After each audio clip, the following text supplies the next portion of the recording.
Heroic Romances of Ireland translated into English Prose and Verse, with preface, special introductions and notes by A. H. Leahy in 2 volumes, Volume 1 Preface.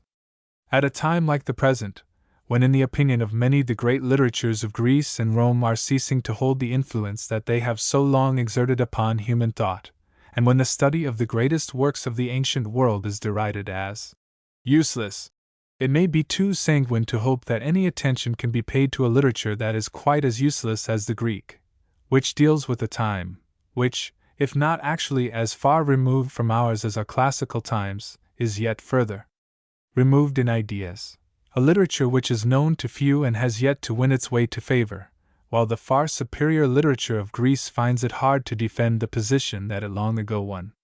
It may be that reasons like these have weighed with those scholars who have opened up for us the long-hidden treasures of Celtic literature, despairing of the effort to obtain for that literature its rightful crown, and the homage due to it from those who can appreciate literary work for itself. They have been contented to ask for the support of that smaller body who, from philological, antiquarian, or, strange as it may appear, from political reasons, are prepared to take a modified interest in what should be universally regarded as in its way one of the most interesting literatures of the world. The literary aspect of the ancient literature of Ireland has not indeed been altogether neglected. It has been used to furnish themes on which modern poems can be written. Ancient authority has been found in it for what is essentially modern thought. Modern English and Irish poets have claimed the old Irish romances as inspirers, but the romances themselves have been left to the scholars and the antiquarians. This is not the position that Irish literature ought to fill.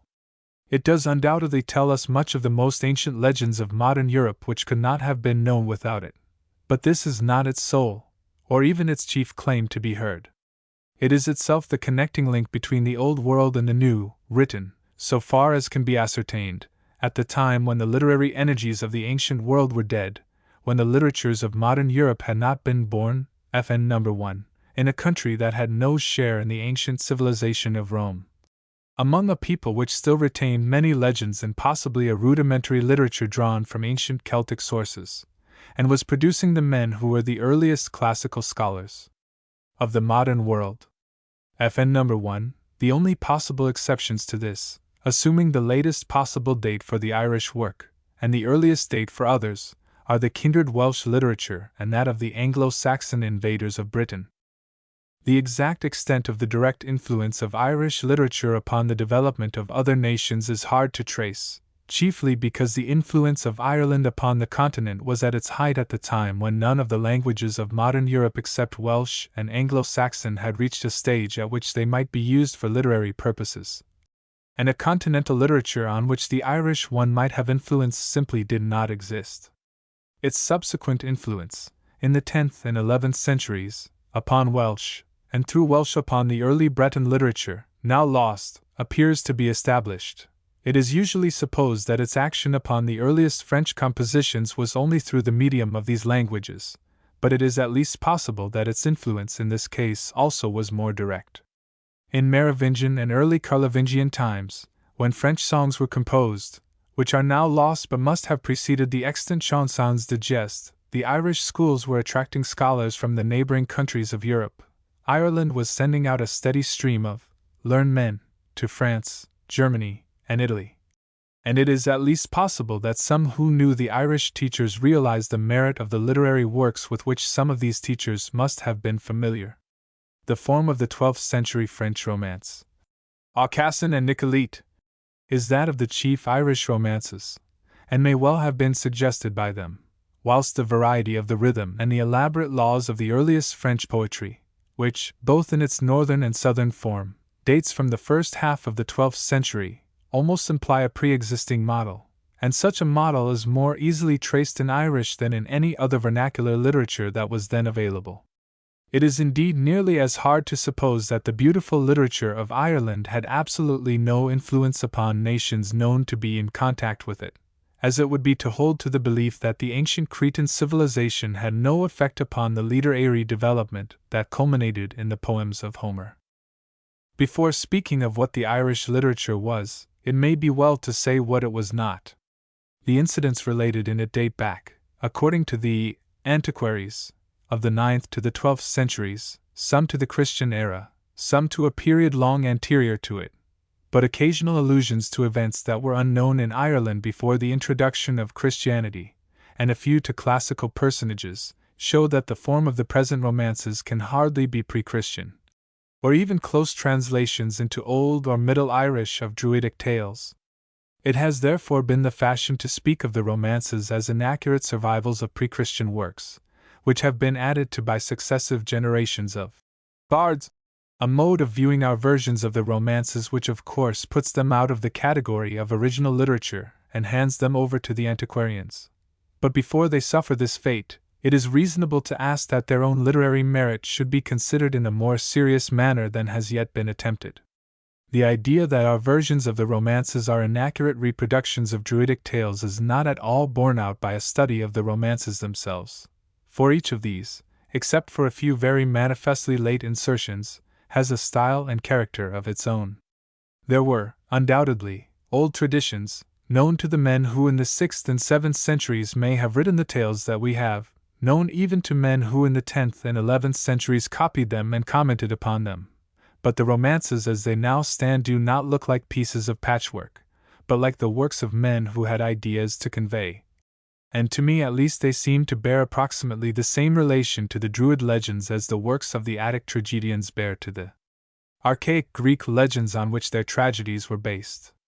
In more than one case, as in the Courtship of Atene, which is more fully discussed below, there are two versions of the same tale, the framework being the same in both, while the treatment of the incidents and the view of the characters of the actors is essentially different.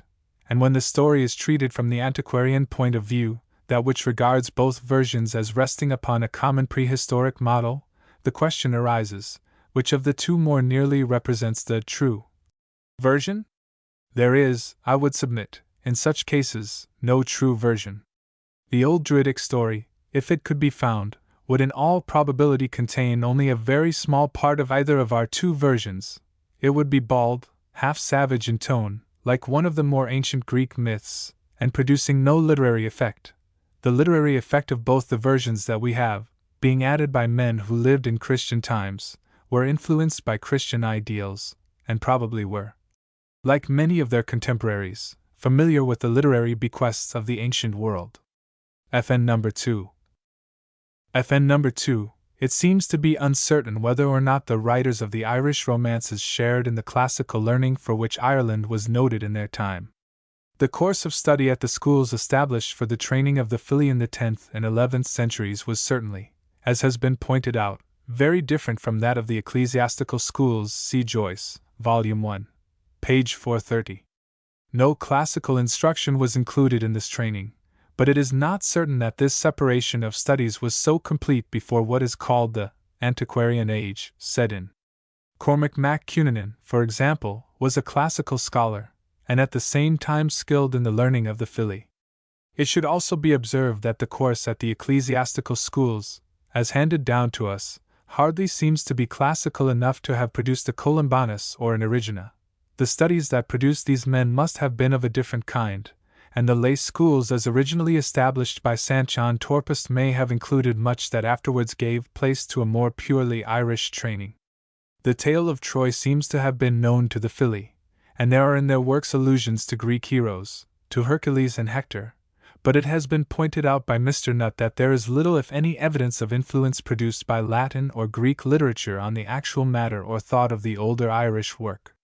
On this point reference may be made to a note on May Dathos Bor, in this volume, page 173, but even if this absence of classical influence is established, and it is hard to say what will not be found in Irish literature, it is just possible that the same literary feeling which made Irish writers of comparatively late tales keep the bronze weapons and chariots of an earlier date in their accounts of ancient wars, while they described arms of the period when speaking of battles of their own time, affected them in this instance also, and that they had enough restraint to refrain from introducing classical and Christian ideas when speaking of times in which they knew these ideas would have been unfamiliar.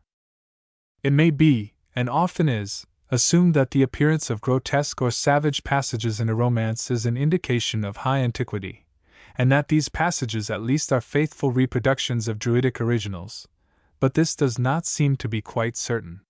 Some of these passages, especially in the case of romances preserved in the Líbhar na Échwidrí, the Book of the Dun Cow, look like insertions made by scribes of an antiquarian turn of mind, FN number 3, and are probably of very ancient date.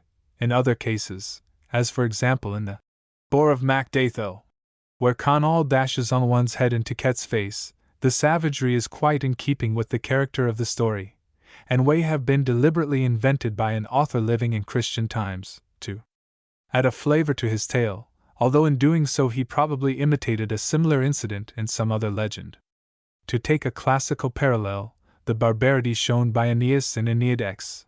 518-520, in sacrificing 4 ewes on the funeral pyre of Pallas, an act which would have been regarded with horror in Virgil's own day, does not prove that there was any ancient tale of the death of Pallas in which these victims were sacrificed, nor even that such victims were sacrificed in ancient Latium in Pallas' day, but it does show that Virgil was familiar with the fact that such victims used in some places to be sacrificed on funeral pyres, for, in a sense, he could not have actually invented the incident.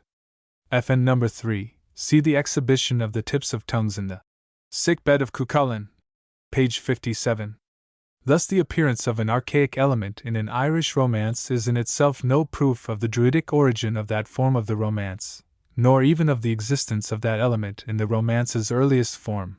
Upon such a principle the archaic character of the motif of the Oedipus Coloneus would prove it to be the oldest of the Greek tragedies, while as a matter of fact it seems to be doubtful whether the introduction of this motif into the story of Oedipus was not due to Sophocles himself, although of course he drew the idea of it, if not from the original legend of Oedipus, from some other early legend. The most satisfactory test of the authorship of an Irish romance, and one of the most satisfactory tests of its date, is its literary character, and if we look at the literary character of the best of the Irish romances, there is one point that is immediately apparent: the blending of prose and verse. One, the most common, explanation of this is that the verse was added to the original tale, another that the verse is the older part, the prose being added to make a framework for the verse, but a general view of some of the original romances appears to lead to a very different conclusion. It seems much more probable that the Irish authors deliberately chose a method of making their work at once literary and suited to please a popular audience. They told their stories in plain prose, adding to them verse, possibly chanted by the reciters of the stories, so that while the prose told the story in simple language, the emotions of pity, martial ardor, and the like were awakened by the verse. They did not use the epic form, although their knowledge of classical literature must have made them familiar with it. The Irish epic form is romance. They had, besides the prose and what may be called the regular verse, a third form, that of prose, or as it is sometimes called rhetoric, which is a very irregular form of verse. Sometimes it rhymes, but more often not. The lines are of varying lengths, and to scan them is often very difficult, and alliteration taking the place of scansion in many cases. The rhetoric does not in general develop the story nor take the form of description. It usually consists of songs of triumph, challenges, prophecies, and exhortations, though it is sometimes used for other purposes. It does not conform to strict grammatical rules like the more regular verse and the prose, and many of the literal translations which Irish scholars have made for us of the romances omit this rhetoric entirely, owing to the difficulty in rendering it accurately, and because it does not develop the plots of the stories. Notable examples of such omissions are in Miss Faraday's translation of the Líbhar na Échwidrí version of the Great Táin, and in Whitley Stokes' translation of the Destruction of de Durga's Hostel. With all respect to these scholars, and with the full consciousness of the difficulty of the task that has naturally been felt by one who has vainly attempted to make sense of what their greater skill has omitted, it may be suggested that the total omission of such passages injures the literary effect of a romance in a manner similar to the effect of omitting all the Choric pieces in a Greek tragedy. The rhetoric, indeed, on account of its irregularity, its occasional strophic correspondence, its general independence of the action of the tale, and its difficulty as compared with the other passages, may be compared very closely to a Greek chorus.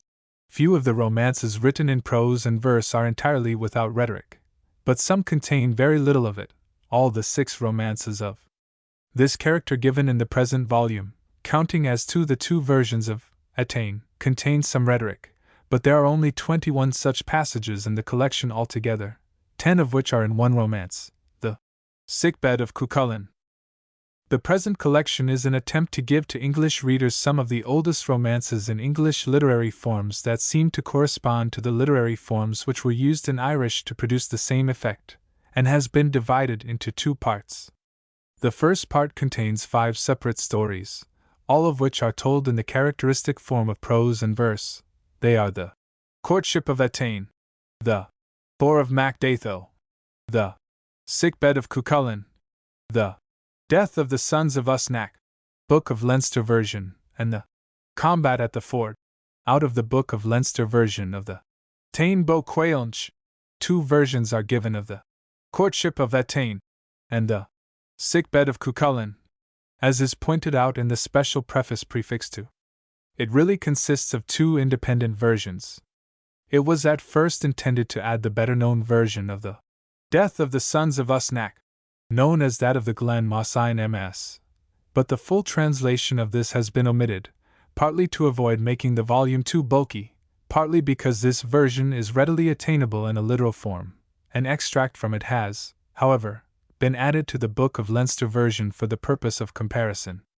In the renderings given of these romances, the translation of the prose is nearly literal, but no attempt has been made to follow the Irish idiom where this idiom sounds harsh in English. Actives have been altered to passive forms and the reverse. Adjectives are sometimes replaced by short sentences which give the image better in English. Pronouns, in which Irish is very rich, are often replaced by the persons or things indicated. And common words like iarum, yarson, iarton, imoro, and the like meaning thereafter, moreover, and see, have been replaced by short sentences that refer back to the events indicated by the words. Nothing has been added to the Irish, except in the Liebhar na H. Weidri version of Attain, where there is a lacuna to be filled up, and there are no omissions. The translations of the verse and of the rhetoric are, so far as is possible, made upon similar lines. It was at first intended to add literal renderings of all the verse passages, but it was found that to do so would make the volume of an unmanageable size for its purpose. Literal renderings of all the verse passages in Attain, the first of the tales in Volume I, are given in the notes to that story. The literal renderings of Deirdre's lament in the Sons of Usnach, and of 2 poems in The Combat at the Ford, are also given in full as specimens, but in the case of most of the poems reference is made to easily available literal translations either in English or German, where the literal rendering adopted differs from that referred to, or where the poem in question has not before been translated, the literal rendering has been given in the notes. These examples will, it is believed, give a fair indication of the relation between my verse translations and the originals, the deviations from which have been made as small as possible.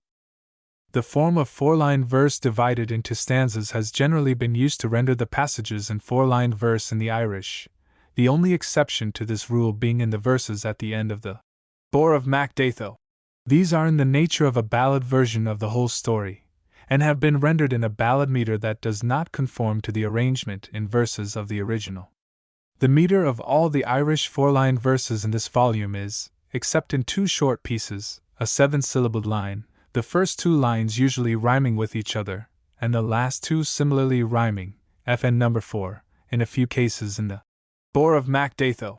These rhymes are alternate, and in the extract from the Glen Mossine version of the Sons of Usnach, there is a more complicated rhyme system. It has not been thought necessary to reproduce this meter in all cases, as to do so would sound too monotonous in English. The meter is, however, reproduced once at least in each tale except in that of the Death of the Sons of Usnach. The 8-line meter that occurs in 5 of the verse passages in the Combat at the Ford has in one case been reproduced exactly, and in another case nearly exactly, but with 1 syllable added to each line. The 2 passages in this romance that are in 5-syllabled lines have been reproduced exactly in the Irish meter, in one case with the rhyme system of the original. With the rhetoric greater liberty has been used. Sometimes the original meter has been followed, but more often not, and an occasional attempt has been made to bring out the strophic correspondence in the Irish. FN number 4, an example of this meter is as follows. All the elves of Trim seem dead, all their mighty deeds are fled, for their hound, who hounds surpassed, elves have bound in slumber fast. In the first volume of the collection the presentation has then been made as near as may be to the form and matter of the Irish. In the second volume, called Versified Romances, there is a considerable divergence from the Irish form but not from its sense. This part includes the 5 tains, or cataphores of Freach, Dartade, Regimon, Flydeyes, and Regamna, which in the originals differ from the 5 tales in Volume I, in that they include no verse, except for a few lines in Regamna, most of which are untranslatable. The last 4 of these are short pieces written in a prose extremely rapid in its action, and crowded with incident. They are all expressly named as Foretales, Remsila, or preludes to the story of the Great War of Quange, which is the central event in the Ulster heroic cycle, and appears suited for rapid prose recitations, which were apparently as much a feature in ancient as they are in modern Irish. Such pieces can hardly be reproduced in English prose so as to bring out their character. They are represented in English by the narrative ballad, and they have been here rendered in this way. Literal translations in prose are printed upon the opposite page to the verse, these translations being much more exact than the translations in the first volume, as the object in this case is to show the literal Irish form, not its literal English equivalent, which is in this case the verse. The Tain Bo Frach is also, in a sense, a foretale to the Great Raid, but is of a different character to the others. It consists of 2 parts, the second of which is not unlike the 4 that have just been mentioned, but the first part is of a much higher order, containing brilliant descriptions, and at least one highly poetic passage although its Irish form is prose. Freach has been treated like the other 4 tales, and rendered in verse with literal prose opposite to the verse for the purpose of comparison. The notes to all the 5 tana in the second volume accompany the text. In the first volume all the notes to the different romances are collected together, and placed at the end of the volume. The second volume also includes a transcript from the facsimile of that part of the Irish text of the Tale of Etain which has not before been published, together with an interlinear literal translation. It is hoped that this arrangement may assist some who are not Middle Irish scholars to realize what the original romances are. The manuscript authorities for the 11 different romances, counting as to the 2 versions of Etain, are all old. 7 are either in the Líbhar na Éachridrí, an 11th century manuscript, or in the Book of Leinster, a 12th century one.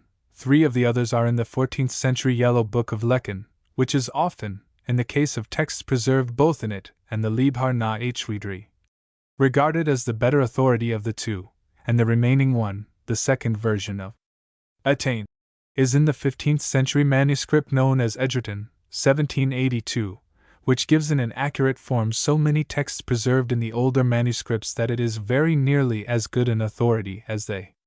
The sources used in making the translations are also stated in the special introductions, but it may be mentioned as a summary that the 4 preludes, the Tana of Dartade, Regimon, Flydeyes, and Regamna, are taken from the text printed with accompanying German translations by Windisch in Irish Text, Volume 2. Windisch's renderings being followed in those portions of the text that he translates. For the Tain Bo Frach and the Combat at the Ford, the Irish as given by O'Byrne Crow and by O'Curry, with not very trustworthy English translations, has been followed. In the case of the fragment of the Glen Mossine version of Deirdre, little reference has been made to the Irish, the literal translation followed being that given by Whitley Stokes. The remaining 5 romances, the 4 of Mac Datho, the Leinster version of Deirdre, the Sickbed of Cuchulainn, the Edgerton version of Etain, and the greater part of the Líbhar na Éachridrí version of the same, are taken from the Irish text printed without translation in Irish Text, Volume 1. The end of the Líbhar na Éachridrí version omitted by Windisch being taken from the facsimile of the manuscript published by the Royal Irish Academy. I have to acknowledge with gratitude many corrections to O'Byrne Crow's translation of the Tain Beaufrage, kindly given me by Professor Kuno Meyer, in the case of O'Curry's translation of the Combat at the Ford. Similar help kindly given me by Mr. E. J. Quiggin, and in the case of the two versions of Attain, more especially for the part taken direct from the facsimile, I have to express gratitude for the kind and ready help given to me by Professor Strachan. Professor Strachan has not only revised my transcript from the facsimile, and supplied me with translations of the many difficult passages in this of which I could make no sense, but has revised all the translation which was made by the help of Windish's glossary to the Irish text of both the versions of Attain, so that the translations given of these two romances should be especially reliable, although of course I may have made some errors which have escaped Professor Strachan's notice. The three other romances which have been translated from the Irish and Irish text have not been similarly revised, but all passages about which there appeared to be doubt have been referred to in the notes to the individual romances. It remains to add some remarks upon the general character of the tales, which, as may be seen after a very cursory examination, are very different both in tone and merit, as might indeed be expected if we remember that we are probably dealing with the works of men who were separated from each other by a gap of hundreds of years. Those who have read the actual works of the ancient writers of the Irish romances will not readily indulge in the generalizations about them used by those to whom the romances are only known by abstracts, or a compilation. Perhaps the least meritorious of those in this collection are the Tains of Dartade, Regimon, and Flydeyes, but the tones of these three stories are very different. Dartade is a tale of fairy vengeance for a breach of faith. Flydeyes is a direct and simple story of a raid like a border raid, reminding us of the riding ballads of the Scottish border, and does not seem to trouble itself much about questions of right or wrong. Regimon is a merry tale of a foray by boys and girls. It troubles itself with the rights of the matter even less than Flydeyes if possible, and is an example of an Irish tale with what is called in modern times a good ending. It may be noted that these last two tales have no trace of the supernatural element which some suppose that the Irish writers were unable to dispense with. The Tain Bo-Rigamna, the shortest piece in the collection, is a grotesque presentation of the supernatural, and is more closely associated with the Great Tain than any of the other four tales to it, the series of prophecies with which it closes exactly following the action of the part of the Tain to which it refers. Some of the grotesque character of Rigamna appears in the Boar of Mac Datho, which, however, like Regimon and Flydeyes, has no supernatural element. Its whole tone is archaic and savage, relieved by touches of humor, but the style of the composition is much superior to that of the first three stories. A romance far superior to Mac Datho is the Leinster version of the well-known Deirdre story, the Death of the Sons of Usnach. The opening of the story is savage, the subsequent action of the prose is very rapid, while the splendid lament at the end, one of the best sustained laments in the language, and the restraint shown in its account of the tragic death of Deirdre, place this version of the story in a high position. As has been already mentioned, parts of the 15th century version of the story have been added to this version for purposes of comparison. The character of the Deirdre of the Leinster version would not have been in keeping with the sentiment of the lament given to her in the later account. The remaining 5 romances, treating as to the 2 versions of Attain, all show great beauty in different ways. 3 of the 4 tales given in them have good endings, and the feeling expressed in them is less primitive than that shown in the other stories, although it is an open question whether any of them rises quite so high as Deirdre's lament. For each has, as has been mentioned before, 2 quite separate parts. The second part is of inferior quality, showing, however, an unusual amount of knowledge of countries lying outside Seldom, but the first is a most graceful romance. Although the hero is a demigod, and the fairies play a considerable part in it, the interest is essentially human, and the plot is more involved than is the case in most of the romances. It abounds in brilliant descriptions.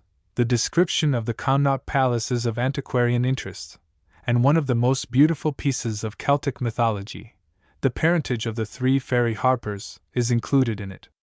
The Sick Bed of Cuchulainn, and the Libhar na Hwydri version of the Courtship of Attain, seem to have had their literary effect injured by the personality of the compiler of the manuscript from which the Liebhaer na Hdri was copied.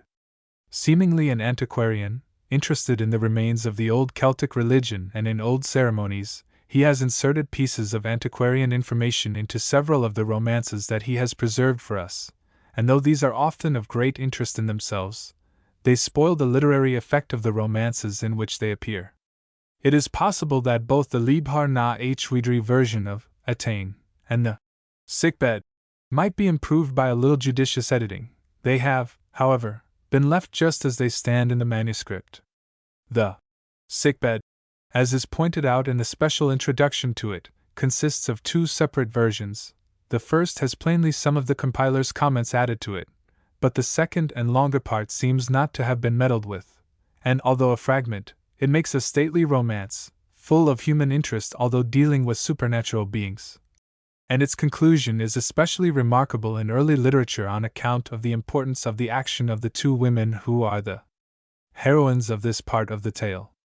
The action of Fand in resigning her lover to the weaker mortal woman who has a better claim upon him is quite modern in its tone. The nearest parallel to the longer version of the sickbed is the Edgerton version of Attain, which is a complete one, and makes a stately romance. It is full of human interest, love being its keynote. It keeps the supernatural element which is an essential to the original legend in the background, and is of quite a different character to the earlier Liebhaer na Hdri version, although there is no reason to assume that the latter is really the more ancient in date.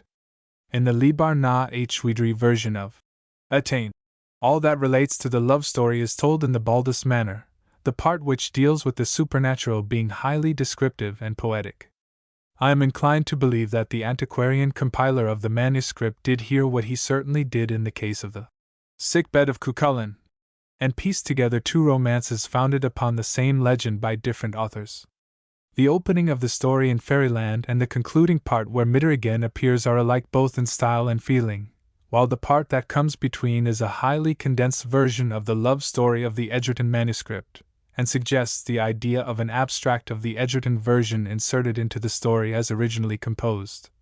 The effect being similar to that which would be produced upon us if we had got Aeschylus, Coephary, handed down to us with a condensed version of the dialogue between Electra and Chrysothemis out of Sophocles, Electra, inserted by a conscientious antiquarian who thought that some mention of Chrysothemis was necessary. This version of the legend, however, with its strong supernatural flavor, its insistence on the idea of rebirth, its observation of nature, and especially the fine poem in which Midir invites Attain to Fairyland, is a most valuable addition to the literature, and we have to lament the gap in it owing to the loss of a column in that part of the Liebhaer na Hdri manuscript which has been preserved. The last piece to be mentioned is the extract from the Táin Bí Cailnge, known as the Combat at the Ford. This seems to me the finest specimen of old Irish work that has been preserved for us. The brilliance of its descriptions, the appropriate changes in its meters, the chivalry of its sentiments, and the rapidity of its action should, even if there were nothing to stand beside it in Irish literature, give that literature a claim to be heard, as an account of a struggle between two friends. It is probably the finest in any literature. It has been stated recently, no doubt upon sound authority, that the grammatical forms of this episode show it to be late, possibly dating only to the 11th century. The manuscript in which it appears, however, is of the earlier part of the 12th century. No literary modern work other than Irish can precede it in time, and if it is the work of an 11th century author, it does seem strange that his name, or the name of someone of that date who could have written it, has not been recorded, as MacLeod's name has been as the traditional author of the 11th century. Wars of the Gethill and the Gael, for the names of several Irish authors of that period. Acts well known, and the early Middle Irish texts of that period are markedly of inferior quality. Compare, for example, the Borromean tribute which Stokes considers to take high rank among texts of that period, Revue Celtique 13. Page 32. One would certainly like to believe that this episode of the combat at the fort belongs to the best literary period, with which upon literary grounds it seems to be most closely connected. But whether this comparative lateness of the combat at the fort be true or not, it together with all the varied work contained in this collection, with the possible exception of the short extract from the Glen Ma Sign. Deirdre is in the actual form that we have it, older than the Norman conquest of Ireland, older than the Norse sagas. Its manuscript authority is older than that of the Volsunga saga. Its present form precedes the birth of Chrétien de Troyes, the first considerable name in French literature, and, in a form not much unlike that in which we have it, it is probably centuries older than its actual manuscript date. The whole thing stands at the very beginning of the literature of modern Europe, and compares by no means unfavorably with that which came after, and may, in part, have been inspired by it. Surely it deserves to be raised from its present position as a study known only to a few specialists, and to form part of the mental equipment of every man who is for its own sake interested in and a lover of literature. Introduction in Verse. 'Tis hard an audience now to win for lore that Ireland's tales can teach, and faintly, mid the modern din, is heard the old heroic speech. For long the tales in silence slept, the ancient tomes by few were read, e'en those who still its knowledge kept have thought the living music dead. And some, to save the lore from death, with modern arts each tale would deck, inflate its rhymes with magic breath, as if to buoy a sinking wreck. They graft new morbid magic dreams on tales where beating life is felt, in each romance find mystic gleams, and traces of the moody Celt.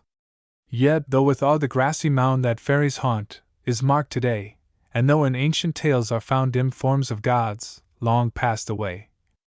Though later men to magic turned, inserting many a druid spell, and ill the master's craft had learned who told the tales, and told them well. No tale should need a magic dress or modern art, its life to give, each for itself, or great, or less, should speak, if it deserves to live. Think not a dull, a scribal pen dead legends wrote, half known, and feared, in lettered lands to poet men romance, who lives today, appeared. For when, in fear of warrior bands, had learning fled the western world, and raised once more by Irish hands, her banner stood again unfurled. 'Twas there, where men her laws revered, that learning aided art's advance, and Ireland bore, and Ireland reared these eldest children of romance. Her poets knew the Druid creeds, yet not on these their thoughts would rest. They sang of love, of heroes' deeds, of kingly pomp, of cheerful jest. Not as in Greece aspired their thought, they joyed in battles wild and stern, yet pity once to men they taught from whom a fiercer age could learn. Their frequent theme was war, they sang the praise of chiefs of courage high, yet from their harps the accents rang that taught to knighthood chivalry. Their heroes praise a conquered foe, oppose their friends for honor's sake, to weaker chieftains mercy show, and strength of cruel tyrants break. Their nobles, loving fame, rejoice in glory, got from bards to shine, yet thus ascends Cuchulain's voice. No skill indeed to boast is mine, they sang, to please a warlike age, of wars, and women's wild lament, yet oft, restraining warriors' rage, their harps to other themes were bent. They loved on peaceful pomp to dwell, rejoiced in music's magic strains. All nature's smiling face loved well, and glowing hues of flowery plains. Though oft of fairyland they spoke, no eerie beings dwelled therein, 'twas filled throughout with joyous folk like men, though freed from death and sin. And sure those bards were truest knights whose thoughts of women high were set, nor deemed them prizes, won in fights, but minds like men's, and women yet. With skillful touch they paint us each, attain, whose beauty's type for all, Scathack, whose warrior's skill could teach Emer, whose words in wisdom fall. Deirdre the seer, by love made keen, Flydeyes, whose bounty armies feeds the prudent Mugine, Connor's queen, Crun's wife, more swift than Connor's steeds. Finnabar, death for love who dared, revengeful Ferb, who died of grief fanned, who a vanquished rival spared, Queen Meve, who Connaught led, its chief. Not for the creeds their lines preserve should Ireland's hero tales be known, their pictured pages praise deserve from all, not learned men alone. Their works are here, though flawed by time, to all the living verses speak of men who taught to Europe rhyme, who knew no masters save the Greek. In forms like those men loved of old, naught added, nothing torn away, the ancient tales again are told, can none their own true magic sway? Pronunciation of proper names. The following list of suggested pronunciations does not claim to be complete or to be necessarily correct in all cases. Some words like Ferdia and Concobar, Connor, have an established English pronunciation that is strictly speaking wrong. Some, like Murtham, are doubtful. The suggestions given here are those adopted by the editor for such information as is at his disposal. It seems to be unnecessary to give all the names, as the list would be too long. This list contains those names in the first volume as are of frequent occurrence, names that occur less commonly, and some of those in the following list have a pronunciation indicated in footnotes. The most important names are in small capitals. List of names. 8th, EFA, pages 117, 129, 1340-141, 148, an instructress of Cuchulainn, Ferdia, and others in the art of war. Cathbad, CHBA, pages 91, 92, 93, 95, a Druid. Qualm, Kel, New York, mentioned in the preface, introductions, the Combat, and elsewhere, a district corresponding to County Louth. Cuchulainn, Cuchulainn, the hero of the sickbed, and the combat, and of the Ulster heroic cycle in general. Deirdre, Deirdre, the heroine of the exile of the sons of Usnach. Dubtak, Duvta, pages 48, 97, 98, 107, an Ulster hero. Eochaid Aram, Eohay Aram, the king in the courtship of Etain.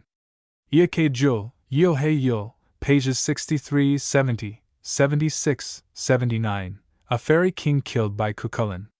Eogan Mac Durthicht, Yogan Mac Dorha, pages 43, 48, 93, 97, 101, 107, an Ulster hero, the slayer of the sons of Usnach. Etain, Etioin, the heroine of the courtship of Etain. Ferdia, Ferdier, Cuchulainn's opponent in the combat at the ford. The true pronunciation is probably Ferdeed. Fuamnach, Fumna, pages 79, 9, 10, 19, 26, a sorceress. Leg, son of Riangabra, Ringabra, the charioteer and friend of Cuchulainn, frequently mentioned in the sickbed and the combat at the ford. Laeger, Leary, pages 42, 46, 67, an Ulster hero. Liebhar na Hridri, Lior na Huri, frequently mentioned, the oldest Irish manuscript of romance. It means the Book of the Dun Cow, sometimes referred to as Lu. Mac Datho, Mac Deho, king of Leinster in the Thor of Mac Datho. The word means son of two mutes. Murtham, Mortemi, pages 57, 59, 61, 73, 77, 78, a district in Ulster, with which Cuchulainn is connected in the sickbed. In the combat, he is Cuchulainn of Qualm. Nisai Nasi, the hero of the exile of the sons of Usnach. Skathach, Skaha, pages 117, 129, 131, 134, 141, 149, 151, a sorceress in the Isle of Skye, instructress of Cuchulainn in war. Wathach, Oha, pages 117, 129, 134, 141, 149, daughter of Skathach. Other prominent characters, in the pronunciation of whose names as given in the text no special assistance is required, are Aelil Mac Mata, Alil, king of Connaught. Aelil Anglanach, lover of Etain, in the courtship of Etain. Conall Cernach, Conall the Victorious, second champion of Ulster after Cuchulainn. Connor, properly spelt Concobar and pronounced Conaur, king of Ulster. Emer, wife of Cuchulainn, appears often in the sickbed. This name is by some pronounced Aver, probably from a different spelling. Fand, the fairy princess, in love with Cuchulainn, in the sickbed. Fergus, son of Rog, prominent in the exile of the sons of Usnach. And in combat, stepfather to King Connor, he appears in most of the romances. Ket, spelt Ct, son of Mata, the Connaught champion, appears in the Boar of Mac Datho. Meve, spelt Medb, the great queen of Connaught. Midder, Etain's fairy lover, in the courtship of Etain. The courtship of Etain mac Dathos bore the sickbed of Cuchulainn, the exile of the sons of Usnach, the combat at the ford. Special note on the combat at the ford. General notes the courtship of Etain. Introduction. The date which tradition assigns to the events related in the tale of the courtship of Etain is about BC 102 or, according to some accounts, 3 generations before the king Conair Mór, or Conairy, whose death is told in the tale called the destruction of Dudurga's hostel. This king is generally spoken of as a contemporary of the chief personages of what is called more especially the heroic age of Ireland, and the 2 versions of the courtship of Etain, given in this volume at once introduce a difficulty, for the sub-kings who were tributary to Eachad, Etain's husband, are in both versions stated to be Conor, Ailo mac Mada, Mesquigra, and Curoy, all of whom are well-known figures in the tales of the heroic age. As Conairy is related to have ruled 60 years, and several of the characters of the heroic age survived him, according to the tale that describes his death, the appearance of the names of Conor and Ailill in a tale about his grandfather, or according to the Egerton version his great-grandfather, introduces an obvious discrepancy. It appears to be quite impossible to reconcile the dates given to the actors in the tales of the heroic and preceding age. They seem to have been given in the antiquarian age of the 10th and 11th centuries. Not only do they differ according to different chronologers by upwards of 100 years, but the succession of kings in the accounts given by the same chronologer is often impossible in view of their mutual relationships. The real state of things appears to be that the courtship of Etain, together with the story of Conairy, the lost tale of the destruction of the fairy hill of Nenta, FN number 5, and the tale of the bull feast and election of Lugade Red Stripes as King of Ireland, forms a short cycle of romance based upon ancient legends that had originally no connection at all with those on which the romances of the heroic age were built. The whole government of the country is essentially different in the 2 cycles. In the Etain cycle, the idea is that of a land practically governed by one king, the vassal kings being of quite small importance. In the tales of the heroic age proper, the picture we get is of 2, if not of 4, practically independent kingdoms, the allusions to any over-king being very few, and in great part late. But when the stories of Etain and of Conairy assumed their present forms, when the writers of our romances formed them out of the traditions which descended to them from pro-Christian sources, both cycles of tradition were pretty well known, and there was a natural tendency to introduce personages from one cycle into the other, although these personages occupy a subordinate position in the cycle to which they do not properly belong. Even Conall Cernach, who is a fairly prominent figure in the tale of the death of Conairy, has little importance given to him compared with the people who really belong to the cycle, and the other warriors of the heroic age mentioned in the tale are little but lay figures compared with Conairy, Inxil, and Mac Sect. A wish to connect the 2 cycles probably accounts for the connection of Lugade Red Stripes with Cuchulainn. The introduction of Conor and Ailill into the story of Etain may be due to the same cause, and there is no need to suppose that the authors of our versions felt themselves bound by what other men had introduced into the tale of Conairy. The practice of introducing heroes from one cycle into another was by no means uncommon, or confined to Ireland. Greek heroes' names sometimes appear in the Irish tales. Cuchulainn, in much later times, comes into the tales of Finn, and in Greece itself, characters who really belong to the time of the Trojan War appear in tales of the Argonauts. FN number 5. A short account of this is in the story of King Dathy, O'Curry Lectures, page 286. The tale seems to be alluded to in the quatrain on page 10 of this volume. There are very few corresponding allusions to personages from the small Etain cycle found in the great cycle of romances that belong to the heroic age, but Maxek's name appears in a 15th century manuscript which gives a version of the tale of Flydais, and I suspect an allusion to the Etain story in a verse in the Sick Bed of Cuchulainn. See note, page 184. It may be observed that the introduction of Conor and his contemporaries into the story of Conairy's grandparents is an additional piece of evidence that our form of the story of Etain precedes the antiquarian age, for at that time the version which we have of the story of Conairy must have been classical and the connection of Conor's warriors with Conairy well known. A keen eye was at that time kept on departures from the recognized historical order. Compare a note by Mr. Nutt in the Voyage of Bran, Volume 2, page 61, and the introduction of Connor into our version of the tale of Etain must have been at an earlier date. The two versions of the courtship of Etain, the Egerton one, and that in the Liebhaar na Echtwiedrie, have been compared in the general preface to the volume, and little more need be said on this point. It may, however, be noted that 8 pages of the Egerton version, pages 11 to 18, are compressed into 2 pages in LU, pages 23 and 24. References to the Etain story are found in different copies of the Dinshenkas, under the headings of Rath Esa, Rath Kragen, and Brie Leith. The principal manuscript authorities, besides the 2 translated here, are the Yellow Book of Lecan, pages 91 to 104, and the Book of Leinster, 163b, facsimile. These do not add much to our versions. There are, however, 1 or 2 new points in a hitherto untranslated manuscript source mentioned by O'Curry. Manners and Customs, Volume 2, p. 192 to 194. The Liebhaar na Echtwiedrie version is defective both at the beginning and at the end. There is also a complete column torn from the manuscript, making the description of the chess match defective.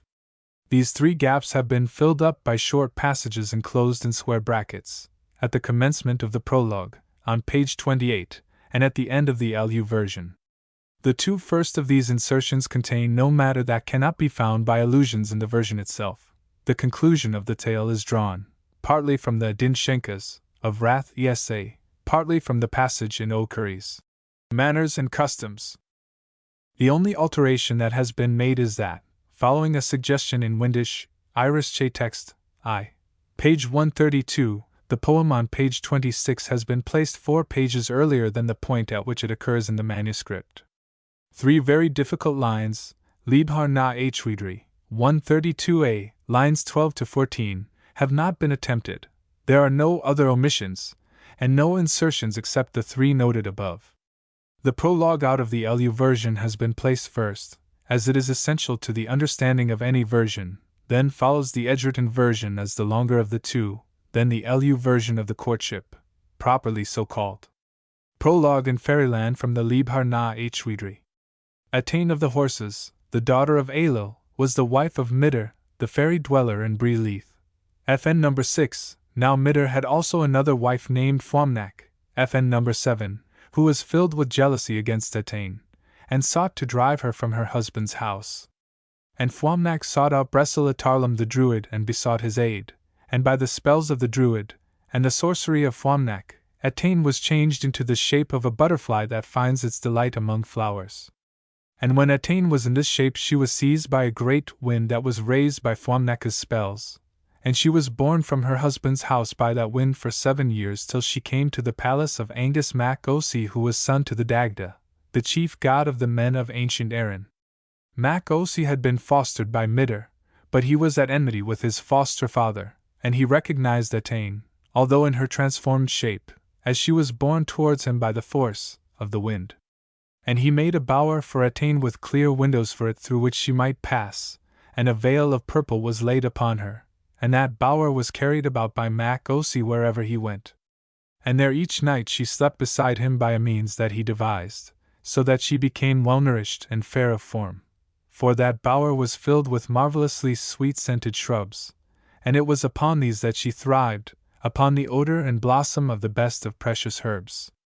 FN number 6, pronounced Brile. FN number 7, pronounced Fumna. Now to Fuamnach came tidings of the love and the worship that Etain had from Mac Osi, and she came to Midder, and, "Let thy foster son," said she, "be summoned to visit thee, that I may make peace between you two, and may then go to seek for news of Etain." And the messenger from Midder went to Mac Osi, and Mac Osi went to Midder to greet him. But Fuamnach for a long time wandered from land to land till she was in that very mansion where Etain was, and then she blew beneath her with the same blast as aforetime, so that the blast carried her out of her bower, and she was blown before it, as she had been before for 7 years through all the land of Erin, and she was driven by the wind of that blast to weakness and woe. And the wind carried her over the roof of a house where the men of Ulster sat at their ale, so that she fell through the roof into a cup of gold that stood near the wife of Ader the warrior, whose dwelling place was near to the Bay of Sichmony in the province that was ruled over by Connor.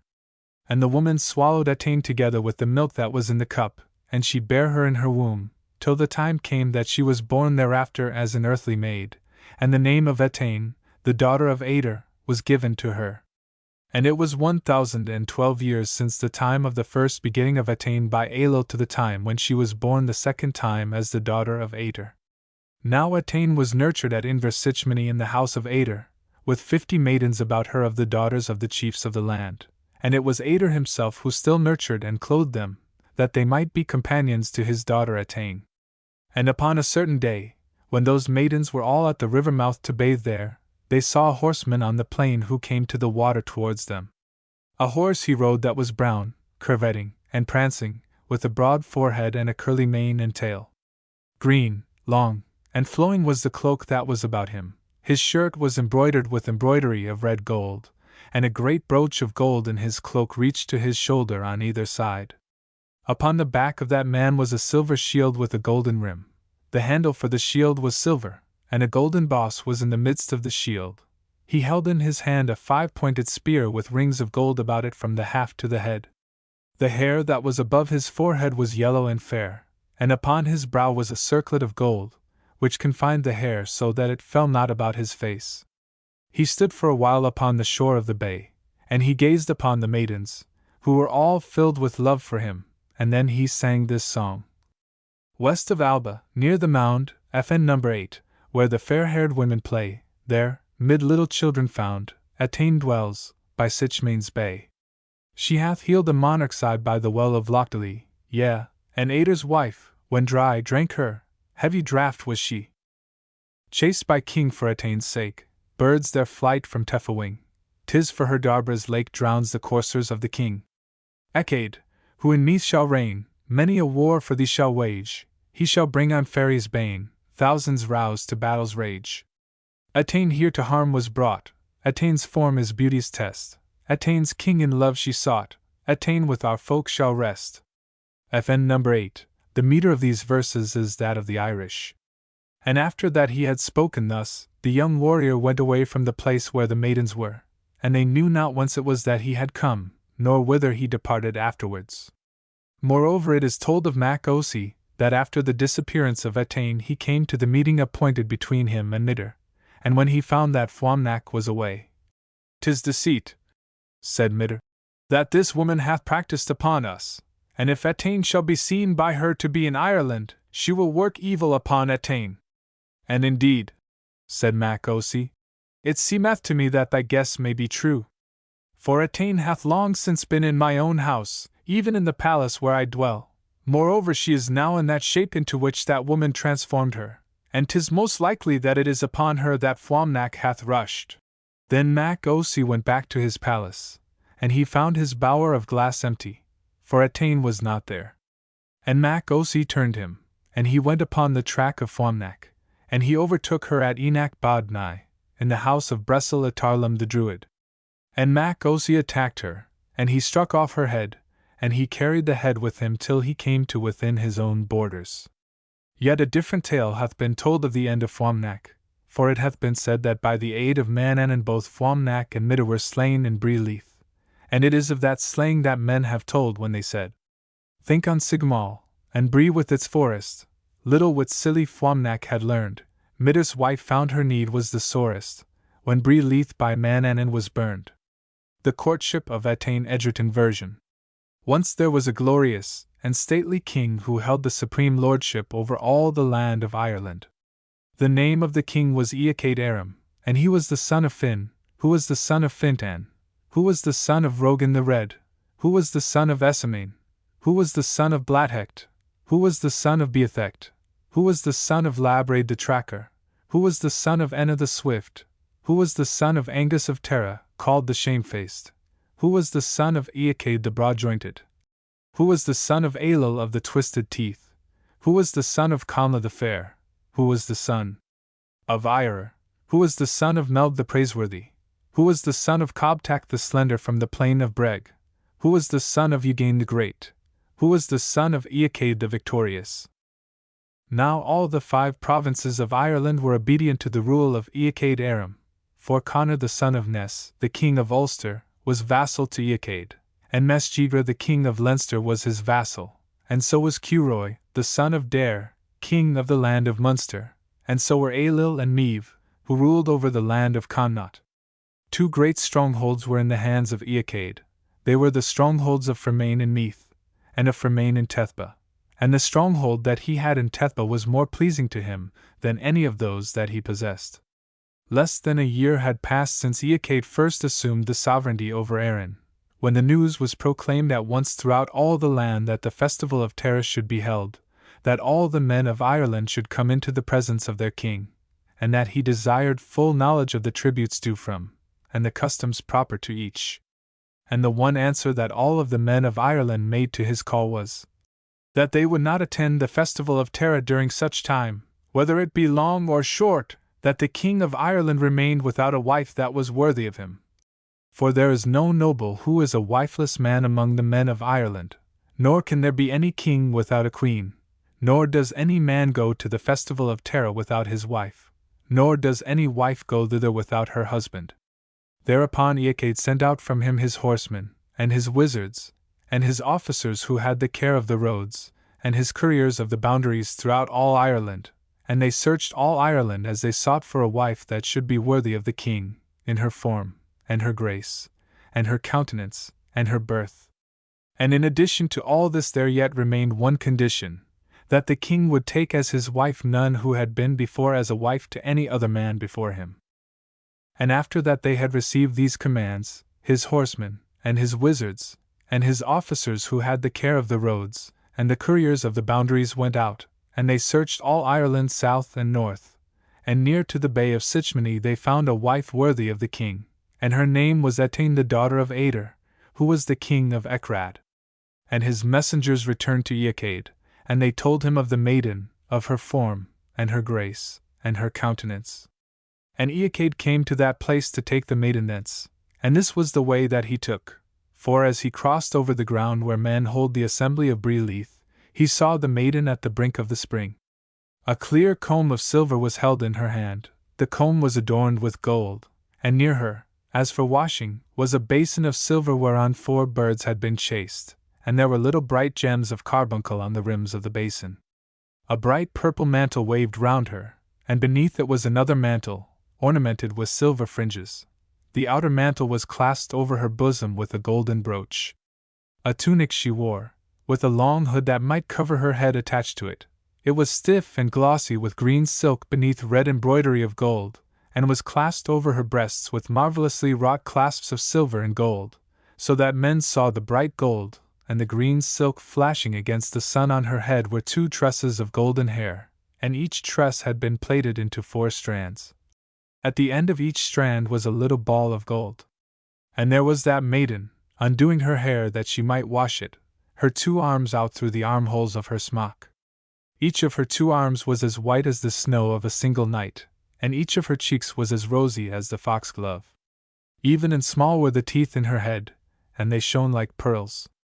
Her eyes were as blue as a hyacinth, her lips delicate and crimson, very high, soft, and white were her shoulders. Tender, polished, and white were her wrists, her fingers long, and of great whiteness, her nails were beautiful and pink. White as the snow, or as the foam of the wave, was her side, long was it, slender, and as soft as silk. Smooth and white were her thighs, her knees were round and firm and white, her ankles were as straight as the rule of a carpenter. Her feet were slim, and as white as the ocean's foam, evenly set were her eyes. Her eyebrows were of a bluish black, such as ye see upon the shell of a beetle. Never a maid fairer than she, or more worthy of love, was till then seen by the eyes of men, and it seemed to them that she must be one of those who have come from the fairy mounds. It is of this maiden that men have spoken when it hath been said, all that's graceful must be tested by Etain, all that's lovely by the standard of Etain. Grace with Etain's grace compare. Etain's face shall test what's fair. And desire of her seized upon the king, and he sent a man of his people in front of him to go to her kindred, in order that she might abide to await his coming. And afterwards the king came to the maiden, and he sought speech from her, Whence art thou sprung, O maiden? says Eacade. And whence is it that thou hast come? It is easy to answer thee, said the maiden. Attain is my name, the daughter of the king of Ecrad. Out of the fairy mound am I. Shall an hour of dalliance with thee be granted to me? said Eacade. 'Tis for that I have come hither under thy safeguard, said she. And indeed 20 years have I lived in this place, ever since I was born in the mound where the fairies dwell, and the men who dwell in the elf mounds, their kings and their nobles, have been wooing me, yet to never a one of them was granted sleep with me, for I have loved thee, and have set my love and affection upon thee, and that ever since I was a little child, and had first the gift of speech. It was for the high tales of thee, and of thy splendor, that I have loved thee thus, and though I have never seen thee before, I knew thee at once by reason of the report of thee that I had heard. It is thou, I know, to whom we have attained. It is no evil-minded lover who now inviteth thee, says Eacade. Thou shalt be welcomed by me, and I will leave all women for thy sake, and thine alone will I be so long as it is pleasing to thee. Let the bride price that befits me be paid, said the maiden, and after that let my desire be fulfilled. It shall be as thou hast said, the king answered her, and he gave the value of 7 cumels to be her bride price, and after that he brought her to Tara, whereon a fair and hearty welcome was made to her. Now there were 3 brothers of the one blood, all sons of Finn, namely, Eacade Aram, and Eacade, and Aelil Anglenac, or Aelil of the single stain, because the only stain that was upon him was the love that he had for his brother's wife. And at that time came all the men of Ireland to hold the festival of Tara. They were there for 14 days before Samhain, the day when the summer endeth, and for 14 days after that day. It was at the feast of Tara that love for Attain the daughter of Ader came upon Aelil Anglenac, and ever so long as they were at the Tara feast, so long he gazed upon the maid. And it was there that the wife of Aelil spoke to him, she who was the daughter of Lucta of the Red Hand, who came from the province of Leinster. Aelil, said she, why dost thou gaze at her from afar? For long gazing is a token of love. And Aelil gave blame to himself for this thing, and after that he looked not upon the maid. Now it followed that after that the feast of Tara had been consumed, the men of Ireland parted from one another, and then it was that Aelil became filled with the pangs of envy and of desire, and he brought upon himself the choking misery of a sore sickness, and was borne to the stronghold of Fermain in Tethba after that he had fallen into that woe. There also, until a whole year had ended, sickness long brooded over Aelil, and for long was he in distress, yet he allowed none to know of his sickness. And there Eacade came to learn of his brother's state, and he came near to his brother, and laid his hand upon his chest, and Aelil heaved a sigh. Why, said Eacade, surely this sickness of thine is not such as to cause thee to lament. How fares it with thee? By my word, said Aelil, 'tis no easier that I grow, but it is worse each day, and each night. Why, what ails thee? Said Eacade. By my word of truth, said Aelil, I know not. Bring one of my folk hither, said Eacade, one who can find out the cause of this illness. Then Fachna, the chief physician of Eacade, was summoned to give aid to Aelil, and he laid his hand upon his chest, and Aelil heaved a sigh. Ah, said Fachna, there is no need for lament in this matter, for I know the cause of thy sickness. One or other of these 2 evils oppresseth thee, the pangs of envy, or the pangs of love, nor hast thou been aided to escape from them until now. And Aelil was full of shame, and he refused to confess to Fachna the cause of his illness, and the physician left him. Now, after all this, King Eacade went in person to make a royal progress throughout the realm of Ireland, and he left Attain behind him in his fortress. And, Lady, said he, deal thou gently with Aelil so long as he is yet alive, and should he die, said he, do thou see that his burial mound be heaped for him, and that a standing stone be set up in memory of him, and let his name be written upon it in letters of Agam. Then the king went away for the space of a year, to make his royal progress throughout the realm of Ireland, and Aelil was left behind, in the stronghold of Fermain of Tethba, there to pass away and to die. Now upon a certain day that followed, the Lady Attain came to the house where Aelil lay in his sickness, and thus she spoke to him. What is it? she said, that ails thee? Thy sickness is great, and if we but knew anything that would content thee, thou shouldest have it. It was thus that at that time she spoke, and she sang a verse of a song, and Ailill in song made answer to her. Attain. Young man, of the strong step and splendid, what hath bound thee? What ill dost thou bear? Thou hast long been on sickbed extended, though around thee the sunshine was fair. Ailill. There is reason indeed for my sighing, I joy not at my harp's pleasant sound, milk untasted beside me is lying, and by this in disease am I bound. Attain. Tell me all, thou poor man, of thine ailing, for a maiden am I that is wise, is there not, that to heal thee availing, thou couldst win by mine aid, and arise? Ailill. If I told thee, thou beautiful maiden, my words, as I formed them, would choke, for with fire can eyes' curtains be laden, woman's secrets are evil, if woke. Attain. It is ill woman's secrets to waken, yet with love, its remembrance is long, and its part by itself may be taken, nor a thought shall remain of the wrong. Ailill. I adore thee, white lady, as grateful, yet thy bounty deserve I but ill, to my soul is my longing but hateful, for my body doth strive with me still. Yocho Fedlek, FN number 9, his bride to him taking, made thee queen, and from thence is my woe, for my head and my body are aching, and all Ireland my weakness must know. Attain. If, among the white women who near me abide, there is one who is vexing, whose love thou dost hide, to thy side will I bring her, if thus I may please, and in love thou shalt win her, thy sickness to ease.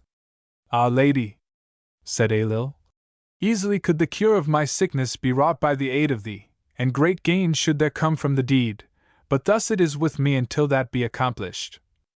Long ago did my passion begin, a full year it exceeds in its length, and it holds me, more near than my skin, and it rules over wrath in its strength. And the earth into four it can shake, can reach up to the heights of the sky, and a neck with its might it can break, nor from fight with a spectre would fly. In vain race up to heaven 'tis urged, it is chilled, as with water, and drowned, 'tis a weapon, in ocean submerged, 'tis desire for an echo, a sound. 'Tis thus my love, my passion seem, 'tis thus I strive in vain to win the heart of her whose love I long so much to gain. FN number 9, pronounced Yehovphalia, see note, page 166. And the lady stood there in that place, and she looked upon Ailill, and the sickness in which he lay was perceived by her, and she was grieved on account of it, so that upon a certain day came the lady to Ailill, and, Young man, she said, arouse thyself quickly, for in very truth thou shalt have all that thou desirest, and thereon did she make this lay. Now arouse thyself, Ailill the royal, let thy heart, and thy courage rise high, every longing thou hast shall be sated, for before thee, to heal thee, am I. Is my neck and its beauty so pleasing?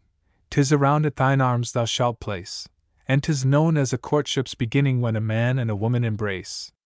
And if this cometh not to content thee, O thou man, that art son to a king, I will dare to do crime for thy healing, and my body to please thee will bring. There were steeds, with their bridles, 100, when the price for my wedding was told, and 100 of gay-colored garments, and of cattle, and ounces of gold. Of each beast that men know, came 100, and King Yocho to grant them was swift. When a king gave such dowry to gain me, is not wondrous to win me, as gift? Now each day the lady came to Ailill to tend him, and to divide for him the portion of food that was allotted to him, and she wrought a great healing upon him, for it grieved her that he should perish for her sake. And one day the lady spoke to Ailill.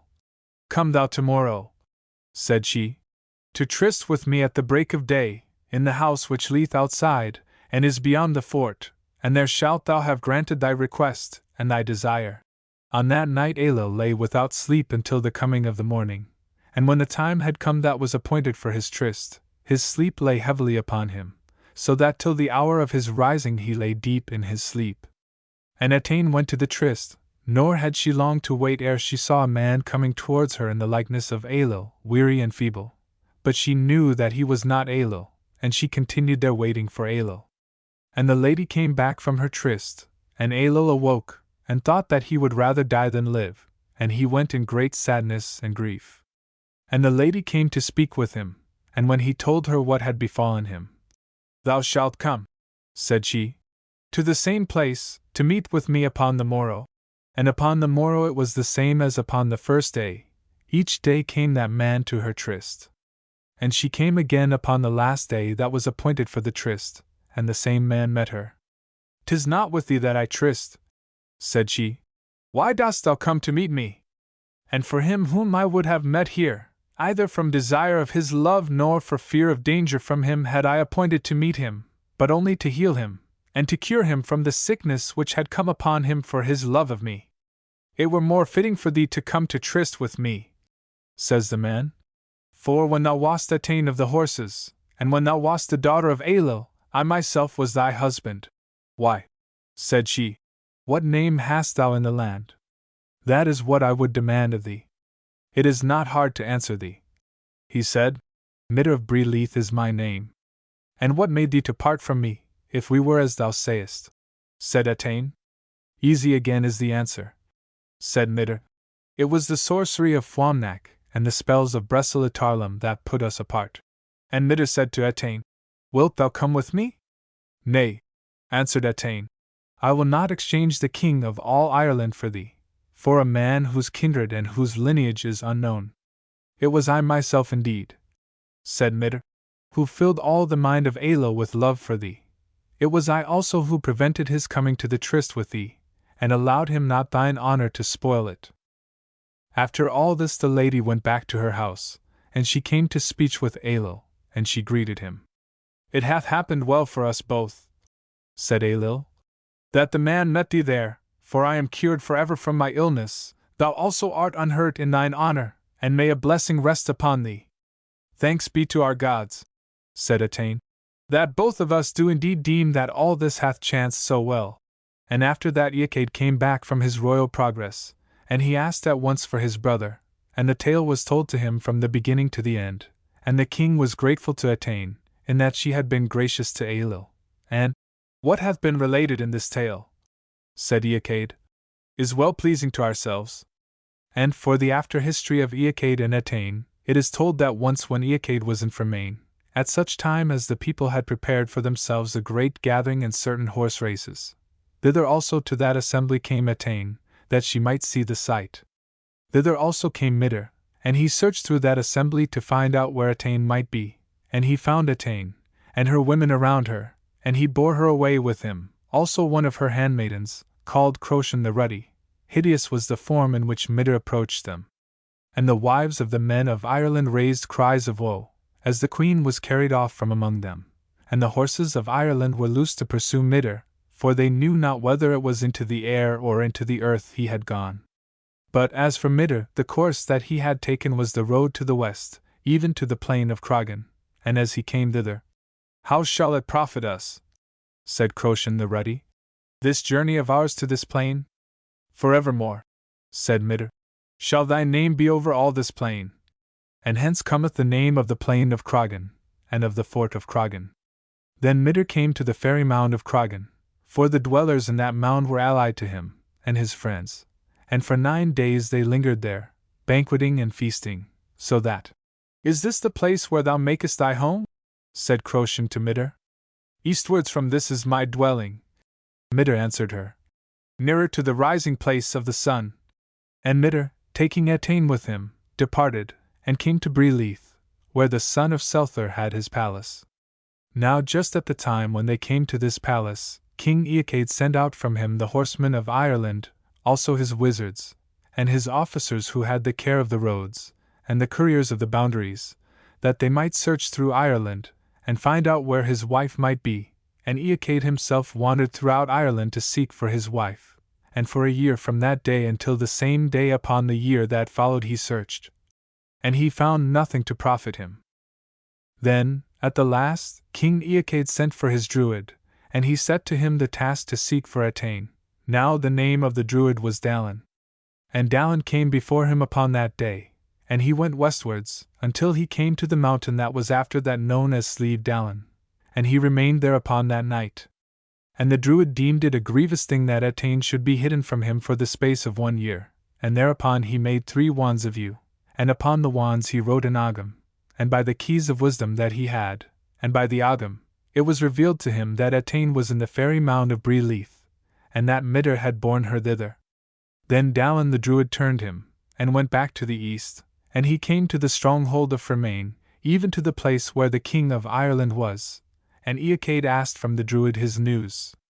Thither also came the horsemen, and the wizards, and the officers who had the care of the roads, and the couriers of the boundaries, to the King of Ireland, and he asked them what tidings they had, and whether they had found news of Midir and Etain. And they said that they had found nothing at all, until at the last said his Druid to him, "A great evil hath smitten thee, also shame and misfortune, on account of the loss of thy wife. Do thou assemble the warriors of Ireland, and depart to Bree Leith, where is the palace of the son of Selther. Let that palace be destroyed by thy hand, and there thou shalt find thy wife. By persuasion or by force do thou take her thence." Then Eachade and the men of Ireland marched to Bree Leith, and they set themselves to destroy that fairy dwelling, and to demand that Etain be brought to them, and they brought her not. Then they ruined that fairy dwelling, and they brought Etain out from it, and she returned to Fermain, and there she had all the worship that a king of Ireland can bestow, fair wedded love and affection, such as was her due from Eachade Aram. This is that Eachade who ruled over Ireland for 12 years, until the fire burned him in Fermain, and this tale is known by the name of the sickbed of Ailill, also as the courtship of Etain. Etain bore no children to Eachade Aram, save one daughter only, and the name of her mother was given to her, and she is known by the name of Etain, the daughter of Eachade Aram. And it was her daughter Meswichala who was the mother of King Conairy the Great, the son of Etersel, and it was for this cause that the fairy host of Mag Breg and Midir of Bree Leith violated the taboos of King Conairy, and devastated the plain of Breg, and out off Conairy's life, on account of the capture of that fairy dwelling, and on account of the recovery of Etain, when she was carried away by violence, even by the might of Eachade Aram. The courtship of Etain Libhar na Hwidri version. Eachade Airman took the sovereignty over Erin, and the 5 provinces of Ireland were obedient to him, for the king of each province was his vassal. Now these were they who were the kings of the provinces at that time, even Conor the son of Ness, and Mesjigra, and Tigernach Tedbanach, and Curoy, and Ailill the son of Mada of Muresk. And the royal forts that belonged to Eachade were the stronghold of Fermain in Meath, and the stronghold of Fermain in Tethba. Moreover, the stronghold of Fermain in Tethba was more pleasing to him than any other of the forts of Erin. Now a year after that Eachade had obtained the sovereignty, he sent out his commands to the men of Ireland that they should come to Tara to hold festival therein, in order that there should be adjusted the taxes and the imposts that should be set upon them, so that these might be settled for a period of 5 years. And the one answer that the men of Ireland made to Eachade was that they would not make for the king that assembly which is the festival of Tara until he found for himself a queen, for there was no queen to stand by the king's side when Eachade first assumed the kingdom.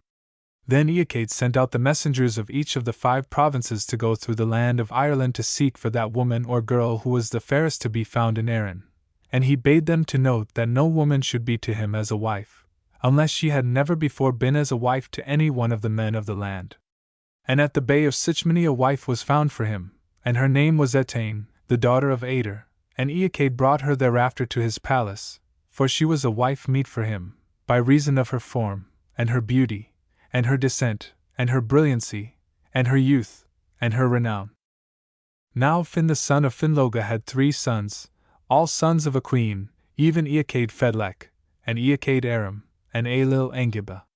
And Ailill Engiba was seized with love for Etain at the festival of Tara, after that she had been wedded to Eachade, since he for a long time gazed upon her, and since such gazing is a token of love, Ailill gave much blame to himself for the deed that he was doing, yet it helped him not.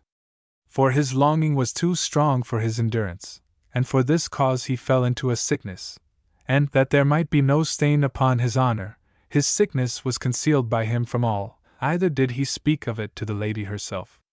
Then Facna, the chief physician of Eachade, was brought to look upon Ailill, when it was understood that his death might be near, and thus the physician spoke to him. What of the 2 pangs that slay a man, and for which there is no healing by leechcraft, is upon thee, either the pangs of envy or the pangs of love. And Ailill refused to confess the cause of his illness to the physician, for he was withheld by shame, and he was left behind in Fermain of Tethba to die. And Eachade went upon his royal progress throughout all Erin, and he left Etain behind him to be near Ailill, in order that the last rites of Ailill might be done by her, that she might cause his grave to be dug, and that the keen might be raised for him, and that his cattle should be slain for him as victims. And to the house where Ailill lay in his sickness went Etain each day to converse with him, and his sickness was eased by her presence. And, so long as Etain was in that place where he was, so long was he accustomed to gaze at her. Now Etain observed all this, and she bent her mind to discover the cause, and one day when they were in the house together, Etain asked of Ailill what was the cause of his sickness. My sickness, said Ailill, comes from my love for thee. 'Tis pity, said she, that thou hast so long kept silence, for thou couldst have been healed long since, had we but known of its cause. And even now could I be healed, said Ailill, did I but find favor in thy sight. Thou shalt find favor, she said. Each day after they had spoken thus with each other, she came to him for the fomenting of his head, and for the giving of the portion of food that was required by him, and for the pouring of water over his hands, and 3 weeks after that, Ailill was whole. Then he said to Etain, Yet is the completion of my cure at thy hands lacking to me. When may it be that I shall have it? 'Tis tomorrow it shall be, she answered him. But it shall not be in the abode of the lawful monarch of the land that this felony shall be done. Thou shalt come, she said, on the morrow to yonder hill that riseth beyond the fort. There shall be the tryst that thou desirest. Now Ailill lay awake all that night, and he fell into a sleep at the hour when he should have kept his tryst, and he woke not from his sleep until the 3rd hour of the day. And Etain went to her tryst, and she saw a man before her. Like was his form to the form of Ailill, he lamented the weakness that his sickness had caused him, and he gave to her such answers as it was fitting that Ailill should give. But at the 3rd hour of the day, Ailill himself awoke, and he had for a long time remained in sorrow when Etain came into the house where he was, and as she approached him, What mocketh thee so sorrowful? said Etain. 'Tis because thou wert sent to tryst with me, said Ailill. And I came not to thy presence, and sleep fell upon me, so that I have but now awakened from it, and surely my chance of being healed hath now gone from me. Not so, indeed, answered Etain, for there is a morrow to follow today. And upon that night he took his watch with a great fire before him, and with water beside him to put upon his eyes.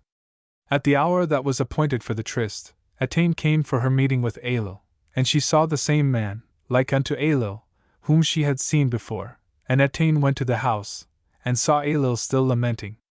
And Etain came 3 times, and yet Ailill kept not his tryst, and she found that same man there every time.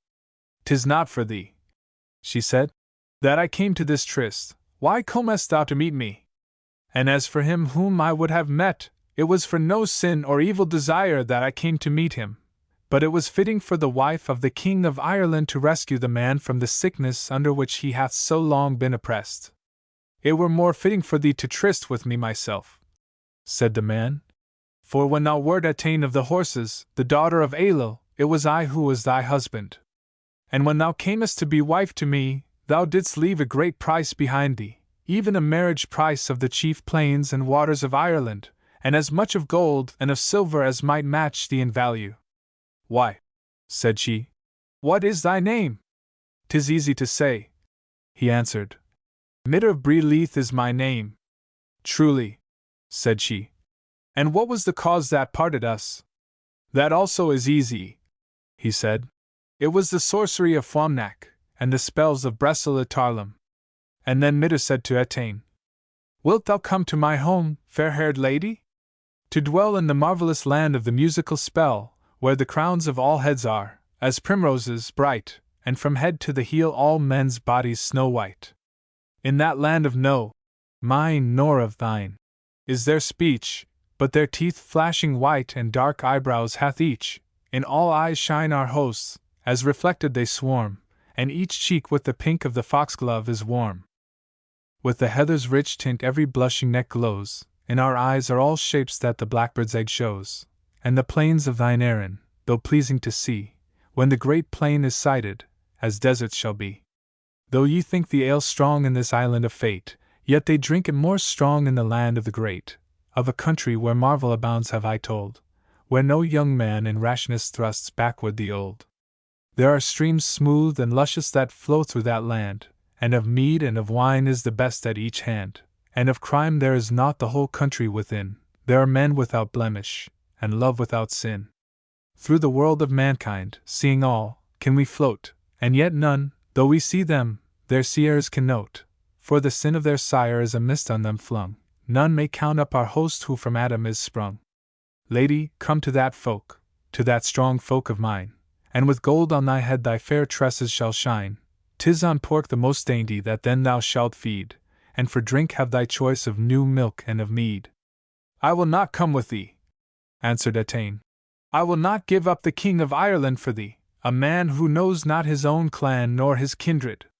It was indeed myself, said Mitter, who long ago put beneath the mind of Aello the love that he hath felt for thee, so that his blood ceased to run, and his flesh fell away from him.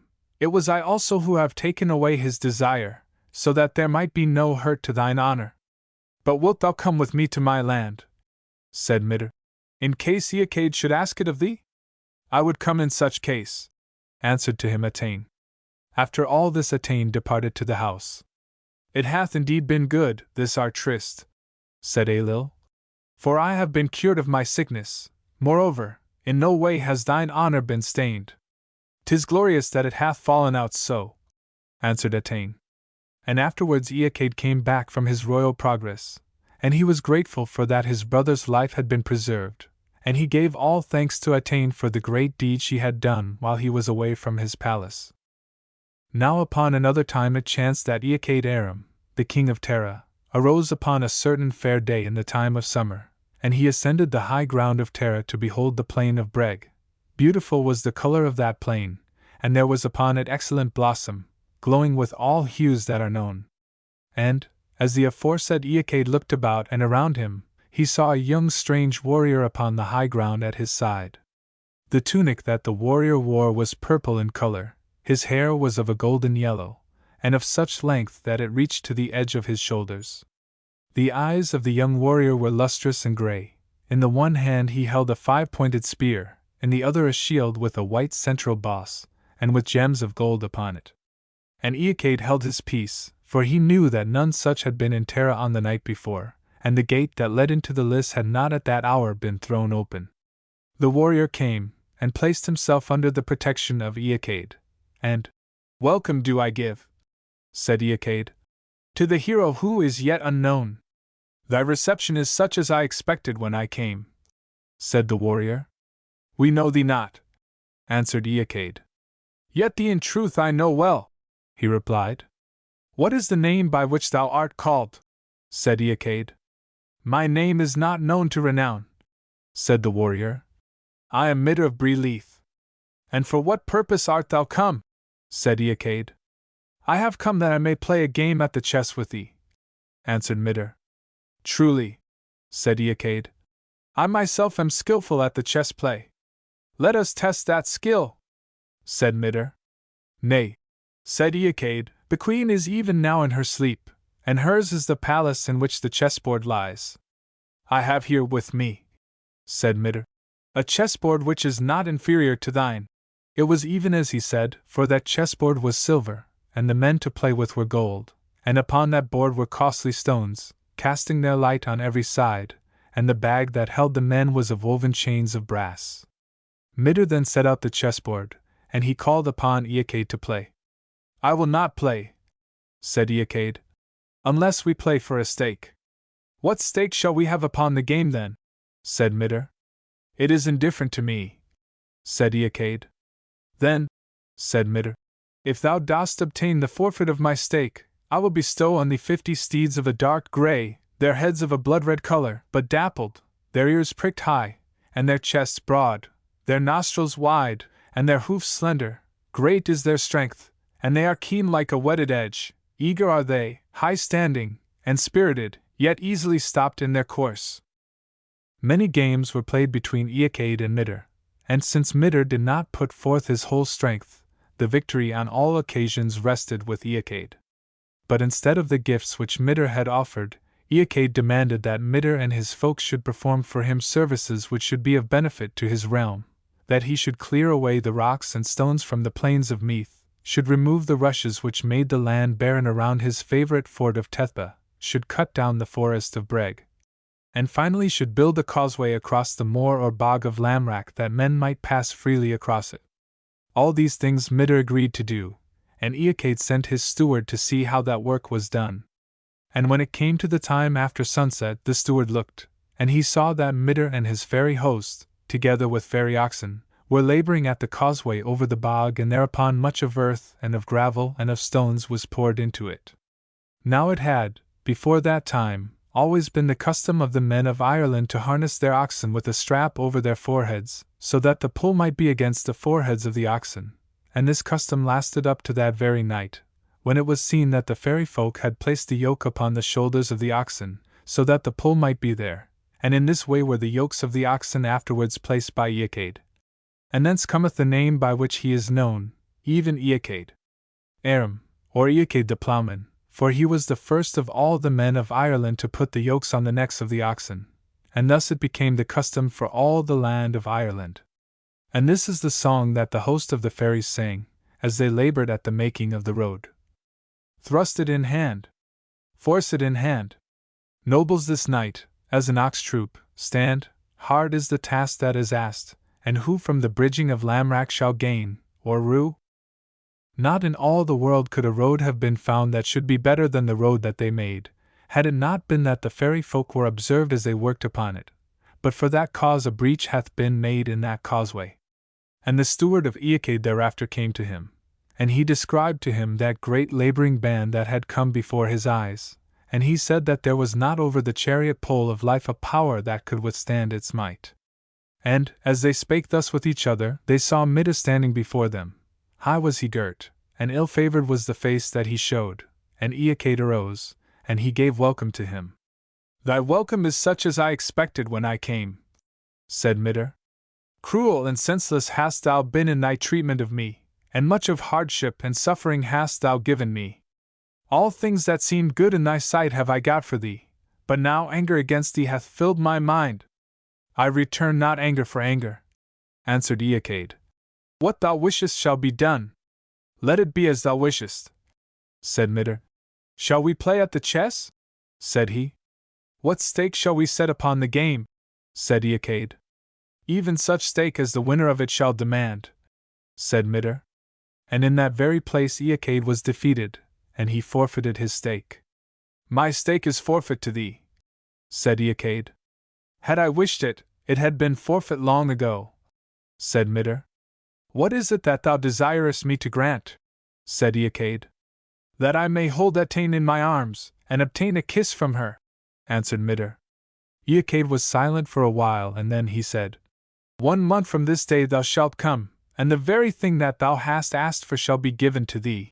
Now for a year before that Mitter first came to Eacade for the chess play, had he been at the wooing of Atene, and he obtained her not, and the name which he gave to Atene was befind, or fair-haired woman, so it was that he said, Wilt thou come to my home, fair-haired lady? As has before been recited. And it was at that time that Atene said, If thou obtainest me from him who is the master of my house, I will go, but if thou art not able to obtain me from him, then I will not go. And thereon Mitter came to Eacade, and allowed him at the first to win the victory over him, in order that Eacade should stand in his debt, and therefore it was that he paid the great stakes to which he had agreed, and therefore also was it that he had demanded of him that he should play that game in ignorance of what was staked. And when Mitter and his folk were paying those agreed-on stakes, which were paid upon that night, to wit, the making of the road, and the clearing of the stones from Meath, the rushes from around Tethba, and of the forest that is over Breg, it was thus that he spoke, as it is written in the book of Drumsnechta. Pile on the soil, thrust on the soil, red are the oxen around who toil, heavy the troops that my words obey, heavy they seem, and yet men are they. Strongly, as piles, are the tree trunks placed, red are the wattles above them laced, tired are your hands, and your glances slant, one woman's winning this toil may grant. Oxen ye are, but revenge shall see, men who are white shall your servants be, rushes from Tepha are cleared away, grief is the price that the man shall pay, stones have been cleared from the rough meath ground, whose shall the gain or the harm be found? Now Midir appointed a day at the end of the month when he was to meet Eachade, and Eachade called the armies of the heroes of Ireland together, so that they came to Tara, and all the best of the champions of Ireland, ring within ring, were about Tara, and they were in the midst of Tara itself, and they guarded it, both without and within, and the king and the queen were in the midst of the palace. And the outer court thereof was shut and locked, for they knew that the great might of men would come upon them. And upon the appointed night Atene was dispensing the banquet to the kings, for it was her duty to pour out the wine, when in the midst of their talk they saw Midir standing before them in the center of the palace. He was always fair, yet fairer than he ever was seemed Midir to be upon that night. And he brought to amazement all the hosts on which he gazed, and all thereon were silent, and the king gave a welcome to him. Thy reception is such as I expected when I came, said Midir. Let that now be given to me that hath been promised. 'Tis a debt that is due when a promise hath been made, and I for my part have given to thee all that was promised by me. I have not yet considered the matter, said Eachade. Thou hast promised Atane's very self to me, said Midir. That is what hath come from thee. Atene blushed for shame when she heard that word. Blush not, said Midir to Atene, for in no wise hath thy wedding feast been disgraced. I have been seeking thee for a year with the fairest jewels and treasures that can be found in Ireland, and I have not taken thee until the time came when Eachade might permit it. 'Tis not through any will of thine that I have won thee. I myself told thee, said Atene, that until Eachade should resign me to thee I would grant thee nothing. Take me then for my part, if Eachade is willing to resign me to thee. But I will not resign thee, said Eachade. Nevertheless he shall take thee in his arms upon the floor of this house as thou art. It shall be done, said Midir. He took his weapons into his left hand and the woman beneath his right shoulder, and he carried her off through the skylight of the house. And the hosts rose up around the king, for they felt that they had been disgraced, and they saw two swans circling round Tara, and the way that they took was the way to the elf mound of Femin. And Eachade with an army of the men of Ireland went to the elf mound of Femin, which men called the mound of the fair-haired women. And he followed the counsel of the men of Ireland, and he dug up each of the elf mounds that he might take his wife from thence. And Midir and his host opposed them, and the war between them was long. Again and again the trenches made by Eachade were destroyed. For 9 years, as some say, lasted the strife of the men of Ireland to enter into the fairy palace. And when at last the armies of Eachade came by digging to the borders of the fairy mansion, Midir sent to the side of the palace 60 women all in the shape of Atene, and so like to her that none could tell which was the queen. And Eachade himself was deceived, and he chose, instead of Atene, her daughter Meswichala, or as some say Esa. But when he found that he had been deceived, he returned again to Sac Bree Leith, and this time Atene made herself known to Eachade by proofs that he could not mistake, and he bore her away in triumph to Tara, and there she abode with the king. Mac Dathos bore introduction. The tale of Mac Dathos bore seems to deal with events that precede the principal events of the heroic period. Most of the characters named in it appear as the chief actors in other romances. Connor and Ailill are as usual the leaders of Ulster and Connaught, but the king of Leinster is Mesrota Mac Datho, not his brother Mesgigra, who appears in the Siege of Howth. See Hull, Cuchulainn Saga, page 87, and the Ulster champion is not Cuchulainn, but his elder comrade, Conall Cernach. The text followed is that of the Book of Leinster as printed by Windisch in Irish Che Text Volume 1. The later Harleian manuscripts readings given by Windisch have been taken in a few cases where the Leinster text seems untranslatable. There is a slightly different version, given by Kuno Meyer in the Anecdota Oxoniensia, taken from Rawlinson b. 512, a 15th century manuscript, but the text is substantially that of the Leinster version, and does not give, as in the case of the tale of Atene, a different view of the story. The verse passages differ in the two versions. 2 verse passages on pages 37 and 46 have been inserted from the Rawlinson manuscript, otherwise the rendering follows the Leinster text.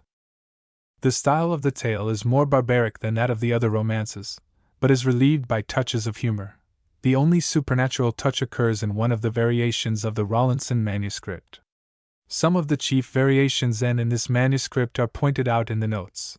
The respectful menon of Curoi MacDarry, who seems to have been a Munster hero, overshadowed in the accepted versions by the superior glory of Ulster, may be noted. Also the remark that Ferloga did not get his seapock, which seems to have been inserted by a later band of a critic who disapproved of the frivolity of the original author, or was jealous for the honour of the Ulster ladies. Mac Dathos bore from the Book of Leinster, 12th century MS. With some additions from Rawlinson b. 512, written about 1560. A glorious king once hold rule over the men of Leinster. His name was Mesrota Mac Datho. Now Mac Datho had among his possessions a hound which was the guardian of all Leinster.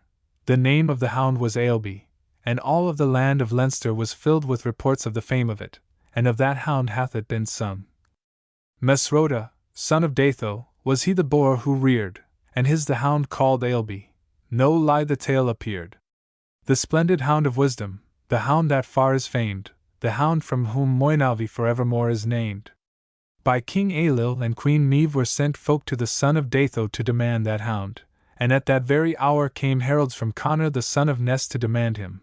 And to all of these a welcome was bid by the people of Mac Datho, and they were brought to speak with Mac Datho in his palace. At the time that we speak of, this palace was a hostelry that was the sixth of the hostelries of Ireland. There were beside it the hostelry of de Durga in the land of Quallen in Leinster, also the hostelry of Fergal the Wily, which is beside Lusk, and the hostelry of de Rio in Breffni, and the hostelry of de Choca in the west of Meath, and the hostelry of the landholder Blay in the country of the men of Ulster. There were 7 doors to that palace, and 7 passages ran through it. Also there stood within it 7 cauldrons, and in every one of the cauldrons was seething the flesh of oxen and the salted flesh of swine. Every traveller who came into the house after a journey would thrust a fork into a cauldron, and whatsoever he brought out at the first thrust, that had he to eat. If he got nothing at the first thrust, no second attempt was allowed him. They brought the heralds before Mac Datho as he sat upon his throne, that he might learn of their requests before they made their meal, and in this manner they made known their message. "We have come," said the men who were sent from Connaught, "that we might ask for thy hound. 'Tis by Ailill and Meve we are sent. Thou shalt have in payment for him 6,000 milch cows, also a 2-horse chariot with its horses, the best to be had in Connaught, and at the end of a year as much again shall be thine. We also," said the heralds from Ulster, "have come to ask for thy hound. We have been sent by Connor, and Connor is a friend who is of no less value than these. He also will give to thee treasures and cattle, and the same amount at the end of a year, and he will be a stout friend to thee." Now after he had received this message Mac Datho sank into a deep silence. He ate nothing, either did he sleep, but tossed about from one side to another, and then said his wife to him, "For a long time hast thou fasted, food is before thee, yet thou eatest not. What is it that ails thee?" And Mac Datho made her no answer, whereupon she said, "The wife, FN number 10. Gone is King Mac Datho's sleep, restless cares his home invade, though his thoughts from all he keep, problems deep his mind hath weighed. He, my sight avoiding, turns towards the wall, that hero grim, well his prudent wife discerns sleep hath passed away from him." FN number 10, the Irish meter is followed in the first 4 verses. Mac Datho. Crimthan Seth, Nar's sister's son. Secrets none to women tell. Woman's secret soon is won, never thrall kept jewel well. The wife. Why against a woman speak till ye test, and find she fails? When thy mind to plan is weak, oft another's wit avails. Mac Datho. At ill season indeed came those heralds who his hound from Mac Datho would take. In more wars than by thought can be counted fair-haired champions shall fall for its sake. If to Connor I dare to deny him, he shall deem it the deed of a churl, nor shall cattle or country be left me by the hosts he against me can hurl. If refusal to Ailill I venture, with all Ireland my folk shall he sack, from our kingdom Mac Mata shall drive us, and our ashes may tell of his track. The wife. Here a counsel I find to deliver, and in woe shall our land have no share. Of that hound to them both be thou giver, and who dies for it little we care. Mac Datho. Ah! The grief that I had is all ended. I have joy for this speech from thy tongue. Surely ale be from heaven descended. There is none who can say whence he sprung. After these words the son of Datho rose up, and he shook himself. And may this fall out well for us, said he, and well for our guests who come here to seek for him. His guests abode 3 days and 3 nights in his house, and when that time was ended, he bade that the heralds from Connaught be called to confer with him apart, and he spoke thus. I have been, he said, in great vexation of spirit, and for long have I hesitated before I made a decision what to do. But now have I decided to give the hound to Ailill and Meve. Let them come with splendor to bear it away. They shall have plenty both to eat and to drink, and they shall have the hound to hold, and welcome shall they be. And the messengers from Connaught were well pleased with this answer that they had. Then he went to where the heralds from Ulster were, and thus he addressed them. After long hesitation, said he, I have awarded the hound to Connor, and a proud man should he be. Let the armies of the nobles of Ulster come to bear him away. They shall have presents, and I will make them welcome. And with this the messengers from Ulster were content. Now Mac Datho had so planned it that both those armies, that from the east and that from the west, should arrive at his palace upon the selfsame day. Nor did they fail to keep their tryst. Upon the same day those 2 provinces of Ireland came to Mac Datho's palace, and Mac Datho himself went outside and greeted them. For 2 armies at the same time we were not prepared, yet I bid welcome to you, ye men. Enter into the court of the house. Then they went all of them into the palace. One half of the house received the Ulster men, and the other half received the men of Connaught. For the house was no small one, it had 7 doors and 50 couches between each 2 doors, and it was no meeting of friends that was then seen in that house, but the hosts that filled it were enemies to each other, for during the whole time of the 300 years that preceded the birth of Christ there was war between Ulster and Connaught. Then they slaughtered for them Mac Datho's boar. For 7 years had that boar been nurtured upon the milk of 50 cows, but surely venom must have entered into its nourishment, so many of the men of Ireland did it cause to die. They brought in the boar, and 40 oxen as side dishes to it, besides other kind of food.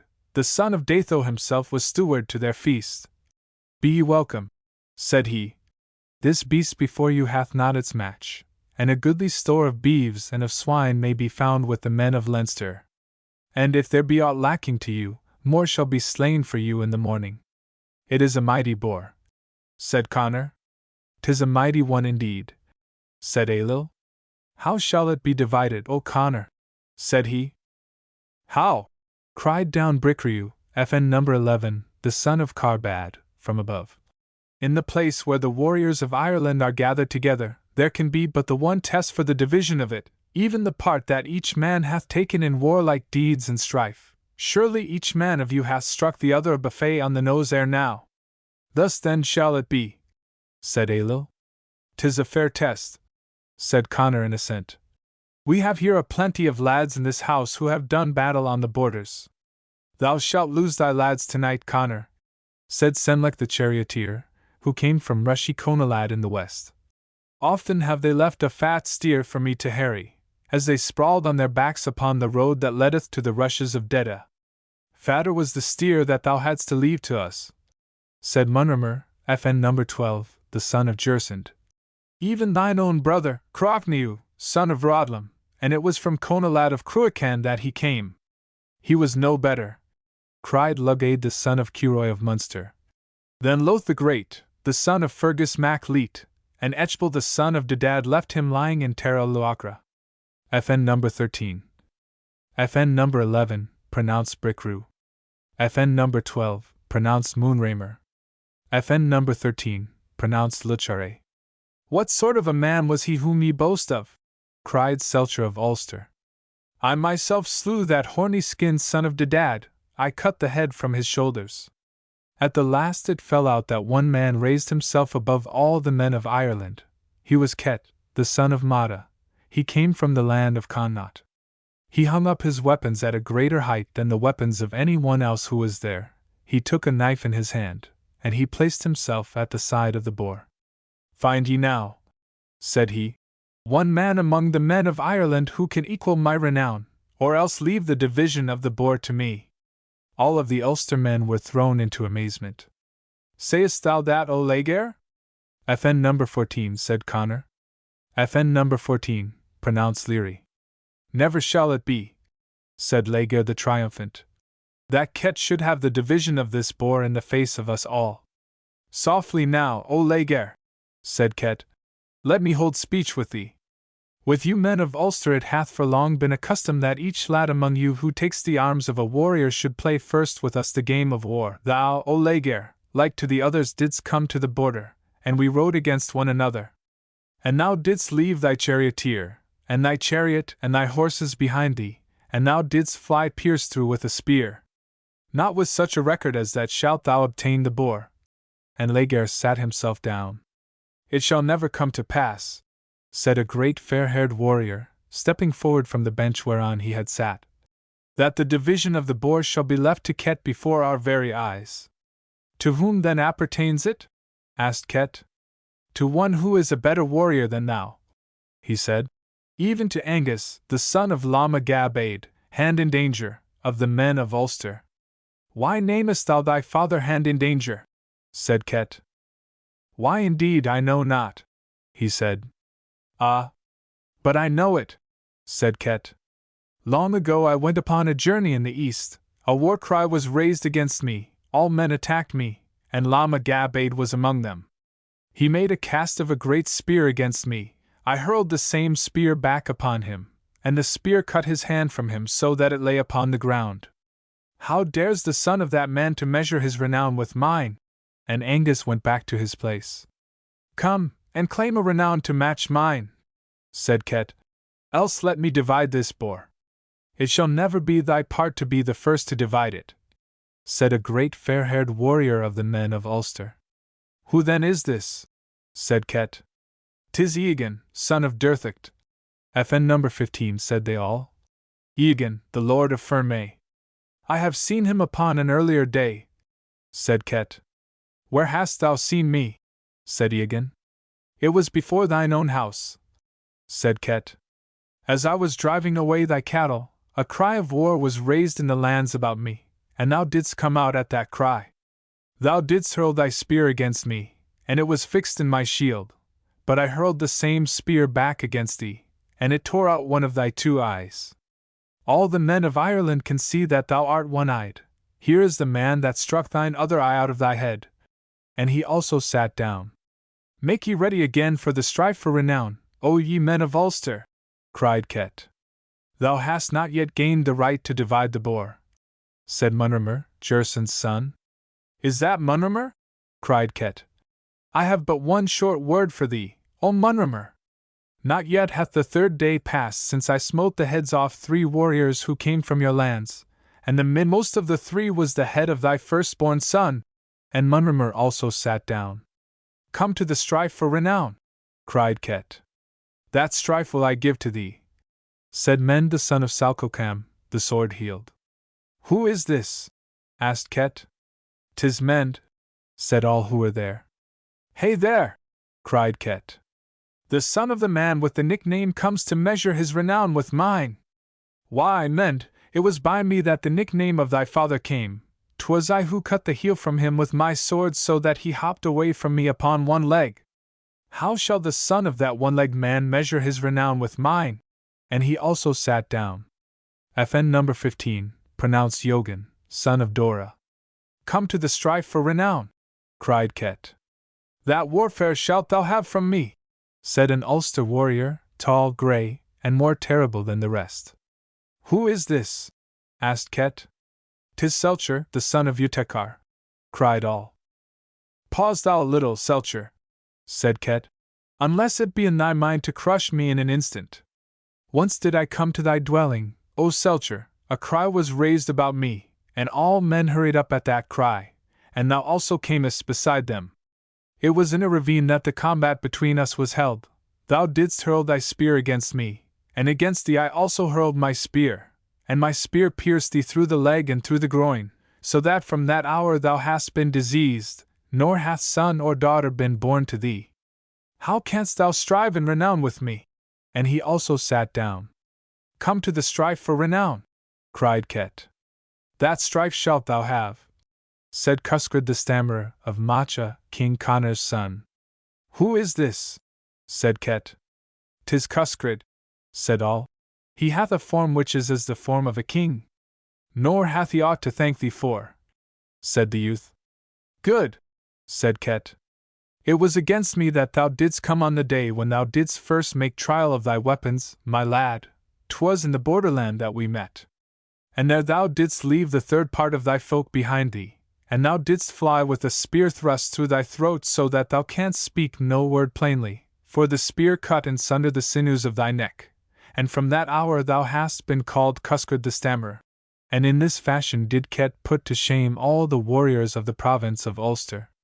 But as he was exulting near to the boar, with his knife in his hand, all saw Conall, the victorious, enter the palace, and Conall sprang into the midst of the house, and the men of Ulster hailed him with a shout, and Connor himself took his helmet from his head, and swung it on high to greet him. "'Tis well that I wait for the portion that befalls me," said Conall. "Who is he who is the divider of the boar for ye?" "That office must be given to the man who stands there," said Connor, "even to Ket, the son of Mata." "Is this true, O Ket?" said Conall. "Art thou the man to allot this boar?" And then sang Ket. Conall, all hail! Hard stony spleen, wild glowing flame, ice glitter keen, blood in thy breast raggeth and boils, oft didst thou wrest victory's spoils, thou scarred son of Finnecombe, FN number 16, thou truly canst claim to stand rival to me, and to match me in fame. And Conall replied to him, "Hail to thee, Ket! Well are we met!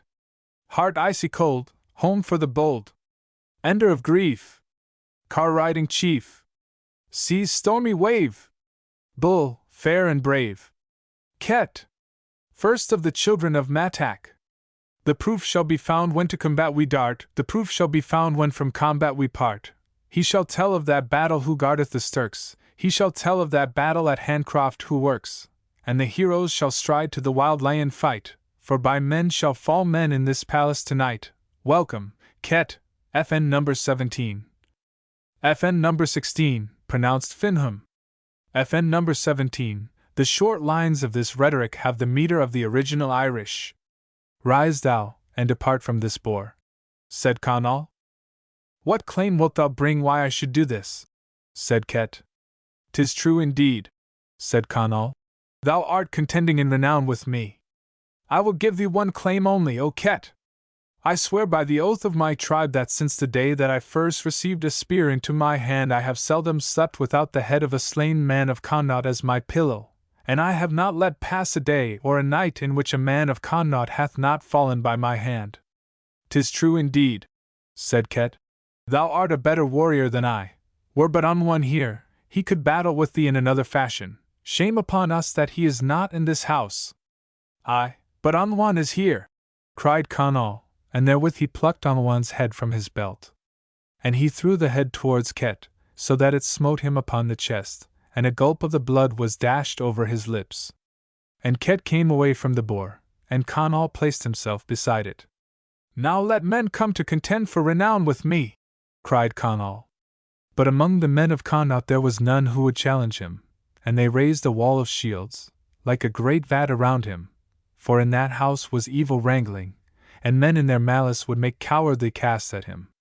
And Conall turned to divide the boar, and he took the end of the tail in his mouth. And although the tail was so great that it was a full load for 9 men, yet he sucked it all into his mouth so that nothing of it was left, and of this hath been said, "Strong hands on a cart thrust him forward." His great tail, though for 9 men a load, was devoured by the brave Conall Cernac, as the joints he so gaily bestowed. Now to the men of Connaught Conall gave nothing except the 2 forelegs of the boar, and this share seemed to be but small to the men of Connaught, and thereon they sprang up, and the men of Ulster also sprang up, and they rushed at each other.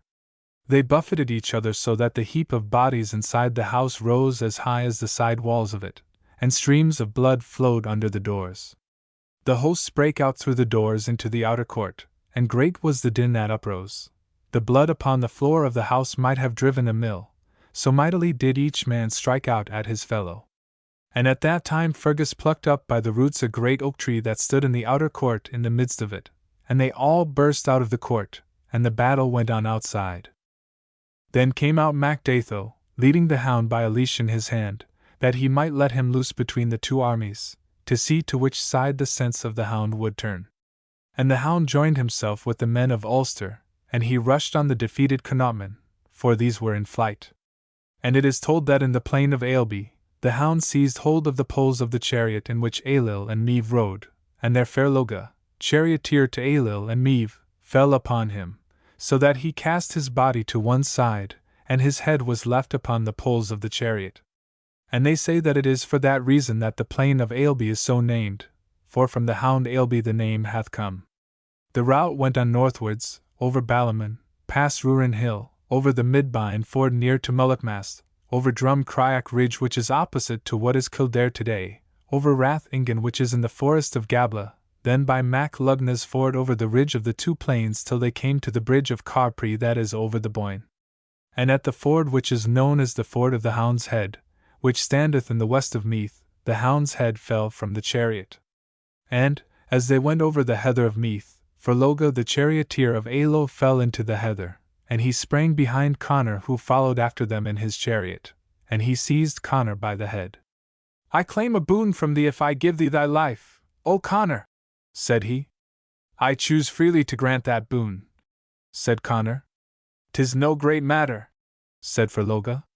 Take me with thee to Main Macha, and at each 9th hour let the widows and the growing maidens of Ulster serenade me, FN number 18, with the song, Ferloga is my darling. FN number 18, literally. Sing me a seapock, or a choral song. And the women were forced to do it, for they dared not to deny him, fearing the wrath of Connor, and at the end of a year Ferloga crossed by Athlone into Connaught, and he took with him 2 of Connor's horses bridled with golden reins. And concerning all this hath it been sung. Hear truth, ye lads of Connaught, no lies your griefs shall fill, a youth the board divided, the share you had was ill. Of men thrice 50/50s would win the Ailbe hound, in pride of war they struggled, small cause for strife they found. Yet there came conquering Connor, and Ailill's hosts, and Ket, no law Cuchulainn granted, and brooding Bod, FN number 19, was met. Dark Durthach's son, great Eogan, shall find that journey hard. From east came Congal Aidni, and Fiamin, FN number 20, sailor bard, 3 sons of Nera, famous for countless warlike fields, 3 lofty sons of Usnak, with hard-set cruel shields. From high Conalad Croghan wise Semlek, FN number 21, drave his car, and Dubtak, FN number 22, came from Emain, his fame is known afar, and Elan came, whom glorious from many a field they hail, Loch Sale's grim chief, Munrimer, Bird bait her, smooth of tail. FN number 19, pronounced Bob, with sound of robe. FN number 20, pronounced Femin. FN number 21, pronounced Soleil, with the light final ch. FN number 22, pronounced Duvtal. And Selcher, Lord in Ulster, and Conall's valor wild, and Markin came, and Lugade of 3 great hounds the child. Fergus, awaiting the glorious hound, spreadeth a cloak o'er his mighty shield, shaketh an oak he hath plucked from ground, red was the woe the red cloak concealed. Yonder stood Southern, FN number 23, of Fintan's son, holding them back, till 6 hours had flown. Connauhtman's slaughter his hand hath done, pass of the ford he hath held alone. Armies with Feidlim, FN number 24, the war sustain, Laeger the triumpher rides on east, Ed, son of Morna, ye hear complain, little his thought is to mourn that beast. High are the nobles, their deeds show might, housefellows fair, and yet hard in fight, champions of strength upon clans bring doom, great are the captives, and vast the tomb. FN number 23, pronounced Cahern. FN number 24, pronounced Phelim. The Sick Bed of Cuchulainn introduction. The romance called the Sick Bed of Cuchulainn, the latter part of which is also known as the Jealousy of Emer, is preserved in 2 manuscripts, one of which is the 11th century Liebhar na Hwydri, the other a 15th century manuscript in the Trinity College Library. These two manuscripts give substantially the same account, and are obviously taken from the same source, but the later of the two is not a copy of the older manuscript, and sometimes preserves a better reading. The 11th century manuscript definitely gives a yet older book, the Yellow Book of Slain, now lost, as its authority, and this may be the ultimate authority for the tale as we have it. But although there is only one original version of the text, it is quite plain from internal evidence that the compiler of the Yellow Book of Slain, or of an earlier book, had two quite different forms of the story to draw from, and combined them in the version that we have.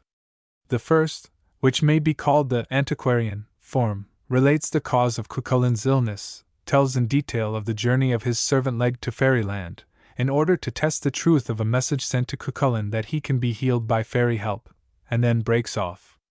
In both the Liebhaar na Uitwiedrie and in the 15th century manuscript, follows a long passage which has absolutely nothing to do with the story, consisting of an account how Lugaid Redstripes was elected to be king over Ireland, and of the bull feast at which the coming of Lugaid is prophesied.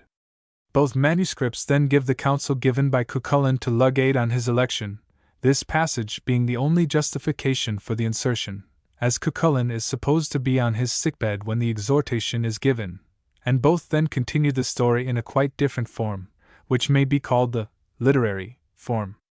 The cause of the sickness is not given in the literary form, which commences with the rousing of Cuchulain from his sickbed, this rousing being due to different agency from that related in the antiquarian form, for in the latter Cuchulain is roused by a son of the fairy king, in the former be his wife Emer. The journey of Leg to Fairyland is then told in the literary form with different detail to that given in the antiquarian one, and the full conclusion is then supplied in this form alone, so that we have, although in the same manuscript version, two quite distinct forms of the original legend, the first effective at the end of the story, the other at its beginning. Not only are the incidents of the two forms of the story different in many respects, but the styles are so absolutely different that it would seem impossible to attribute them to the same author. The first is a mere compilation by an antiquarian. It is difficult to imagine that it was ever recited in a royal court, although the author may have had access to a better version than his own. He inserts passages which do not develop the interest of the story, hints at incidents, the temporary absence of Fergus and Conall, which are not developed or alluded to afterwards, and is a notable early example of the way in which Irish literature can be spoiled by combining several different independent stories into one. There is only one gem, strictly so called, and that not of a high order. The only poetic touches occur in the rhetoric, and although in this there is a weird supernatural flavor that may have marked the original used by the compiler of this form, the human interest seems to be exceptionally weak. The second or literary form is as different from the other as it is possible for two compositions on the same theme to be. The first few words strike the human note in Cuchulain's message to his wife. "Tell her that it goeth better with me from hour to hour." The poems are many, long, and of high quality. The rhetoric shows a strophic correspondence, the Greek principle of letting the messenger tell the story instead of relating the facts, in a narrative of events, the method followed in the antiquarian version, is made full use of. The modest account given by Cuchulain of his own deeds contrasts well with the prose account of the same deeds, and the final relation of the voluntary action of the fairy lady who gives up her lover to her rival, and her motives, is a piece of literary work centuries in advance of any other literature of modern Europe. Some modern accounts of this romance have combined the two forms, and have omitted the irrelevant incidents in the antiquarian version. There are literary advantages in this course, for the disconnected character of the antiquarian opening, which must stand first, as it alone gives the beginning of the story, affords little indication of the high quality of the better work of the literary form that follows. But, in order to heighten the contrast, the two forms are given just as they occur in the manuscripts, the only omissions being the account of the election of Lugaid, and the exhortation of Cuchulain to the new king. Thurneson, in his Sagan aus dem Alten Irland, places the second description of fairyland by Leg with the antiquarian form, and this may be justified not only by the allusion to Ethne, who does not appear elsewhere in the literary form, but from the fact that there is a touch of rough humor in this poem, which appears in the antiquarian form, but not elsewhere in the literary one. where the manuscripts place this poem. But on the other hand, the poetry of this second description, and its vividness, come much closer to the literary form, and it has been left in the place that the manuscript gives to it. The whole has been translated direct from the Irish in Irish Text Volume 1, with occasional reference to the facsimile of the Líbhar na Échridri, the words marked as doubtful by Windisch in his glossary, which are rather numerous, being indicated by marks of interrogation in the notes, and where Windisch goes not indicate a probable meaning, a special note is made on the word, unless it has been given in dictionaries subsequent to that of Windisch. Thurnison's translation has sometimes been made use of, when there is no other guide, but he omits some passages, and Windisch has been followed in the rendering given in his glossary in cases where there would seem to be a difference, as Thurnison often translates freely. The Sickbed of Cuchulainn. Transcribed from the Lost Yellow Book of Slang. By Maumuri Mac Celiachair into the Líbhar na Échridri in the 11th century. Every year the men of Ulster were accustomed to hold festival together, and the time when they held it was for 3 days before Samhain, the summer end, and for 3 days after that day, and upon Samhain itself. And the time that is spoken of is that when the men of Ulster were in the plain of Murtham, and there they used to keep that festival every year, nor was there an thing in the world that they would do at that time except sports, and marketings, and splendors, and pomps, and feasting and eating, and it is from that custom of theirs that the festival of the Samhain has descended, that is now held throughout the whole of Ireland. Now once upon a time the men of Ulster held festival upon the Murtham plain, and the reason that this festival was held was that every man of them should then give account of the combats he had made and of his valor every summer end. It was their custom to hold that festival in order to give account of these combats, and the manner in which they gave that account was this: each man used to cut off the tip of the tongue of a foe whom he had killed, and he bore it with him in a pouch. Moreover, in order to make more great the numbers of their contests, some used to bring with them the tips of the tongues of beasts, and each man publicly declared the fights he had fought, one man of them after the other. And they did this also, they laid their swords over their thighs when they declared the strifes, and their own swords used to turn against them when the strife that they declared was false. Nor was this to be wondered at, for at that time it was customary for demon beings to scream from the weapons of men, so that for this cause their weapons might be the more able to guard them. To that festival then came all the men of Ulster except 2 alone, and these 2 were Fergus the son of Rog, and Conall the victorious. "Let the festival be held!" cried the men of Ulster. "Nay," said Cuchulainn, "it shall not be held until Conall and Fergus come." And this he said because Fergus was the foster father of Cuchulainn, and Conall was his comrade. Then said Sancha, "Let us for the present engage in games of chess, and let the druids sing, and let the jugglers play their feats." And it was done as he had said. Now while they were thus employed a flock of birds came down, and hovered over the lake. Never was seen in Ireland more beautiful birds than these. And a longing that these birds should be given to them seized upon the women who were there, and each of them began to boast of the prowess of her husband at bird-catching. "How I wish," said Ethne Aidan Cathracht, Connor's wife, "that I could have 2 of those birds, one of them upon each of my 2 shoulders." "It is what we all long for," said the women, and, "if any should have this boon, I should be the first one to have it," said Ethne Ingiba, the wife of Cuchulainn. "What are we to do now?" said the women. "'Tis easy to answer you," said Lebercam, the daughter of Oe and Adarc. "I will go now with a message from you, and will seek for Cuchulainn." She then went to Cuchulainn, and, "The women of Ulster would be well pleased," she said, "if yonder birds were given to them by thy hand." And Cuchulainn made for his sword to unsheath it against her. "Cannot the lasses of Ulster find any other but us," he said, "to give them their bird hunt today? 'Tis not seemly for thee to rage thus against them," said Lebercam. "For it is on thy account that the women of Ulster have assumed one of their 3 blemishes, even the blemish of blindness. For there were 3 blemishes that the women of Ulster assumed, that of crookedness of gait, and that of a stammering in their speech, and that of blindness. Each of the women who loved Conall the victorious had assumed a crookedness of gait. Each woman who loved Cusgrave Mend, the stammer of Macha, Connor's son, stammered in her speech, each woman in like manner who loved Cucullin had assumed a blindness of her eyes, in order to resemble Cucullin, for he, when his mind was angry within him, was accustomed to draw in the one of his eyes so far that a crane could not reach it in his head, and would thrust out the other so that it was great as a cauldron in which a calf is cooked. "Yoke for us the chariot, O Leg," said Cucullin. And Leg yoked the chariot at that, and Cucullin went into the chariot, and he cast his sword at the birds with a cast like the cast of a boomerang, so that they with their claws and wings flapped against the water. And they seized upon all the birds, and they gave them and distributed them among the women, nor was there any one of the women, except Ethne alone, who had not a pair of those birds. Then Cucullin returned to his wife, and, "Thou art enraged," said he to her. "I am in no way enraged," answered Ethne, "for I deem it as being by me that the distribution was made.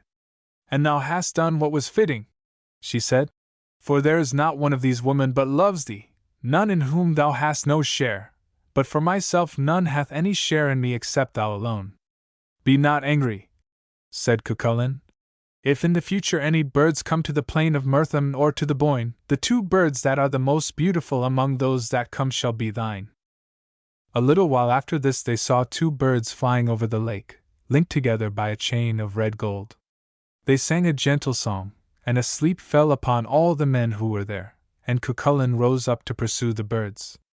"If thou wilt hearken to me," said Leg, and so also said Ethne, "thou shalt not go against them. Behind those birds is some especial power.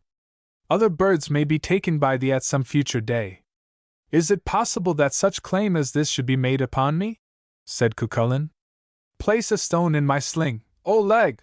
Leg thereon took a stone, and he placed it in the sling, and Cucullin launched the stone at the birds, but the cast missed.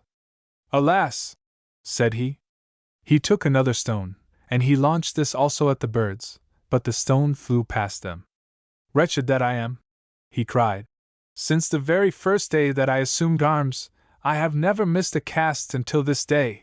And he cast his spear at them, and the spear went through the shield of the wing of one of the birds, and the birds flew away, and went beneath the lake. After this Cucullin departed, and he rested his back against a stone pillar, and his soul was angry within him, and a sleep fell upon him. Then saw he two women come to him. The one of them had a green mantle upon her, and upon the other was a purple mantle folded in 5 folds. And the woman in the green mantle approached him, and she laughed a laugh at him, and she gave him a stroke with a horsewhip. And then the other approached him, and she also laughed at him, and she struck him in the like manner, and for a long time were they thus, each of them in turn coming to him and striking him until he was all but dead, and then they departed from him. Now the men of Ulster perceived the state in which Cucullin was in, and they cried out that he should be awakened. But, "Nay," said Fergus, "ye shall not move him, for he seeth a vision." And a little after that Cucullin came from his sleep. "What hath happened to thee?" said the men of Ulster, but he had no power to bid greeting to them. "Let me be carried," he said, "to the sickbed that is in Tetbrek, either to Dun Imrith, nor yet to Dun Delga." "Wilt thou not be carried to Dun Delga to seek for Emer?" said Leg. "Nay," said he, "my word is for Tetbrek." And thereon they bore him from that place, and he was in Tetbrek until the end of 1 year, and during all that time he had speech with no one. Now upon a certain day before the next summer end, at the end of a year, when the men of Ulster were in the house where Cucullin was, Fergus being at the side wall, and Conall Cernac at his head, and Lugade Red Stripes at his pillow, and Ethne Ingiba at his feet, when they were there in this manner, a man came to them, and he seated himself near the entrance of the chamber in which Cucullin lay. "What hath brought thee here?" said Conall the Victorious. "No hard question to answer," said the man. "If the man who lies yonder were in health, he would be a good protection to all of Ulster. In the weakness and the sickness in which he now is, so much the more great is the protection that they have from him. I have no fear of any of you," he said, "for it is to give to this man a greeting that I come." "Welcome to thee, then, and fear nothing," said the men of Ulster, and the man rose to his feet, and he sang them these staves. "Ah, Cucullin, who art under sickness still, not long thou its cure shouldst need, soon would Edabra's daughters, to heal thine ill, to thee, at thy bidding, speed. Libin, she at swift Labra's right hand who sits, stood up on crutches, FN number 25, plain, and cried. 'Tis the wish of Fan's heart, she the tale permits, to sleep at Cucullin's side. FN number 25, pronounced something like cr. If Cucullin would come to me, Fan thus told, how goodly that day would shine. Then on high would our silver be heaped, and gold, our revellers pour the wine. And if now in my land, as my friend, had been Cucullin, of Swaltham, FN number 26, son, the things that in visions he late hath seen in peace would he safe have won. In the plains of Murtham, to south that spread, shall Libin my word fulfill, she shall seek him on Samhain, he naught need dread, by her shall be cured his ill. FN number 26, pronounced Sultan. Who art thou then thyself? Said the men of Ulster. I am Angus, the son of Edabra. He answered, and the man then left them, nor did any of them know whence it was he had come, nor whither he went. Then Cucullin sat up, and he spoke to them. Fortunate indeed is this, said the men of Ulster. Tell us what it is that hath happened to thee. Upon Samhain night last year, he said, I indeed saw a vision. And he told them of all he had seen. What should now be done, Father Connor? Said Cucullin. This hast thou to do, answered Connor. Rise, and go until thou comest to the pillar where thou wert before. Then Cucullin went forth until he came to the pillar, and then saw he the woman in the green mantle come to him. This is good, O Cucullin, said she. 'Tis no good thing in my thought, said Cucullin. Wherefore camest thou to me last year? He said. It was indeed to do no injury to thee that we came, said the woman, but to seek for thy friendship. I have come to greet thee, she said, from Fan, the daughter of Edabra. Her husband, Manannan the son of the sea, hath released her, and she hath thereon set her love on thee. My own name is Libin, and I have brought to thee a message from my spouse, Labraid the Swift, the sword-wielder, that he will give thee the woman in exchange for 1 day's service to him in battle against Senec the Unearthly, and against Eakade Jul, FN number 27, and against Yogan the Stream. I am in no fit state, he said, to contend with men today. That will last but a little while, she said. Thou shalt be whole, and all that thou hast lost of thy strength shall be increased to thee. Labraid shall bestow on thee that boon, for he is the best of all warriors that are in the world. FN number 27, pronounced, nearly, Yil. Where is it that Labraid dwelleth? Asked Cucullin. In Magmel, FN number 28, the Plain of Delight, said Libin. And now I desire to go to another land, said she. FN number 28, pronounced Maumel. Let Leg go with thee, said Cucullin, that he may learn of the land from which thou hast come. Let him come, then, said Libin. They departed after that, and they went forward until they came to a place where Fan was. And Libin turned to seek for Leg, and she set him upon her shoulder. Thou wouldst never go hence, O Leg, said Libin, wert thou not under a woman's protection. 'Tis not a thing that I have most been accustomed to up to this time, said Leg, to be under a woman's guard. Shame, and everlasting shame, said Libin. That Cucullin is not where thou art. It were well for me, answered Leg, if it were indeed he who is here. They passed on then, and went forward until they came opposite to the shore of an island, and there they saw a skiff of bronze lying upon the lake before them. They entered into the skiff, and they crossed over to the island, and came to the palace door, and there they saw the man, and he came towards them. And thus spoke Libin to the man whom they saw there. Say where he, the hand-on sword Labra swift, abideth? He who of the triumph's lord, in strong chariot rideth. When victorious troops are led, Labra hath the leading, he it is, when spears are red, sets the points bleeding. And the man replied to her, and spoke thus. Labra, who of speed is son, comes, and comes not slowly, crowded hosts together run, bent on warfare holy. Soon upon the forest plain shall be set the killing, for the hour when men are slain Fidgas, FN number 29, fields are filling, FN number 30. FN number 29, pronounced, nearly, Figa. FN number 30, Irish meter approximately imitated in these stanzas. They entered then into the palace, and they saw there thrice 50 couches within the palace, and 3 times 50 women upon the couches, and the women all bade Leg welcome, and it was in these words that they addressed him. Hail! For the guide, Leg, of thy quest, Leg we beside hail, as our guest. What wilt thou do now? Said Libin. Wilt thou go on without a delay, and hold speech with Fand? I will go, he answered, if I may know the place where she is. That is no hard matter to tell thee, she answered. She is in her chamber apart. They went therein, and they greeted Fand, and she welcomed Leg in the same fashion as the others had done. Fand is the daughter of Ed Abra. Ed means fire, and he is the fire of the eye, that is, of the eye's pupil. Fand, moreover, is the name of the tear that runs from the eye. It was on account of the clearness of her beauty that she was so named, for there is nothing else in the world except a tear to which her beauty could be likened.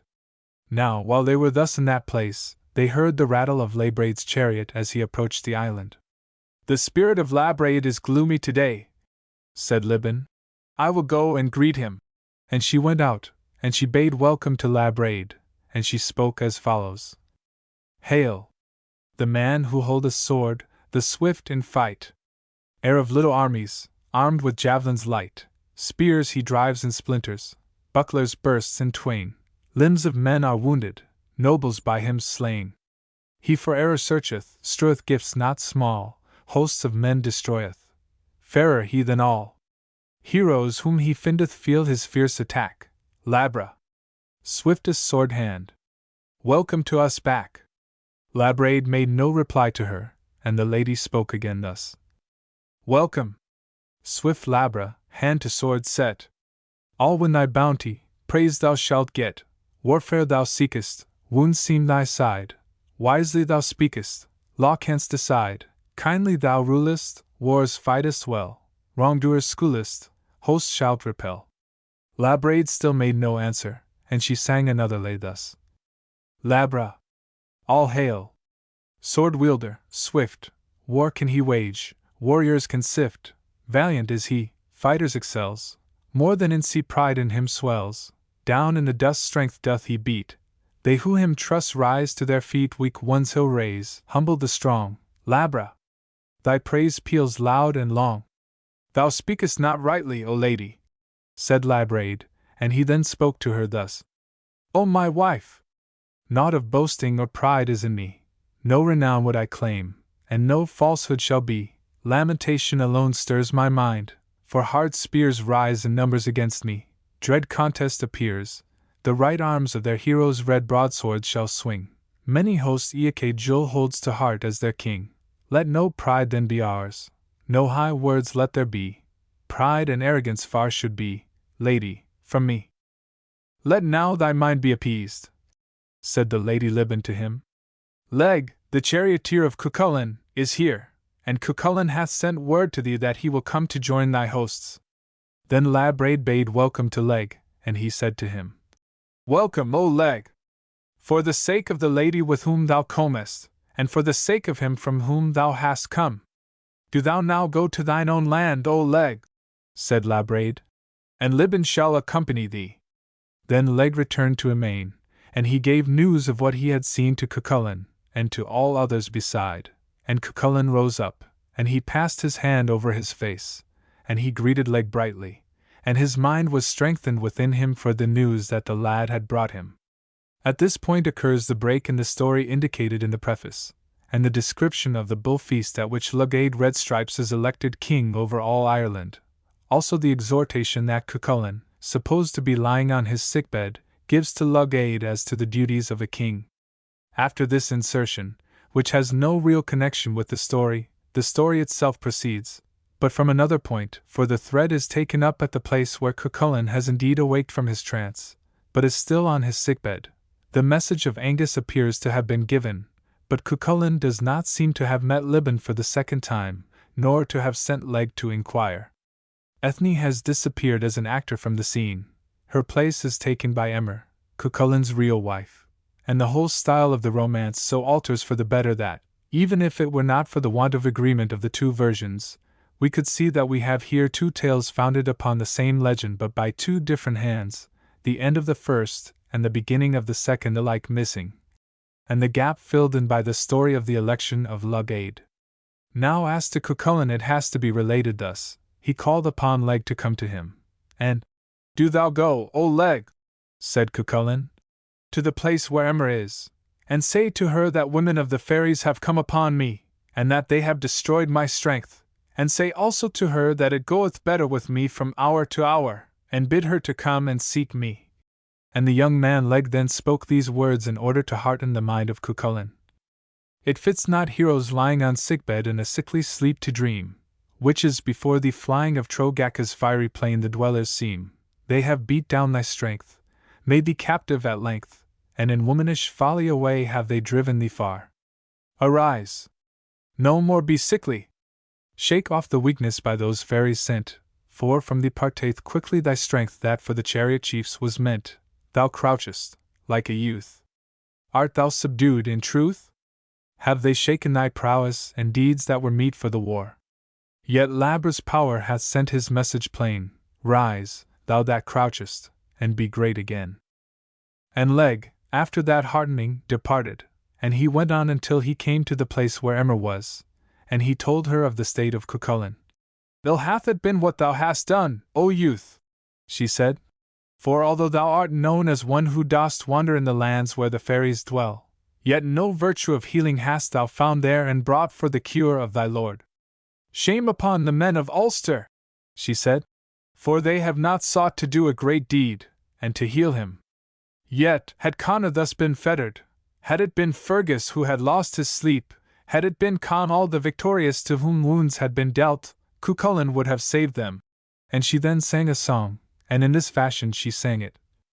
Leg, who off the fairy hill, FN number 31, searchest, slack I find thee still. Lovely Dectyre's son shouldst thou by thy zeal have healed ere now. Ulster, though for bounties famed, foster sire and friends are shamed, none hath deemed Cucullin worth one full journey through the earth. Yet, if sleep on Fergus fell, such that magic arts dispel, Dectyre's son had restless rode till a druid raised that load. Aye, had Conall come from wars, weak with wounds and recent scars, all the world our hound would scour till he found a healing power. Were it Laegir, FN number 32, war had pressed, Erin's meads would know no rest, till, made whole from wounds, he won Mock's grandchild, Conna's son. Had thus crafty Selther slept, long, like him, by sickness kept, through the elf mounds, night and day, would our hound, to heal him, stray. Furbade, girt by heroes strong, were it he had lain thus long, ah! Our hound would rescue bear though through solid earth he fare. FN number 31, the meter of these verses is that of the Irish. FN number 32, pronounced Leary. All the elves of Trim, FN number 33, seem dead, all their mighty deeds have fled, for their hound, who hounds surpassed, elves have bound in slumber fast. Ah! On me thy sickness swerves, hound of Smith who Connor serves. Sore my heart, my flesh must be, may thy cure be wrought by me. Ah! 'Tis blood my heart that stains, sick for him who rode the plains, though his land be decked for feast, he to seek its plain hath ceased. He in amain still delays, 'tis those shapes the bar that raise, weak my voice is, dead its tone, he in evil form is shown. Month-long, year-long watch I keep, seasons pass, I know not sleep, men's sweet speech strikes not mine ear, naught, Riangabres, FN number 34, son I hear. FN number 33, spelt Truim. FN number 34, pronounced Ringabra. And, after that she had sung that song, Emer went forward to Amain that she might seek for Cucullin, and she seated herself in the chamber where Cucullin was, and thus she addressed him. "Shame upon thee," she said, "to lie thus prostrate for a woman's love! Well may this long sickbed of thine cause thee to ail." And it was in this fashion that she addressed him, and she chanted this lay. Stand up, O thou hero of Ulster! Wake from sleep! Rise up, joyful and sound! Look on Connor the king! On my beauty, will that loose not those slumbers profound? See the Ulstermen's clear shining shoulders. Hear their trumpets that call to the fight. See their war cars that sweep through the valleys, as in hero chess, leaping each night. See their chiefs, and the strength that adorns them, their tall maidens, so stately with grace, the swift kings, springing on to the battle, the great queens of the Ulstermen's race. The clear winter but now is beginning, lo! The wonder of cold that hangs there. 'Tis a sight that should warn thee, how chilly! Of what length I yet of colour how bare! This long slumber is ill, it decays thee, 'tis like milk for the full. The saw saith hard is war with fatigue, deadly weakness is a prince who stands second to death. Wake! 'Tis joy for the sodden, this slumber, throw it off with a great glowing heat, sweet-voiced friends for thee wait in great number, Ulster's champion. Stand up on thy feet. And Cuchulainn at her words stood up, and he passed his hand over his face, and he cast all his heaviness and his weariness away from him, and then he arose, and went on his way before him until he came to the enclosure that he sought, and in that enclosure Libin appeared to him. And Libin spoke to him, and she strove to lead him into the fairy hill. But, what place is that in which Labraid dwelleth? Said Cuchulainn. It is easy for me to tell thee, she said. Labra's home's a pure lake, whither troops of women come and go. Easy paths shall lead thee thither, where thou shalt swift Labra know. Hundreds his skilled arm repelleth, wise be they his deeds who speak. Look where rosy beauty dwelleth, like to that think Labra's cheek. Head of wolf, for gore that thirsteth, near his thin red falchion shakes. Shields that cloak the chiefs he bursteth, arms of foolish foes he breaks.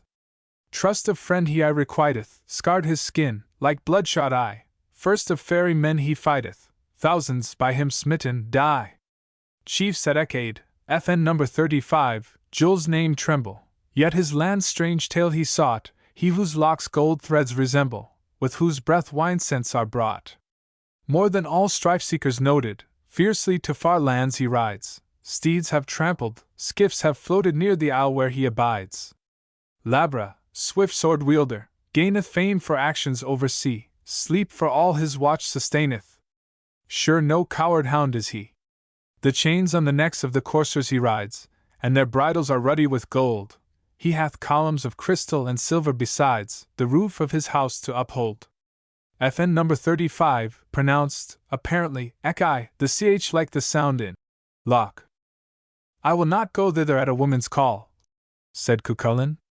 Let Leg then go, said the lady, and let him bring to thee tidings of all that is there.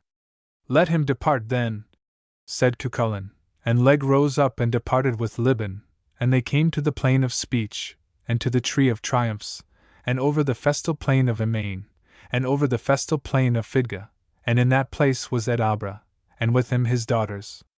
Then Fan bade welcome to Leg, and, How is it, said she, that Cuchulainn hath not come with thee? It pleased him not, said Leg, to come at a woman's call. Moreover, he desired to know whether it was indeed from thee that had come the message, and to have full knowledge of everything. It was indeed from me that the message was sent, she said. And let now Cuchulainn come swiftly to seek us, for it is for today that the strife is set. Then Leg went back to the place where he had left Cuchulainn, and Libin with him. And, How appeareth this quest to thee, O Leg? Said Cuchulainn. And Leg answering said, In a happy hour shalt thou go, said he, for the battle is set for today. And it was in this manner that he spake, and he recited thus. I went gaily through regions, though strange, seen before. By his cairn found I Labra, a cairn for a score. There sat yellow-haired Labra, his spears round him rolled, his long bright locks well gathered round apple of gold. On my five-folded purple his glance at length fell, and he said, Come and enter where Failby doth dwell. In one house dwells white Failby, with Labra, his friend, and retainers thrice 50 each monarch attend. On the right, couches 50, where 50 men rest, on the left, 50 couches by men's weight oppressed.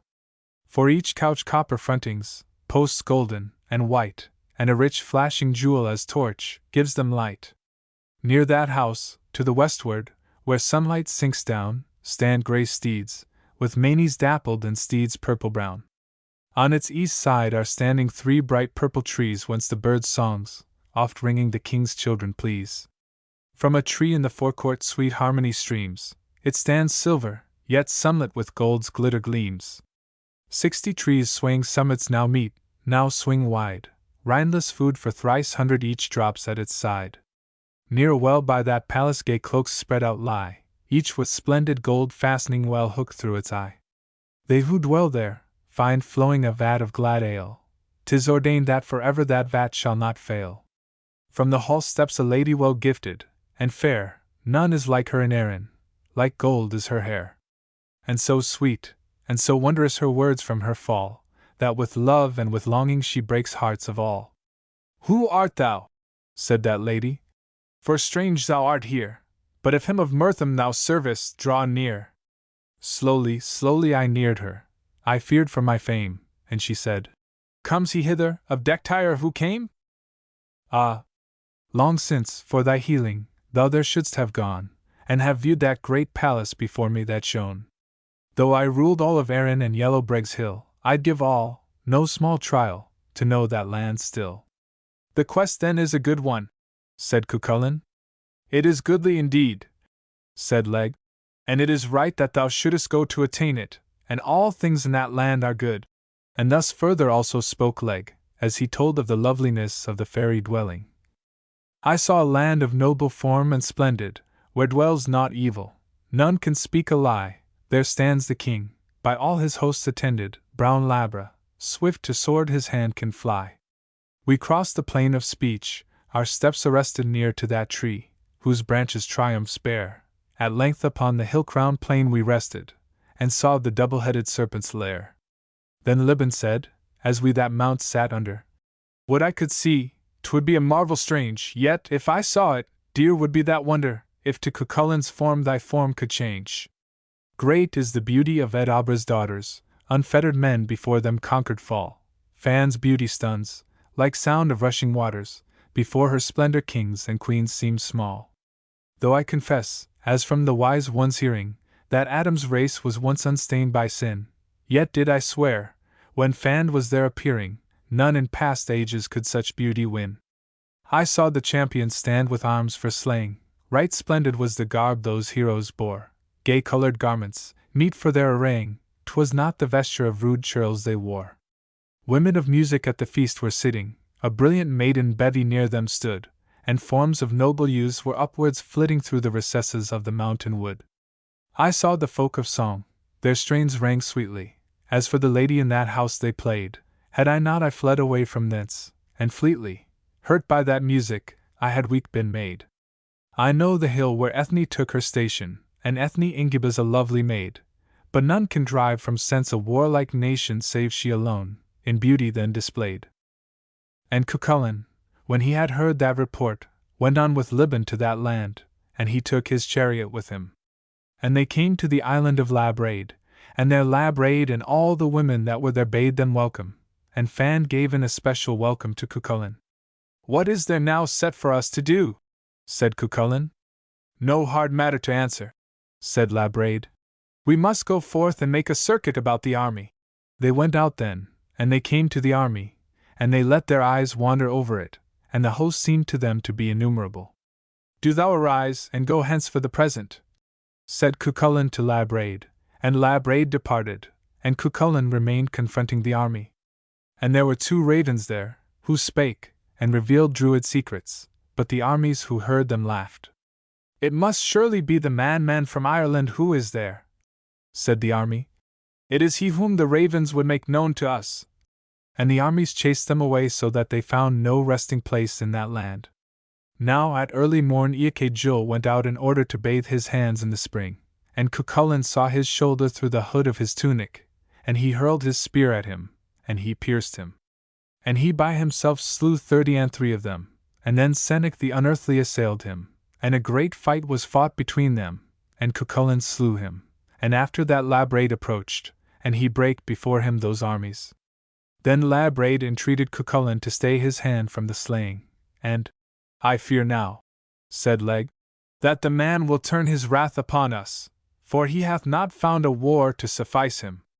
Go now, said Leg, and let there be brought 3 vats of cold water to cool his heat.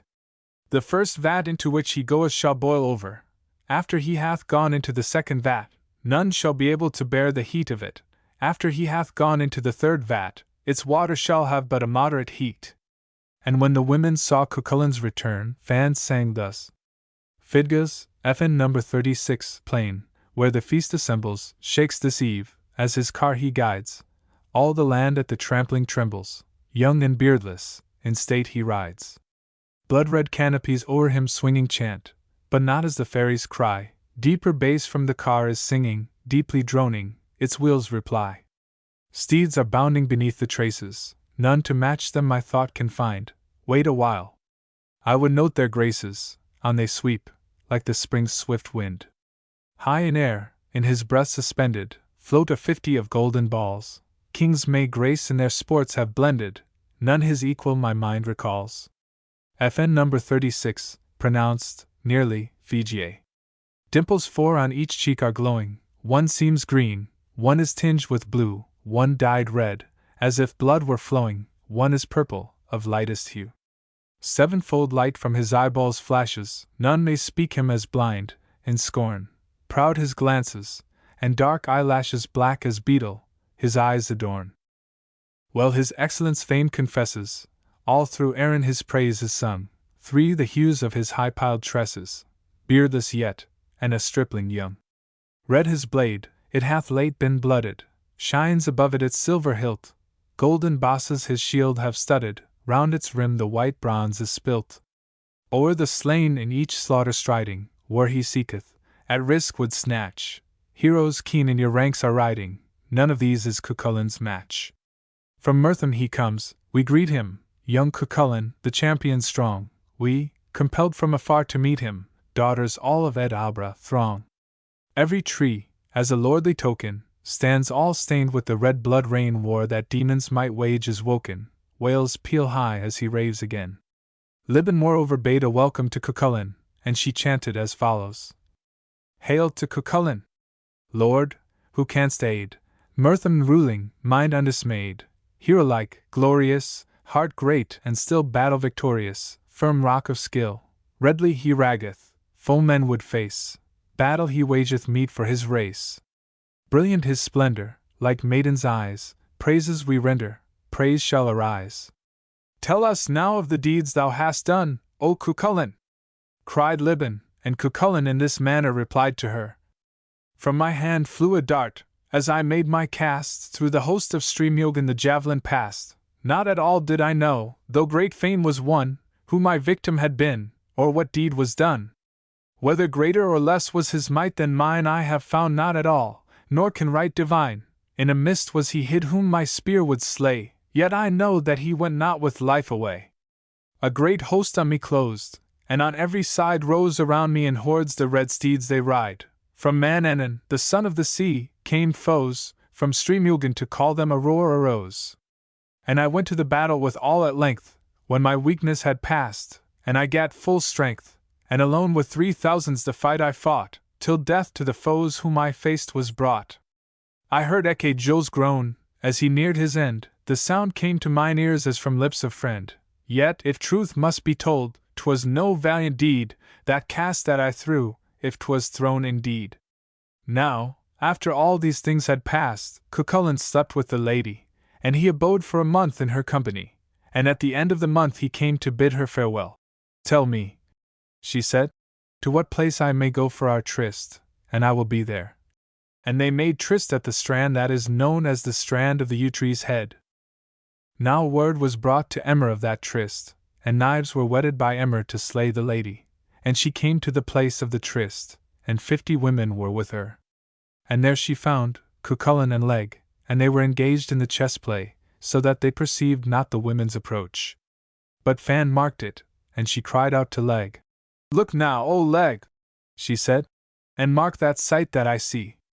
What sight is that of which thou speakest? Said Leg, and he looked and saw it, and thus it was that the lady, even fanned, addressed him. Leg, look behind thee. Close to thine ear wise, well-ranked women press on us near. Bright on each bosom shines the gold clasp. Knives, with green edges whetted, they grasp. As for the slaughter chariot chief's race, comes for Gaul's daughter, changed is her face. Have no fear, said Cucullin. No foes shalt thou meet. Enter thou my strong car, with its sunny bright seat. I will set thee before me, will guard thee from harm against women, from Ulster's 4 quarters that swarm. Though the daughter of Fergal the war with thee vows, though her dear foster sisters against thee she rouse, no deed of destruction bold Emer will dare, though she raggeth against thee, for I will be there. Moreover to Emer he said, I avoid thee, O lady, as heroes avoid to meet friends in a strife. The hard spear thy hand shakes cannot injure, nor the blade of thy thin gleaming knife. For the wrath pent within thee that raggeth is but weak, nor can cause mine affright. It were hard if the war my might wageth must be quenched by a weak woman's might. Speak! And tell me, Cucullin, cried Emer, why this shame on my head thou wouldst lay? Before women of Ulster dishonoured I stand, and all women who dwell in the wide Irish land, and all folk who love honour beside, though I came on thee, secretly creeping, though oppressed by thy might I remain, and though great is thy pride in the battle, if thou leavest me, naught is thy gain. Why, dear youth, such attempt dost thou make? Speak thou, Emer, and say, said Cucullin, should I not with this lady delay? For this lady is fair, and bright, and well skilled, a fit mate for a monarch, in beauty fulfilled, and the billows of ocean can ride. She is lovely in countenance, lofty in race, and with handicraft skilled can fine needlework trace, hath a mind that with firmness can guide. And in steeds hath she wealth, and much cattle does she own. There is naught under sky a dear wife for a spouse should be keeping, but that gift with this lady have I. Though the vow that I made thee I break, thou shalt ne'er find champion rich, like me, in scars, ne'er such worth, such brilliance, none who wins my wars. In good sooth, answered Emer, the lady to whom thou dost cling is in no way better than am I myself. Yet fair seems all that's red, seems white what's new alone, and bright what's set o'erhead, and sour are things well known. Men worship what they lack, and what they have seems weak. In truth thou hast all the wisdom of the time. O youth, she said, once we dwelled in honour together, and we would so dwell again, if only I could find favour in thy sight. And her grief weighed heavily upon her. By my word, said Cucullin, thou dost find favour, and thou shalt find it so long as I am in life. Desert me, then, cried Fand. Nay, said Emer, it is more fitting that I should be the deserted one. Not so, indeed, said Fand. It is I who must go, and danger rusheth upon me from afar. And an eagerness for lamentation seized upon Fand, and her soul was great within her, for it was shame to her to be deserted and straightway to return to her home. Moreover, the mighty love that she bare to Cucullin was tumultuous in her, and in this fashion she lamented, and lamenting sang this song. Mighty need compels me, I must go my way, fame for others waiteth, would I here could stay. Sweeter were it resting guarded by thy power, than to find the marvels in Ed Albra's bower. Emer, noble lady, take thy man to thee, though my arms resign him, longing lives in me. Oft in shelters hidden men to seek me came, none could win my trysting, I myself was flame. Ah! No maid her longing on a man should set till a love full equal to her own she get. 50 women hither, Emer! Thou hast brought thou wouldst Fan make captive, hast on murder thought. Till the day I need them waits, my home within, thrice thy host. Fair virgins, these my war shall win. Now upon this it was discerned by Manannan that Fan the daughter of Ed Albra was engaged in unequal warfare with the women of Ulster, and that she was like to be left by Cucullin. And thereon Manannan came from the east to seek for the lady, and he was perceived by her, nor was there any other conscious of his presence saving Fand alone. And when she saw Manannan, the lady was seized by great bitterness of mind and by grief, and being thus, she made this song. Lo! The son of the sea folk from plains draws near whence Yogan, the stream, is poured. 'Tis Manannan, of old he to me was dear, and above the fair world we soared. Yet today, although excellent sounds his cry, no love fills my noble heart, for the pathways of love may be bent awry, its knowledge in vain depart. When I dwelt in the bower of the Yogin stream, at the sun of the ocean's side, of a life there unending was then our dream, naught seemed could our love divide. When the comely Manannan to wed me came, to me, as a spouse, full meet, not in shame was I sold, in no chessman's game the price of a foe's defeat. When the comely Manannan my lord was made, when I was his equal spouse, this armlet of gold that I bear he paid as price for my marriage vows. Through the heather came bridemaids, in garments brave of all colors, 210, and beside all the maidens my bounty gave to my husband a 50 men. 4 times 50 our host, for no frenzied strife in our palace was pent that throng, where 100 strong men led a gladsome life, 100 fair dames and strong. Manannan draws near, over ocean he speeds, from all notice of fools is he free, as a horseman he comes, for no vessel he needs who rides the maned waves of the sea. He hath passed near us now, though his visage to view is to all, save to fairies, forbid, every troop of mankind his keen sight searcheth through, though small, and in secret though hid. But for me, this resolve in my spirit shall dwell, since weak, being woman's, my mind, since from him whom so dearly I loved, and so well, only danger and insult I find. I will go! In mine honor unsullied depart, fair Cucullin. I bid thee good-bye. I have gained not the wish that was dear to my heart, high justice compels me to fly. It is flight, this alone that befitteth my state, though to some shall this parting be hard, O thou son of Rhiangebra. The insult was great, not by leg shall my going be barred. I depart to my spouse, ne'er to strife with a foe shall Manannan his consort expose, and that none may complain that in secret I go, behold him. His form I disclose.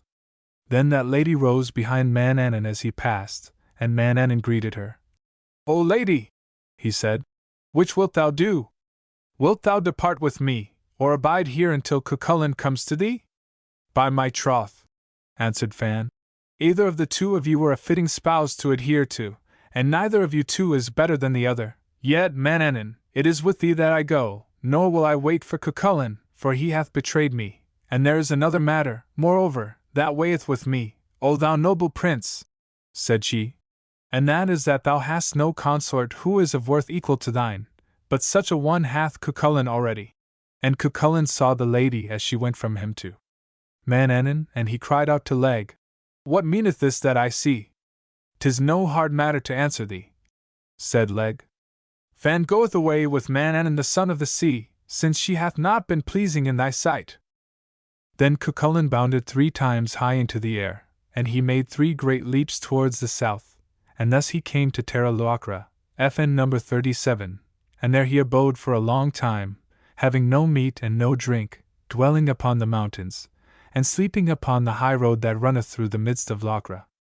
Then Emer went on to Emain, and there she sought out King Connor, and she told Connor of Cucullin's state, and Connor sent out his learned men and the people of skill, and the Druids of Ulster, that they might seek for Cucullin, and might bind him fast, and bring him with them to Emain. And Cucullin strove to slay the people of skill, but they chanted wizard and fairy songs against him, and they bound fast his feet and his hands until he came a little to his senses. Then he begged for a drink at their hands, and the Druids gave him a drink of forgetfulness, so that afterwards he had no more remembrance of Fan nor of anything else that he had then done. And they also gave a drink of forgetfulness to Emer that she might forget her jealousy, for her state was in no way better than the state of Cucullin. And Manannan shook his cloak between Cucullin and Fand, so that they might never meet together again throughout eternity. FN number 37, pronounced Luchare, Terra Loacra is on the borders of Limerick and Kerry. The Exile of the Sons of Usnac. Introduction. The version given in the following pages of the well-known tale of Deirdre has been translated from the Irish text of the Book of Leinster version as printed by Windisch in Irish Text Volume 1. Readings from the 2 parallel texts of the Book of Lecan and Edgerton, 1782, have been used where the Leinster text is deficient or doubtful, but the older MS has in the main been followed, the chief alterations being indicated in the notes. The only English translation hitherto given of this version is the unreliable one in Atlantis, Volume 3. There is a German translation in Thurniesen's Sagen aus dem Alten Irland which may be consulted for literal renderings of most of the verse portions, which, however, are sometimes nearer the original than Thurniesen's renderings.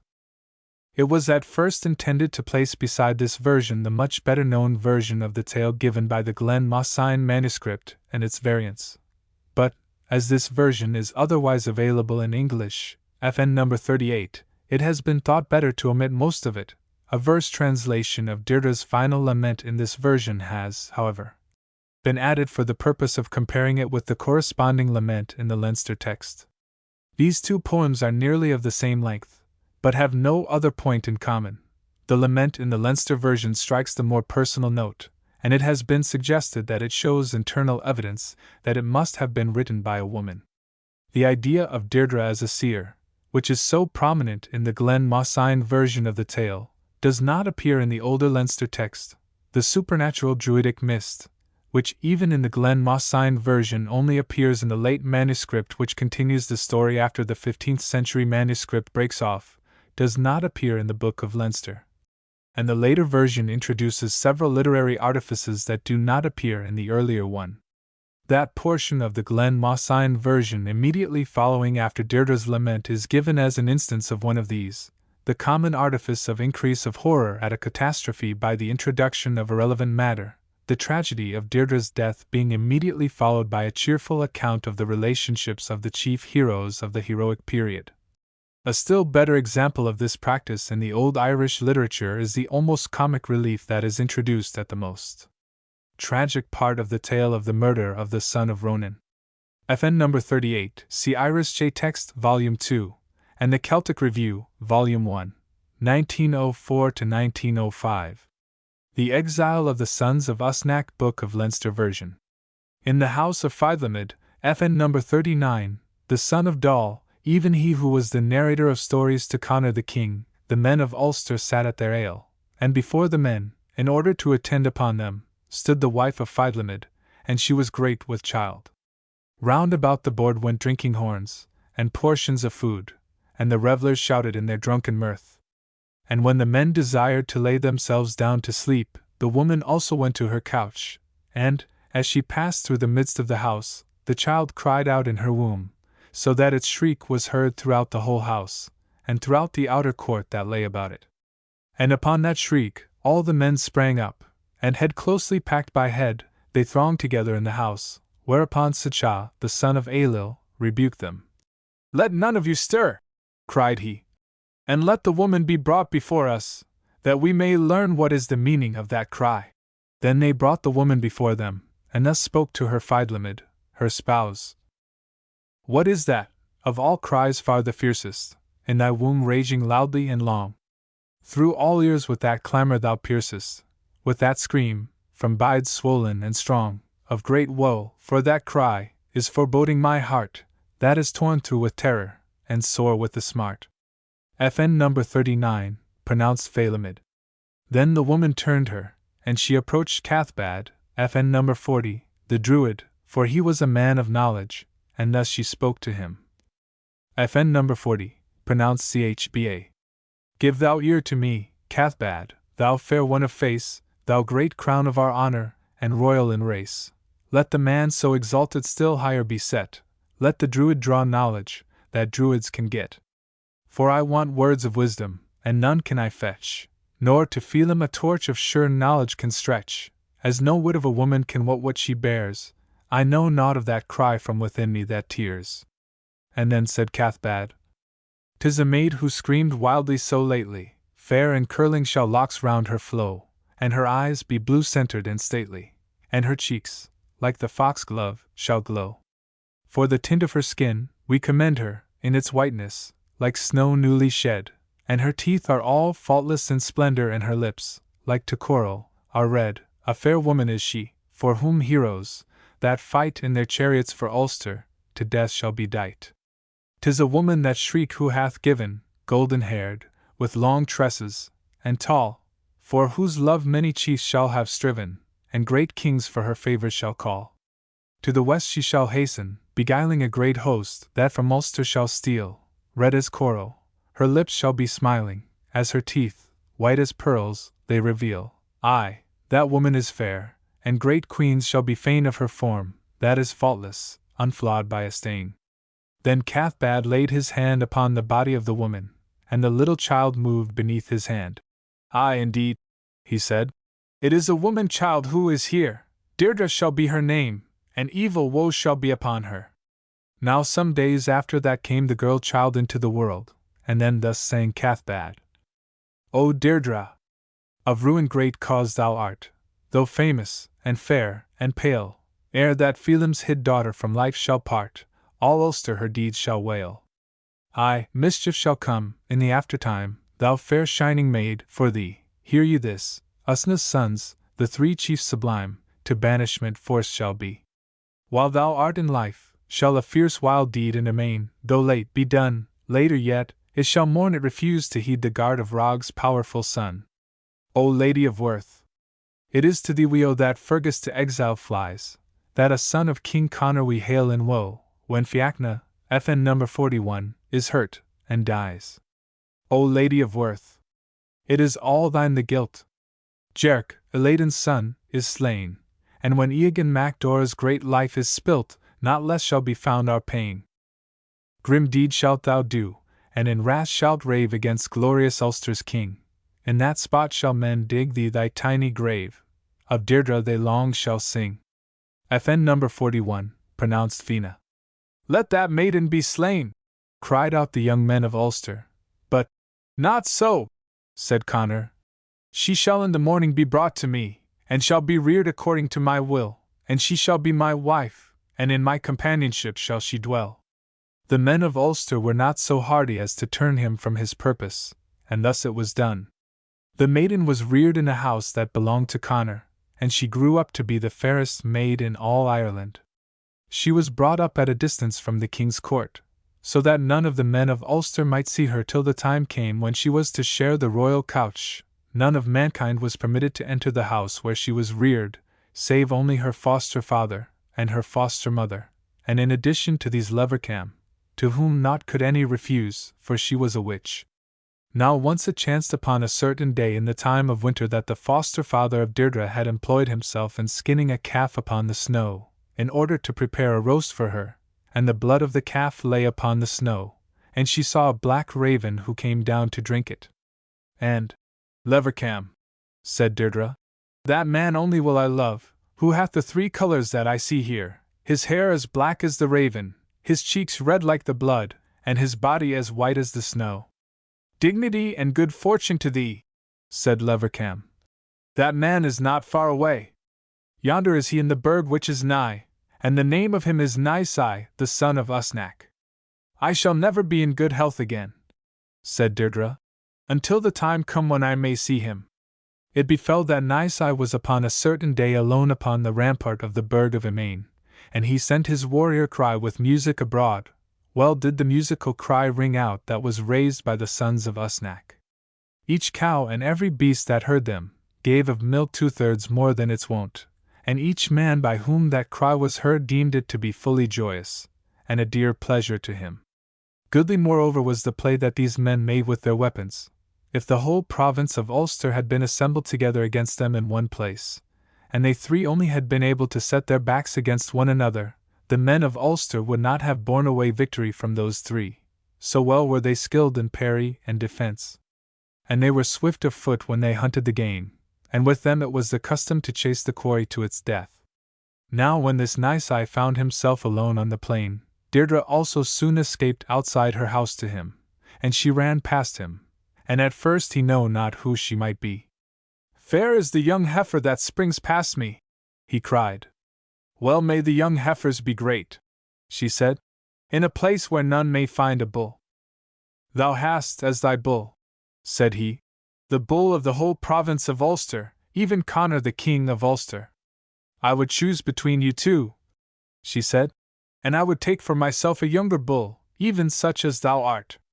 Not so indeed, said Nisai, for I fear the prophecy of Cathbad. Sayest thou this, as meaning to refuse me? Said she. Yea, indeed, he said, and she sprang upon him, and she seized him by his two ears.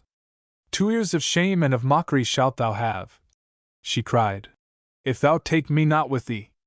Release me, O my wife, said he. That will I. Then Nisai raised his musical warrior cry, and the men of Ulster heard it, and each of them one after another sprang up, and the sons of Usnach hurried out in order to hold back their brother. What is it, they said, that thou dost?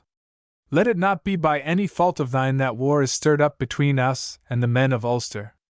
Then he told them all that had been done, and, There shall evil come on thee from this, said they. Moreover, thou shalt lie under the reproach of shame so long as thou dost live, and we will go with her into another land, for there is no king in all Ireland who will refuse us welcome if we come to him. Then they took counsel together, and that same night they departed, 3 times 50 warriors, and the same number of women, and dogs, and servants, and Deirdre went with them. And for a long time they wandered about Ireland, in homage to this man or that, and often Conor sought to slay them, either by ambuscade or by treachery.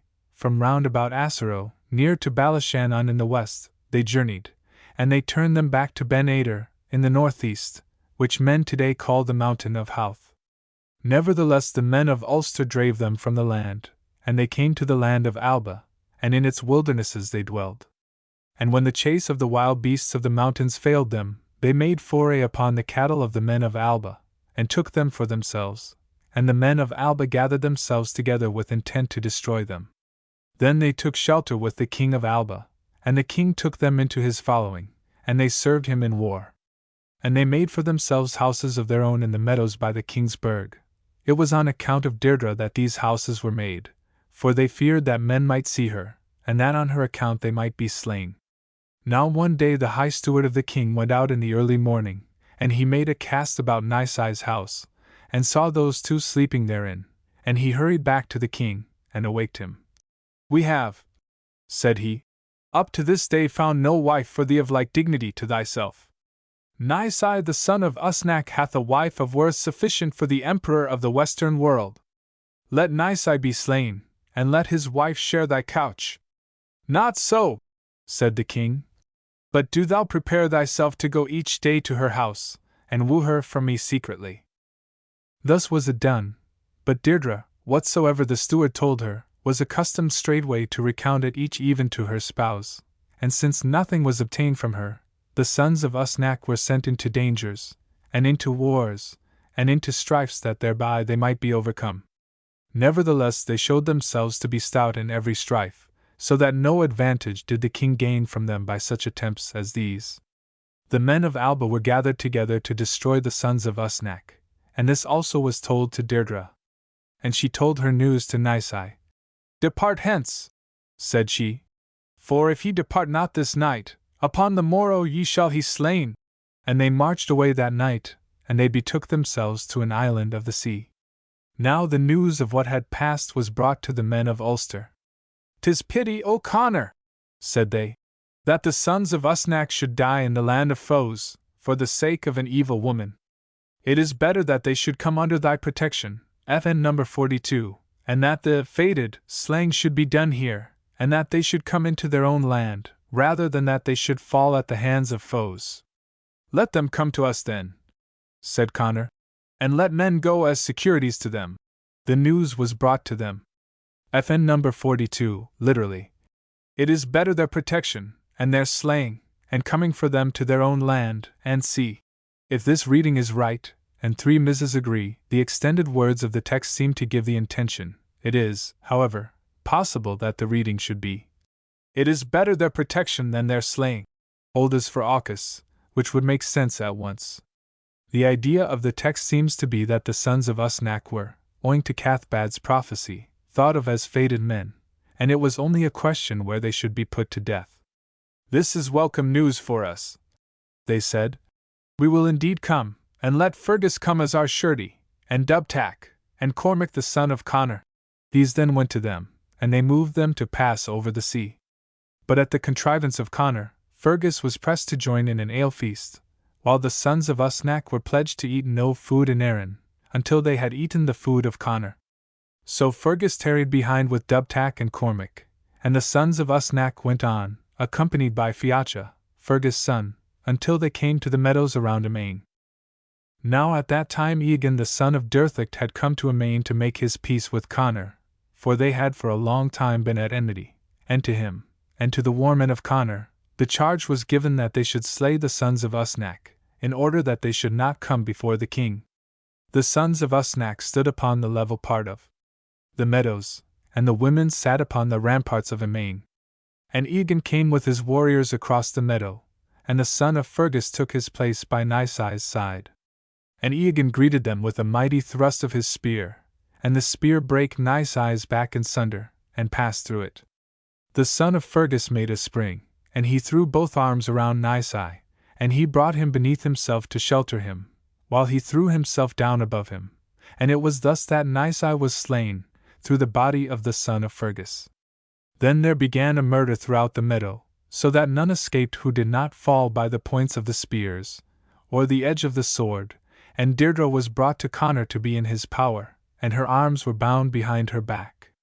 Now the sureties who had remained behind heard what had been done, even Fergus and Dubtac, and Cormac. And thereon they hastened forward, and they forthwith performed great deeds.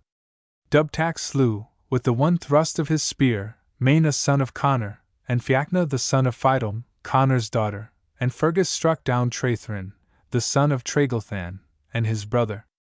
And Connor was wrath at this, and he came to the fight with them, so that upon that day 300 of the men of Ulster fell, and Dubtac slew the women of Ulster, and, ere the day dawned, Fergus set Emain on fire.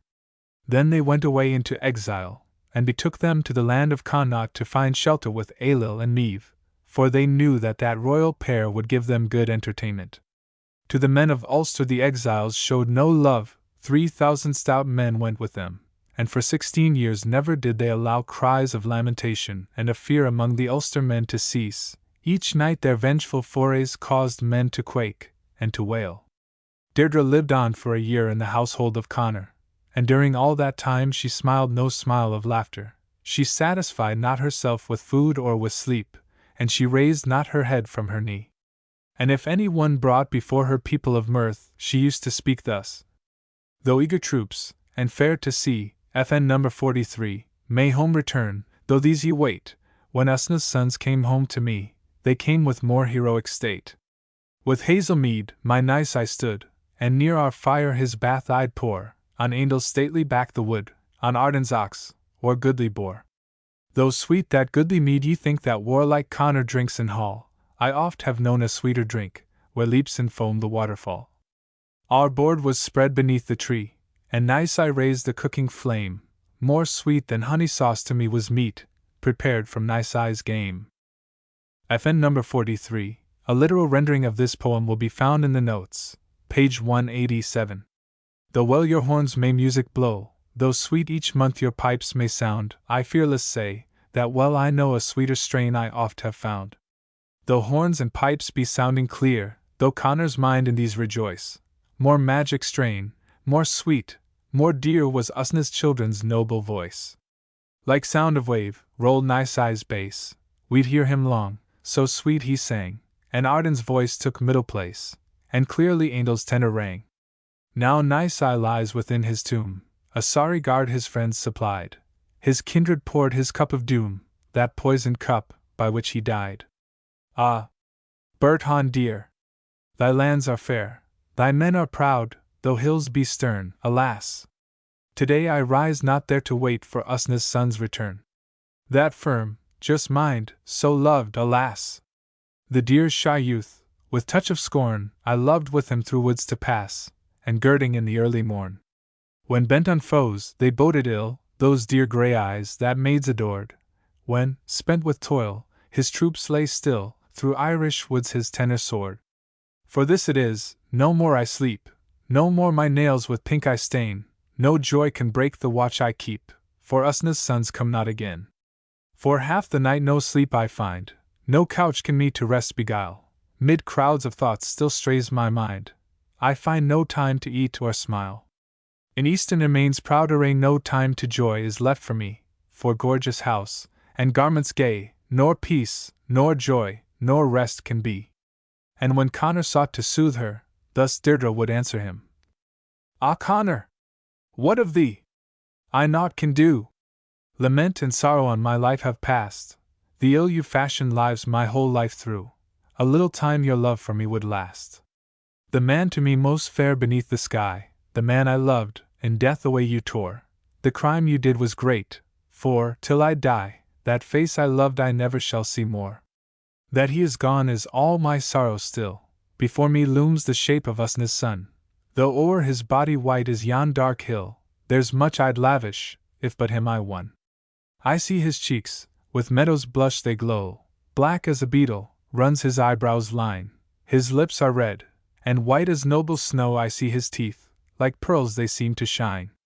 Well have I known the splendid garb he bears, oft among Alba's warriors seen of old, a crimson mantle, such as courtier wears, and edged with border wrought of ruddy gold. Of silk his tunic, great its costly price, for full 100 pearls thereon are sewn, stitched with findruin, FN number 44, bright with strange device, full 50 ounces weighed those threads alone.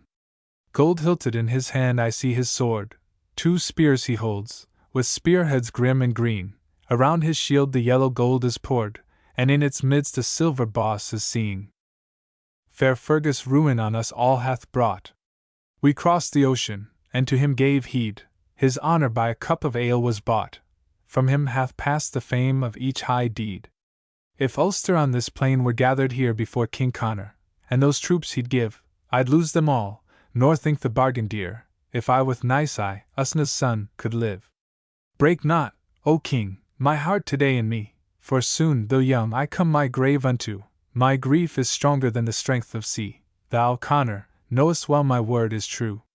Whom dost thou hate the most? Said Connor. Of these whom thou now sayest? Thee thyself, she answered, and with the Eogan the son of Dirthicht. FN number 44, pronounced Findruni, usually translated white bronze. Then, said Connor, thou shalt dwell with Eogan for a year. And he gave Deirdre over into Eogan's hand.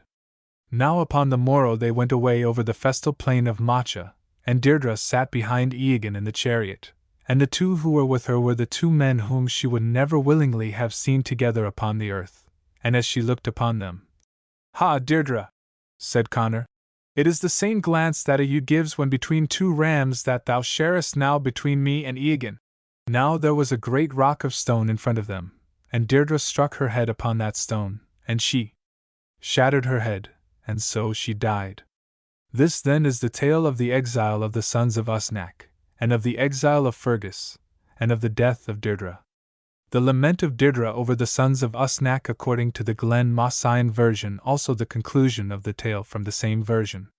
I grieve not, Usna's sons beside, but long, without them, lags the day, their royal sire no guest denied, 3 lions from Cave Hill were they. 3 dragons bred in Mona's ford are dead, to them from life I go. 3 chiefs who graced the Red Branch court, 3 rocks, who broke the rush of foe. O loved by many a British maid, O swift as hawks round Gullion's peak. True sons of king, who warriors swayed, to whom bent chiefs in homage meek. No vassal look those champions wore, full grief is mine that such should die. Those sons, whom Cathbad's daughter bore, those props, who Qualns, FN number 45, war held high. FN number 45, pronounced Kel New York. 3 bears of might, to war they came, from Una's walls, like lions, burst 3 hero chiefs, who loved their fame, 3 sons, on Ulster's bosom nursed. 'Twas Aif, FN number 46, reared them, neath her yoke a kingdom bowed, and tribute brought, they propped the war, when armies broke, those foster sons, whom Scathach, FN number 47, taught. The 3, who once from Bovin's skill all feats have learned that heroes know, King Usna's glorious sons. 'Tis ill that these afar from me should go. That I should live, with Nicei dead, let none such shame believe of me. When Arden's life, when Aenol's fled, but short my life I knew would be. Great Ulster's king my hand had won, I left him, Nicei's love to find, till Nicei's funeral rites be done, I wait a little while behind. This widowed life no more I'll bear, the 3 rejoiced, when toil they faced, where'er 'twas found, the war they dare, and proffered fight with joy embraced. A curse on Cathbad's wizard spell. 'Twas Niceye's death. And I the cause. None came to aid that king, who well to all the world might grant his laws. FN number 46, pronounced Ifa. FN number 47, pronounced Skaha. O man, who diggest low the grave, and from my sight my love would hide, make wide the tomb, its room I crave, I come to seek my hero's side. Great load of hardship I'd endure with joy, if yet those heroes my companions were, no lack of house or fire could then annoy, no gloom I'd know with them, nor aught of care. Ah! Many a time each shield and guardian spear to make my couch have piled those noble three. O laboring man, their grave who diggest here, their hardened swords above well set should be. The hounds of all the three their masters lack, their hawks no quarry leave, nor hear their call. The three are dead, who battle's line held back, who learned their skill in Conall Cernach's hall.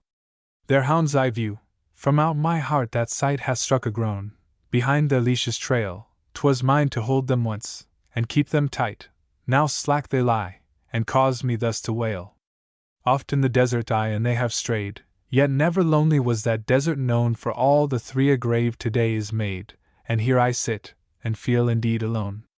I gazed on Niceye's grave, and now I'm blind, for naught remains to see, the worst is spent, my soul must leave me soon, no help I find, and they are gone, the folk of my lament. 'Twas guile that crushed them, they would save my life and died therefore, themselves 3 billows strong. Ere Usna's children fell in cruel strife, would I had died, and earth had held me long. To Red Branch Hall we made our mournful way, deceitful Fergus led, our lives he stole. A soft sweet speech indeed he'd learned to say, for me, for them was ruin near that goal. All Ulster's pleasures now are nothing worth, I shun them all, each chief, each ancient friend, alone I sit, as left behind on earth, and soon my lonely life in death shall end. I am Deirdre the joyless, for short time alive, though to end life be evil, 'tis worse to survive. And after she had made this lament, Deirdre seated herself in the tomb, and she gave 3 kisses to Niceye before that he was laid in his grave, and with heaviness and grief Cuchulainn went on to Dundelga. And Cathbad the Druid laid a curse upon Emain Macha to take vengeance for that great evil, and he said that, since that treachery had been done, neither King Conor nor any other of his race should hold that burg. And as for Fergus, the son of Rosa the Red, he came to Emain Macha on the morrow after the sons of Usnach had been slain. And when he found that they had been slain, and that his pledge had been dishonored, he himself, and Cormac the partner of exile, King Conor's own son, also Dubtak, the beadle of Ulster, and the armies they had with them, gave battle to the household of Conor, and they slew Main the son of Conor, and 300 of Conor's people besides. And Emain Macha was destroyed, and burned by them, and Conor's women were slain, and they collected their adherents on every side. The number of their host was 3,000 warriors. And they went away to the land of Connaught, even to Aelo the Great, who was the king of Connaught at that time, and to Meave of Croghan, and with them they found a welcome and support. Moreover Fergus and Cormac the partner of exile and their warriors, after that they had come to the land of Connaught, never let pass one single night wherein reavers went not forth from them to harry and burn the land of Ulster, so that the district which men today call the land of Qualm was subdued by them, and from that in the aftertime came between the 2 kingdoms much of trouble and theft, and in this fashion they spent 7 years. Or, as some say, 10 years, nor was there any truce between them, no, not for one single hour. And while those deeds were doing, Deirdre abode by Conor in his household for a whole year after the sons of Usnach had been slain. And though it might have seemed but a small thing for her to raise her head, or to let laughter flow over her lips, yet she never did these things during all that time. And when Conor saw that neither sport nor kindness could hold her, and that neither jesting nor pleasing honour could raise her spirits, he sent word to Eogan the son of Durthacht, the lord of Fernmay Wink with a frown FN number 48. As some tell the story, it was this Eogan who had slain Niceye and Emain Macha. And after that Eogan had come to the place where Conor was, Conor gave command to Deirdre that, since he himself had failed to turn her heart from her grief, she must depart to Eogan, and spend another space of time with him. And with that she was placed behind Eogan in his chariot, and Connor went also in the chariot in order to deliver Deirdre into Eogan's hand. And as they went on their way, she cast a fierce glance at Eogan in front of her, and another at Connor behind her, for there was nothing in all the world that she hated more than those two men. And when Connor saw this, as he looked at her and at Eogan, he said, "Ah, Deirdre! It is the glance of a you when set between two rams that thou castest on me and on Eogan." And when Deirdre heard that, she sprang up, and she made a leap out of the chariot, and she struck her head against the stony rocks that were in front of her, and she shattered her head so that the brains leapt out, and thus came to Deirdre her death. FN number 48, The Irish is Fern Mag, written Fernwood in the late manuscript of this part of the tale. This is the tree of their race, and an account of the kinships of some of the champions of the Red Branch, which is given here before we proceed to speak of the deeds of Cuchulainn. 'Twas Cathbad first won Magic's love, and arms around her threw, from Maelcro's loins, the battle chief, his princely source he drew, too, more in love she knew, of these the wrath was long and dread, fierce Rosa, named the ruddy-faced, and Carber, thatched with red. To all the three were children born, and all with beauty graced, to Cathbad, and to Carber red, and Rosa ruddy-faced. A gracious three indeed were they to whom she gave her love, fair Magic, brown the lashes were that slept her eyes above. 3 sons to Rosa ruddy-faced as children Magic bore, to Carber sons again she gave, the count of these was 4, and 3 white shoots of grace were hers, on these no shame shall fall. To Cathbad children 3 she bare, and these were daughters all. To Cathbad, who in wizard lore and all its arts had might, 3 daughters lovely Magic bore, each clothed in beauty white.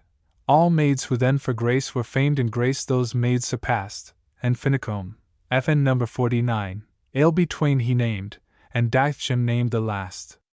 FN number 49, pronounced Finhum, Ailvy, and Dihim.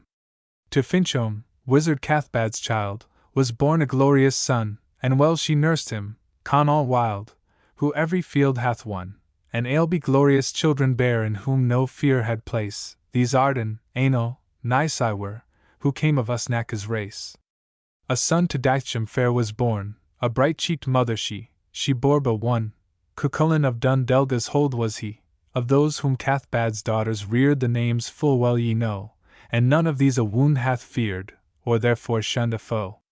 The sons of Usnach, who like shields their friends protected well, by might of hosts on battlefield to death were born, and fell, and each was white of skin, and each his friends in love would hold. Now naught remains for song to teach, the third of griefs is told.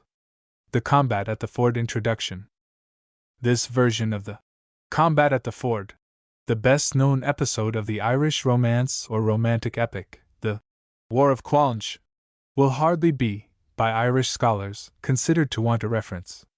It is given in the Book of Leinster, which cannot have been written later than 1150 AD, and differs in many respects from the version in the 14th century Book of Lecan, which is, for the purposes of this text, at least equal in authority to the Libar na Hwydri, which must have been written before 1100 AD. Mr. Alfred Nutt has kindly contributed a note on the comparison of the two versions, which has been placed as a special note at the end of the translation of the Combat. To this note may be added the remark that the whole of the Libar na Hwydri version of the War of Quallinch seems to be subject to the same criticisms that have to be passed on the sickbed and the Courtship of Etain in the same volume, viz., that it is a compilation from 2 or 3 different versions of the same story, and is not a connected and consistent romance, which the version in the Book of Leinster appears to be. As an illustration of this, the appearance of Conall Cernach as on the side of Connaught in the early part of the LU version may be mentioned. He is never so represented in other versions of the war. In the description of the array of Ulster at the end of LU, he is noted as being expected to be with the Ulster army but as absent, following in this the Book of Leinster, but not a later manuscript which agrees with the Book of Leinster in the main.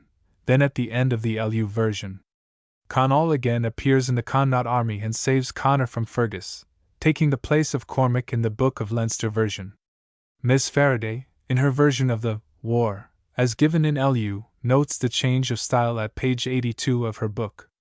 Several difficulties similar to that of the position of Conall could be mentioned, and on the whole it seems as if the compiler of the manuscript from which both the Líbhar na Éachmhaidhrí and the Yellow Book of Lecan were copied, combined into one several different descriptions of the war, one of which is represented by the Book of Leinster version. This version shows no signs of patchwork, at any rate in the story of the combat at the ford, which has, ever since it was reintroduced to the world by O'Curry, been renowned for the chivalry of its action. It forms one of the books of Aubrey de Vere's Foray of Queen Maeve, and is there well reproduced, although with several additions. Perhaps sufficient attention has not been paid to the lofty position of the character, as distinguished from the prowess, that this version gives to Cuchulainn. The first verse, put in Cuchulainn's mouth, strikes a new note, contrasting alike with the muddle-headed bargaining of Ferdia and Niamh, and the somewhat fussy anxiety of Fergus. The contrast between the way in which Cuchulainn receives Fergus's report of the valor of Ferdia, and that in which Ferdia receives the praises of Cuchulainn from his charioteer, is well worked out. Cuchulainn, conscious of his own strength, accepts all Fergus's praises of his opponent and adds to them. Ferdia cannot bear to hear of Cuchulainn's valor, and charges his servant with taking a bribe from his enemy in order to frighten him. Ferdia boasts loudly of what he will do. Cuchulainn apologizes for his own confidence in the issue of the combat, and gently banters Fergus, who is a bit of a boaster himself, on the care he had taken to choose the time for the war when King Conor was away, with a modest implication that he himself was a poor substitute for the king. Cuchulainn's first two stanzas in the opening dialogue between himself and Ferdia show a spirit quite as truculent as that of his opponent, the reason of this being, as indicated in the first of these stanzas and more explicitly stated in the preceding prose, that his anxiety for his country is outweighing his feeling for his friend. But in the third stanza he resumes the attitude of conscious strength that marks all his answers to Fergus, and this, added to a feeling of pity for his friends' inevitable fate, is maintained up to the end of the tale. In the fourth stanza, which is in answer to a most insulting speech from Ferdia, he makes the first of those appeals to his former friend to abandon his purpose that come from him throughout the first 3 days of the fight. Even in the fatal battle of the fourth day, he will not at first put forward all his strength, and only uses the irresistible gibulg when driven to it by his foe. The number of Cuchulainn's laments after the battle, there are 5 of these, one in prose, besides his answers to Legge, has been adversely criticized, and it is just possible that one or more of these come from some other version, and have been incorporated by a later hand than that of the author, but the only one that seems to me not to develop the interest is the Brooch of Gold, which it may be noticed is very like the only lament which is preserved in the Book of Lecan text of the LU version. Cuchulainn's allusion to Aif's only son in the first verse lament is especially noticeable, see note, page 196. Ferdia's character, although everywhere inferior to that of his victor, is also a heroic one. He is represented at the commencement of the episode as undertaking the fight for fear of disgrace if he refused, and this does appear to be represented throughout as the true reason. His early boasts and taunts are obviously intended to conquer a secret uneasiness, and the motif of a passion for Finnabar with which Cuchulainn charges him hardly appears outside Cuchulainn's speeches, and has not the importance given to it in the Líbhar na Éachmhaidhrí version. The motif of resentment against Cuchulainn for a fancied insult, invented by Maeve, which is given in the LU version as the determining cause, does not appear in the Leinster version at all, and that of race enmity of the Firbolg against the Celt, given to him by Aubrey de Vere, is quite a modern idea and is in none of the old versions. His dialogue with Maeve suggests that, as stated in the text, he was then slightly intoxicated. His savage language to his servant gives the idea of a man who feels himself in the wrong and makes himself out to be worse than he is by attributing to himself the worst motives, the hope of pay. But as the battle proceeds he shows himself equal to Cuchulainn in generosity. And in the dialogue at the beginning of the third day's fight his higher character comes out, for while his old boastfulness appears in one passage of it, and is immediately repressed, the language of both heroes in this dialogue is noticeable for a true spirit of chivalry. The mutual compliments, "Thy kingly might, fair graceful hound, gently ruling hound," Recall the French, beau sire. It may be also noted that these compliments are paid even when Ferdia is protesting against Cuchulain's reproaches. Similar language is used elsewhere, as much thine arms excel, page 122, and Cuchulain for beautiful feats renowned, page 134. It may be considered that these passages are an indication that the episode is late, but it should be noticed that the very latest date that can possibly be assigned to it, the 11th century, precedes that of all other known romances of chivalry by at least 100 years. To this later attitude of Ferdia, and to that maintained by Cuchulain throughout the whole episode, nothing in French or Welsh romance of approximately so early a date can be compared. Is it not possible that the chivalric tone of the later Welsh romances, like the Lady of the Fountain, which is generally supposed to have come from France, really came from an Irish model? And that this tone, together with the Arthurian saga, passed to the continent? A great contrast to both the two heroes is afforded by the introduction of Leg with his cries of exultation, which come between the dying groans of Ferdia and the fine prose lament of Cuchulain, increasing the effect of both. Leg seems quite unable to see his master's point of view, and he serves as a foil for Ferdia, just as the latter's inferiority increases the character of Cuchulain. The consistency of the whole, and the way in which our sympathy is awakened for Ferdia contrasts with the somewhat disconnected character of the LU version, which as it stands gives a poor idea of the defeated champion, although, as Mr. Nutt suggests, the lost part may have improved this idea, and the version has beauties of its own. For the convenience of those readers who may be unacquainted with the story of the war, the following short introduction is given. At a time given by the oldest Irish annalists as AD 29, the War of Qualnge was undertaken by Maeve, Queen of Connaught, against the kingdom or province of Ulster. Gathering together men from all the other 4 provinces of Ireland, Maeve marched against Ulster, the leaders of her army being herself, her husband Ailill, and Fergus the son of Rog, an exile from Ulster, and formerly, according to one account, king of that province. Not only had Maeve great superiority in force, but the time she had chosen for the war was when Conor, king of Ulster, and with him nearly all his principal warriors, were on their sickbed in accordance with the curse that had fallen on them in return for a cruel deed that he and his people had done. One hero, however, Cuchulain, the greatest of the Ulster heroes, was unaffected by this curse, and he, with only a few followers, but with supernatural aid from demigods of whose race he came, had caused much loss to the queen and her army, so that Maeve finally made this compact. She was each day to provide a champion to oppose Cuchulain, and was to be permitted to advance so long as that combat lasted. If her champion was killed, she was to halt her army until the next morning. Before the combat at the ford between Cuchulain and Ferdia, Cuchulain had killed many of Maeve's champions in duel, and the epic romance of the War of Qualnge gives the full story of these combats, and of the end of the war. The episode given in the following pages commences at the camp of Queen Maeve, where her chiefs are discussing who is to be their champion against Cuchulain on the following day. The combat at the ford, an episode of the cattle spoil of Qualnge in the Book of Leinster version. At that time debate was held among the men of Ireland who should be the man to go early in the morning of the following day to make combat and fight with Cuchulain. And all agreed that Ferdia, the son of Damon, the son of Dyer, was the man who should go, even the great and valiant champion of the men of Iros Danaan, for the manner in which he fought and did battle was like to the manner of Cuchulain. They had got their skill in arms, and valor, and bravery from the same teachers, from Scathack, from Whathack, and from FN number 50, nor had either of them advantage over the other except that Cuchulain alone could perform the feat of the Gibulg. Yet Ferdia was fenced by a horny skin-protecting armor, and this should guard him when he faced a hero in battle and combat at the ford. So to Ferdia were sent messengers and heralds.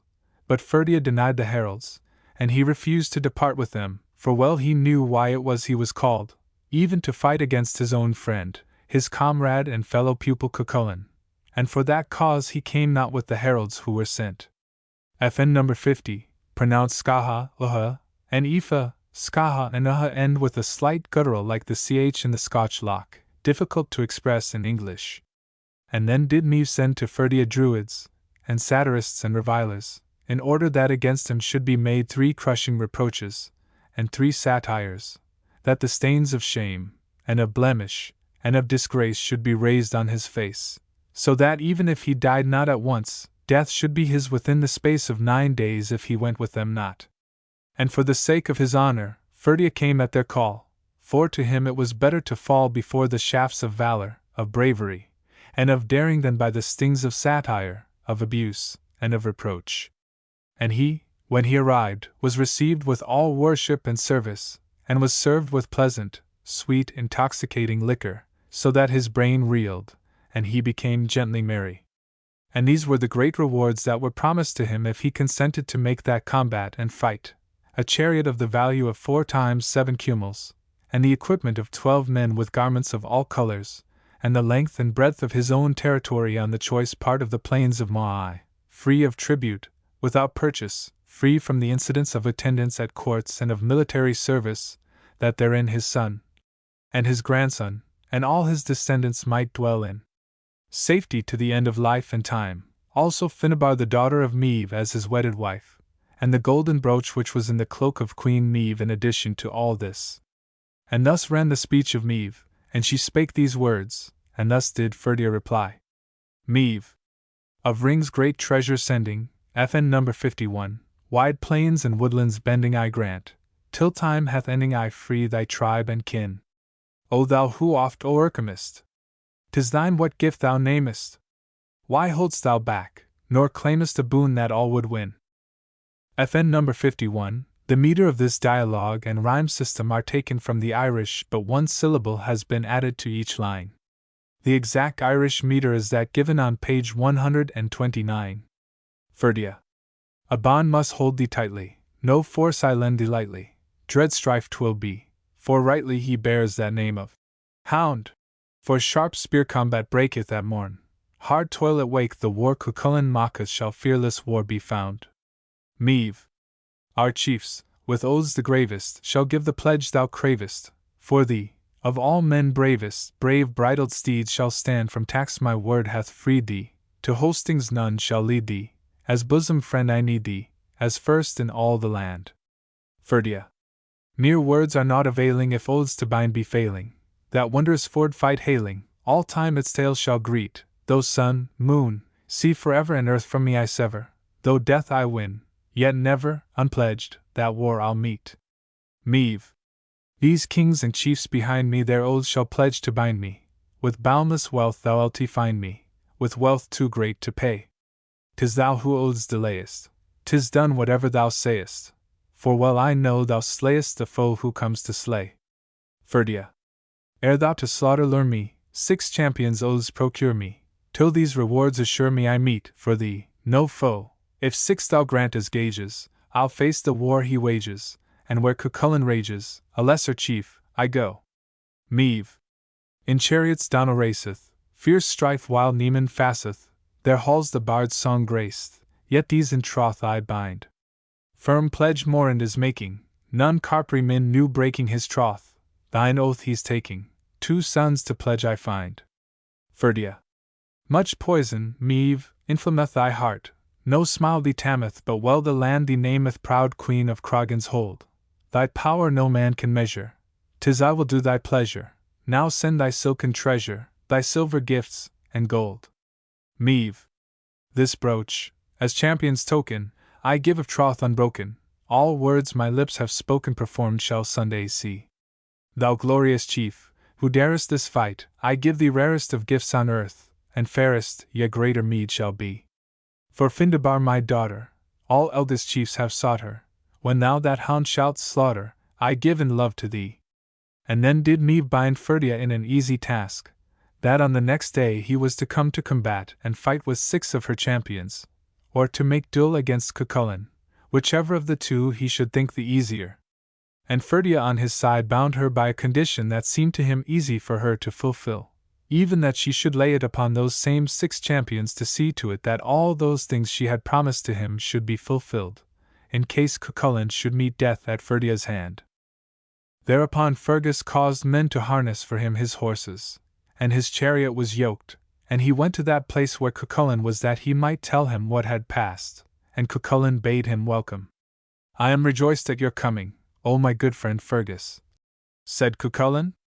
And I gladly accept thy welcome, O my pupil, said Fergus. But I have now come hither in order to tell thee who that man is who comes to combat and fight with thee early on the morning of the day which is at hand. We shall give all heed to thy words, said Cucullin.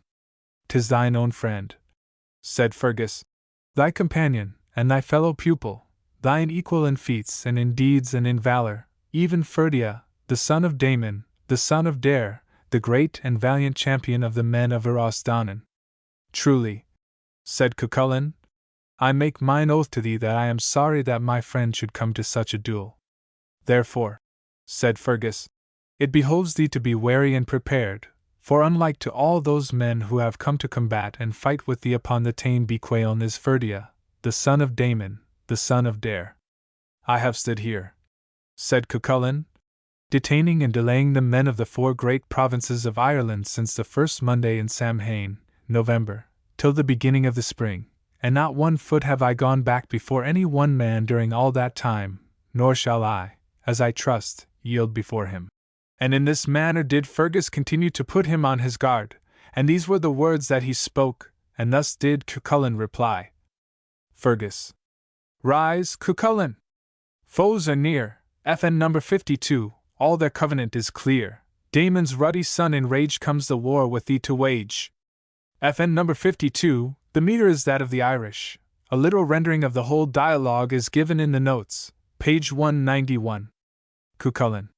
Here I stand, whose valiant toil Erin's bands held back from spoil. Never a foot of ground they won, never a foe they found me shun. Fergus. Fierce is he in rage, his trust in his blade's deep searching thrust. Plates of horn protect his side, pierced by none his strength who tried. Cucullin. Fergus, much thine arms excel. Cease, this tale no longer tell. Land is none, nor battlefield where to his my strength must yield. Fergus. He is fierce, with scores can fight. Spear nor sword can on him bite. From that strength, 100's match. Hard 'twill be the prize to snatch. Cucullin. Yea. Ferdia's power I know. How from foughten field we go. How was fought our piercing war. Bards shall tell to ages far. Fergus. Loss of much I'd little mourn could I hear how, eastward borne, great Cucullin's bloody blade proud Ferdia's spoils displayed. Cucullin. Though in boasts I count me weak, hear me now as braggart speak. Damon's son, of Dary's race, soon shall I, his victor, face. Fergus. Brought by me, host eastward came, Ulster sought to hurt my fame. Here have come, to ease my grief, many a champion, many a chief. Cucullin. Sickness Connor's might withheld, else his sight thy host had quelled, lest the shouts of joy had been raised by Meave, Moss Scales High Queen. Fergus. Greater deeds than done by me, O Cucullin. Thine shall be, Damon's son thy battle nears, hear thy friend. Keep hard thy spears. Then Fergus returned to where the army was encamped. Ferdia also went from Meave and came to his own tent, and there he found his followers. And he told them how he had been bound to Meave as in an easy task, that he was on the morrow to combat and fight with 6 of her champions, or to make duel with Cucullin, whichever of the two he might think the easier. Also he told them how she had been bound by a condition that was easy for her to grant, that she should lay it on these same 6 champions to see that her promises to him of rewards should be fulfilled in case Cucullin met his death at Ferdia's hand. There was no cheerfulness, or happiness, or even melancholy pleasure among the inmates of Ferdia's camp that night. They were all cheerless, and sorrowful, and low in spirit, for they knew that whenever those 2 champions, those 2 slayers of hundreds met, one of the 2 must fall in that place, or that both of them should fall, and if one only was to fall they were sure that that one would be their own master. For it was not easy for any man to combat and fight with Cucullin on the Táin Bí Cúailnge. Now the first part of that night Ferdia slept very heavily, and when the middle of the night had come his sleep had left him, and the dizziness of his brain has passed away, and care for the combat and the fight pressed heavily upon him. Then he called for his charioteer to harness his horses, and to yoke his chariot, and the charioteer began to rebuke him, if haply he might turn him from his purpose. It would be better for thee to stay, said the charioteer. Be thou silent, O my servant, said Ferdia, and he then spoke the words that follow, and thus did his servant reply to him. Ferdia. 'Tis a challenge provoking to war, and I go where the raven's hoarse croaking shall rise from my foe, with Cucullin still seeking the strife at yon ford, till his strong body, reeking, be pierced by my sword. Servant. Nay, thy threats show no meekness, yet here thou shouldst stay, for on thee shall come weakness. Woe waits on thy way, for by Ulster's rock broken this battle may be, and it long shall be spoken how ill 'twas to thee. Ferdia. An ill word art thou saying, it fits not our race that a champion, delaying from fight, should thee grace. Then thy speech, my friend, fetter, no foe will we fear, but since valor is better, his challenge we near. Then Ferdia's horses were harnessed for him, and his chariot was yoked, and he came forward to the ford of battle. But when he had come there he found that the full light of the day had not yet dawned, and, O my servant, said Ferdia, spread out for me the cushions and skins that are upon my chariot, that I may rest upon them till I take the deep repose of refreshing sleep, for during the latter part of this night have I taken no rest, on account of the care that I had for this combat and fight. And the servant unharnessed his horses, and he placed together the cushions and the skins that were upon the chariot, so that Ferdia might rest upon them, and he sank into the deep repose of refreshing sleep. Now in this place I will tell of the acts of Cucullin. He rose not at all from his couch until the full light of the day, and this he did in order that the men of Ireland should not be able to say that it was from fear or from dread that he rose, if it had been early that he had arisen. And when the full daylight had come, he commanded his charioteer to harness for him his horses, and to yoke his chariot. O my servant, said Cucullin, harness for us our horses, and put the yoke to our chariot, for early rises the champion who cometh to meet us this day, even Ferdia, the son of Damon, the son of Dare. The horses are harnessed, said the charioteer, and the chariot is yoked. Step thou into it, for it will bring no shame on thy valor. Then did Cucullin, the fighter of battles, the skillful in feats, the winner of victory, that red-sword hero, the son of Swaltam, leap into his chariot. All around him screamed the Bacchanacs, and the Bananacs, and the wild people of the glens, and the demons of the air, for it was the custom of the people of the wizard race of Danu to raise their cries about him in every battle, on every stricken field, in every duel, and in every fight to which he went, that thereby in such fight the hatred, and the fear, and the avoidance, and the terror that men felt for him should be increased. In no short time the charioteer of Ferdia heard the roar of Cucullin's approach, the clamor, and the hissing, and the tramp, and the thunder, and the clatter, and the buzz, for he heard the shields that were used as missiles clank together as they touched, and he heard the spears hiss, and the swords clash, and the helmet tinkle, and the armor ring, and the arms sawed one against the other, and the javelins swung, and the ropes strained, and the wheels of the chariot clattered, and the chariot creaked, and the hoofs of the horses trampled on the ground as that warrior and champion came forward in triumph to the ford, and approached him. Then that servant of Ferdia arose, and he placed his hand upon his lord. Arise now, O Ferdia, said the servant, for here they come towards thee, even to the ford. And this was the speech of the driver of the chariot of Ferdia as he stood before him. Lo! A chariot yoked with silver, creaking loud, draws nigh wink with a frown FN number 53, o'er the chariot wheels a man his perfect form rears high, the warlike car rolls on from far Braig Ross, from Braina's bounds, past that burg they ride whose wooded side the roadway rounds, for its triumphs high in triumph cry its song resounds. FN number 53, for a literal translation of the above poem, and another rendering, see the notes. Urged by hero hound, and yoked by charioteer's hand true, flies the war-car southward ever, nobler hawk ne'er flew than he who speeds his rushing steeds, that chief of stubborn might. Soon the blood to flow from slaughtered foes shall meet his sight, sure for us 'tis ill, for soon with skill he gives us fight.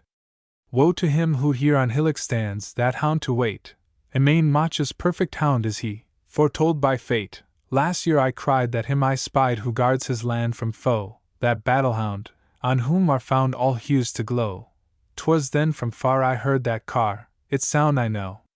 O my servant, said Ferdia, Wherefore is it that thou hast continued in thy praise of this man ever since the time that I left my tent? Surely it must be a reward that thou seekest at his hand, so greatly dost thou extol him. Yet Ailill and Meve have foretold that it is by me he shall fall.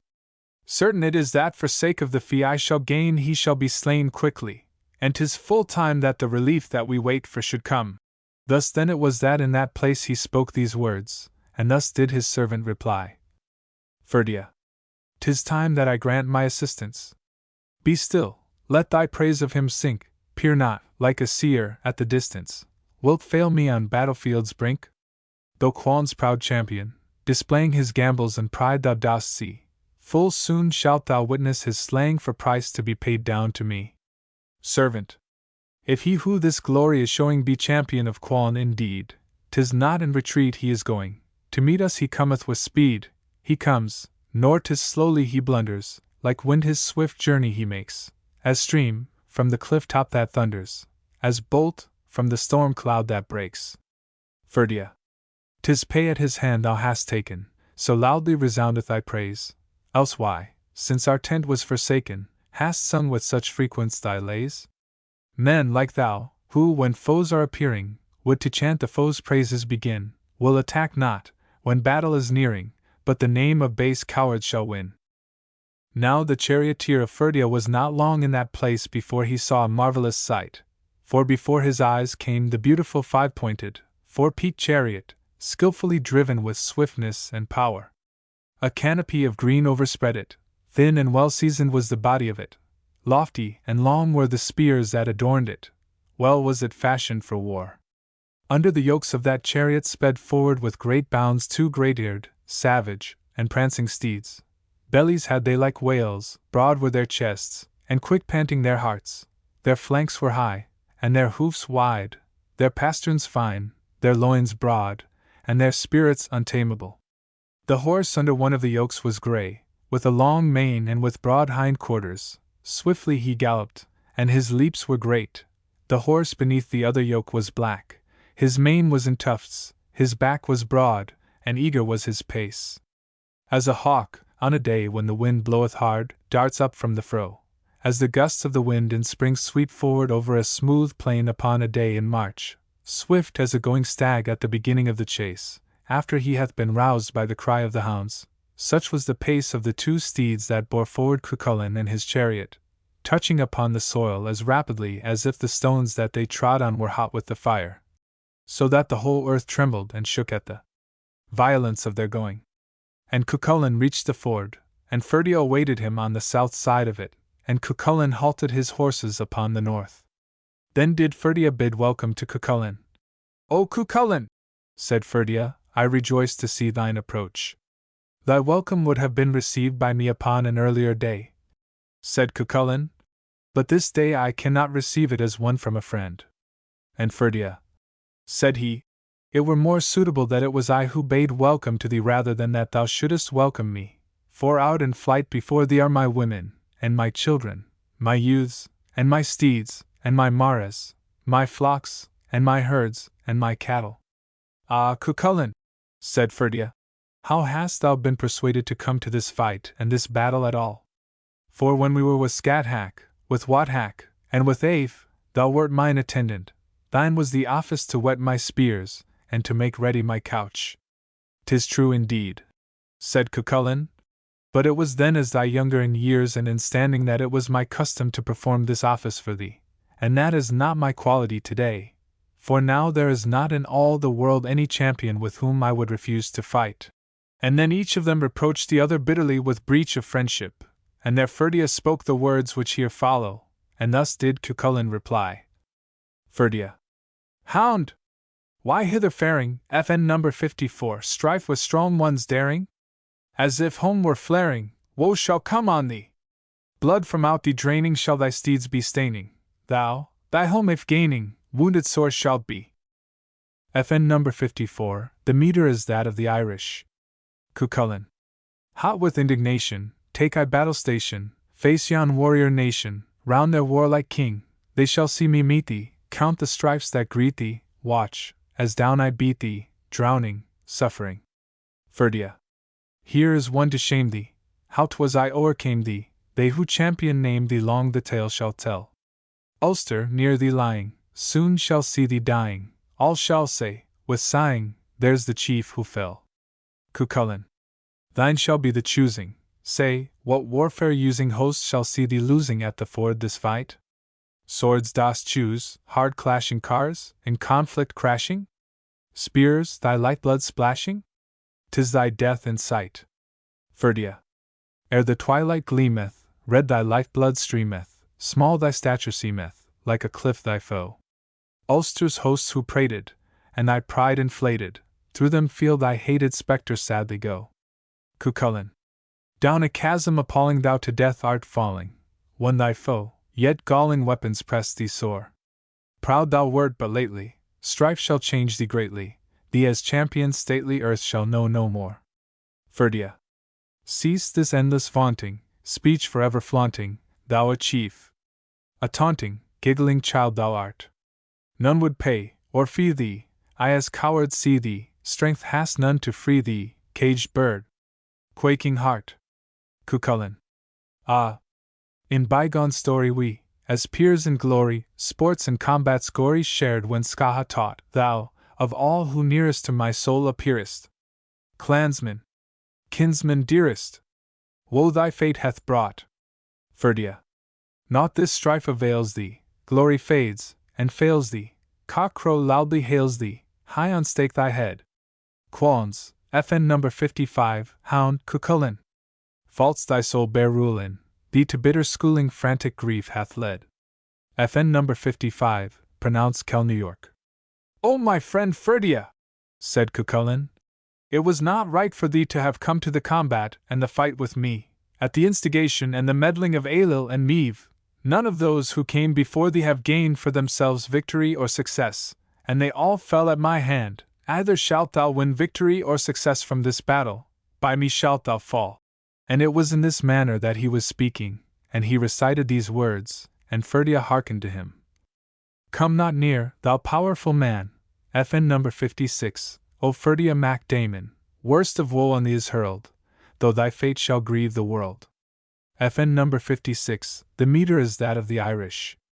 Come not near, nor right forget in my hand thy fate is set, those recall, whom late I fought, hath their fall no wisdom taught? Thou for gifts wert past in sail, purple sash, firm coat of mail, never made, O Damon's son! In this war of thine is won. Findabar, Meve's lovely child, with her form thy sense beguiled, brightly though her beauty glows, she no love on thee bestows. Wouldst thou win the prize they bring, Findabar, the child of king? Many ere now that maid could cheat here, like thee, their wounds to meet. Thou hast sworn, and plighted troth, ne'er to fight me, keep thine oath, friendship's tie thee firm should hold, come not nigh me, champion bold. 50 chiefs, who sought that maid, fought me, fell, in earth are laid. Well I know that tempting bait, all have found, and earned their fate. For Bay fell, though bold his boast, him obeyed a valiant host. Quickly here his rage I stilled, cast my spear but once, and killed. Cruel fate's thrub Derry slew, tales of 100 dames he knew, great his fame in days of yore, silver none, 'twas gold he wore. Though that maid, whom Marin's best hoped to gain, my heart would charm, south and north, and east and west I would keep thee safe from harm. And O my friend Ferdia, said Cuchulainn, this is the cause why it was not thy part to come here to the combat and the fight with me. It is because that when with Scathack, with Wathack, and with Aif we abode, it was the custom with us that together we should go to every battle, and to every field of battle, to every fight and to every skirmish, to every forest and to all wildernesses, to all things dark and difficult. These were the words of his speech, and it was in that place that he recited these staves. Tuned our hearts were beating, we, where chiefs were meeting, brotherly went, when slumbering one was our couch, we sought fierce fights, and fought. Often woods that afar away joined we stood in our skilful play, Scathack our feats had taught. And Ferdia replied to him thus: O Cuchulainn! For beautiful feats renowned, though together we learned our skill, though thou tellest of friendship that once we found, from me shall come first thine ill. Ah, recall not the time of our friendship's day, it shall profit thee nothing, O hound, I say. For too long now have we thus waited, said Ferdia. Tell me now, O Cucullin, to what weapons shall we resort? Thou hast the choice of the weapons till the night, said Cucullin, because thou wert the first to reach the ford. Hast thou any remembrance, said Ferdia, of the weapons for casting that we were accustomed to practice the use of when we were with Scathack, with Wathack, and with Aif?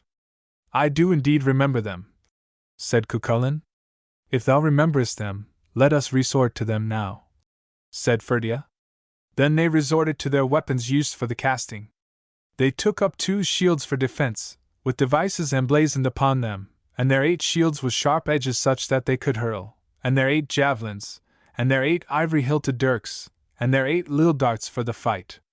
To and fro from one to the other, like bees upon a sunny day, flew the weapons, and there was no cast that they threw that did not hit. Each of them then continued to shoot at the other with their weapons for casting, from the dawn of the morning to the full middle of the day, until all of their weapons had been blunted against the faces and the bosses of their shields, and although their casting was most excellent, yet so good was the defense that neither of them wounded the other nor drew the other's blood during all that time. Cease now from these feats, O Cucullin, said Ferdia, for it is not by means of these that the struggle between us shall come. Let us cease indeed, said Cucullin, if the time for ceasing hath arrived. And they ceased from their casting, and they threw the weapons they had used for it into the hands of their charioteers. To what weapons shall we next resort, O Cucullin? Said Ferdia. Thou hast the choice of weapons until the night, said Cucullin, because thou wert the first to reach the ford. Then, said Ferdia, let us turn to our straight, well-trimmed, hard, and polished casting spears with tough cords of flax upon them. Let us do so indeed, said Cucullin. Then they took 2 stout shields of defense, and they turned to their straight, well-trimmed, hard, and polished casting spears with the tough cords of flax upon them, and each of them continued to hurl his spears at the other from the middle of midday until the 9th hour of the evening, and though the defense was most excellent that each of them made, yet so good was the casting of the spears that each of them wounded the other at that time, and drew red blood from him. Let us desist from this now, O Cucullin, said Ferdia. Let us desist indeed, said Cucullin, if the time has come. They ceased, and they threw away their weapons into their charioteers' hands, and each of them at the end of that fight sought the other, and each threw his arms about the other's neck, and gave him 3 kisses. Their horses were in the same paddock that night, the men who had driven their chariots sat by the same fire, moreover the charioteers of both those warriors spread couches of fresh rushes for the 2, and supplied them with such pillows as are needed by wounded men. And such folk as can heal and cure came to heal and to cure them, and they applied soothing and salving herbs and plants to their bruises, and their cuts, and their gashes, and to all their many wounds. And of every soothing and salving herb and plant that was brought for the bruises, the cuts, and the gashes, and all the wounds of Cucullin, he used to send an equal portion westward across the ford to Ferdia, so that in case Ferdia fell at his hand the men of Ireland should not be able to say that it was owing to superiority in leechcraft that he had done it. And of each kind of food, and of pleasant, palatable, intoxicating drink that the men of Ireland brought to Ferdia, he would send a fair half northward across the ford to Cucullin, for the men who provided food for Ferdia were more in number than they who provided food for Cucullin. All the army of the men of Ireland helped to provide Ferdia with food, because he was their champion to defend them against Cucullin. Yet to Cucullin also food was brought by the people who dwell in the breg. And it was the custom with these that they came to converse with him at the dusk of each night. Thus they remained that night, but early in the morning they arose, and repaired to the ford of combat. What weapons shall we turn to today, O Ferdia? Said Cucullin. Thou hast the choice of weapons until the night, answered Ferdia, because it is I who had my choice of them in the day that is past. Let us then, said Cucullin, resort to our great, broad-bladed, heavy spears this day, for nearer shall we be to our battle by the thrusting of our spears this day than we were by the throwing weapons of yesterday. Let our horses be harnessed for us, and our chariots yoked, that upon this day from our chariots and our horses we may fight. Let us turn to these indeed. said Ferdia. They then took to them 2 exceedingly stout, broad shields, and they resorted to their great, broad-bladed, heavy spears that day. And each of them continued to thrust at, and to pierce through, and to redden, and to tear the body of the other from the dawn of the morning until the 9th hour of the evening. And if it were the custom for birds in their flight to pass through the bodies of men, they could have passed through the bodies of those warriors that day, carrying with them pieces of their flesh from their wounds into the clouds and to the sky around them. So when the 9th hour of the evening was come, the horses were weary, and the charioteers were weak, and they themselves, champions and heroes of valor as they were, had themselves become weary. And, "Let us cease now from this, O Ferdia," said Cucullin, "for our horses are weary, and our charioteers are weak, and now that these are weary, why should not we be weary too?" And then it was that he sang the stave. "Not like Fomorians, men of the sea, stubborn, unending our struggles should be, now that the clamor of combat must cease, quarrels forget, and between us be peace." "Let us cease now indeed," said Ferdia, "if the time for it hath come." They ceased, and they threw away their weapons into their charioteers' hands, and each of them at the end of that fight sought the other, and each threw his arms about the other's neck, and gave him 3 kisses. Their horses were in the same paddock that night, the men who had driven their chariots sat by the same fire, moreover the charioteers of both those warriors spread couches of fresh rushes for the 2, and supplied them with such pillows as are needed by wounded men. And such folk as can heal and cure came to examine into their wounds and to tend them that night, for they could do nothing more for them, so severe and so deadly were the stabs and the thrusts, and the gashes of the many wounds that they had, then to apply to them spells and incantations and charms, in order to staunch their blood, and their bleeding mortal wounds.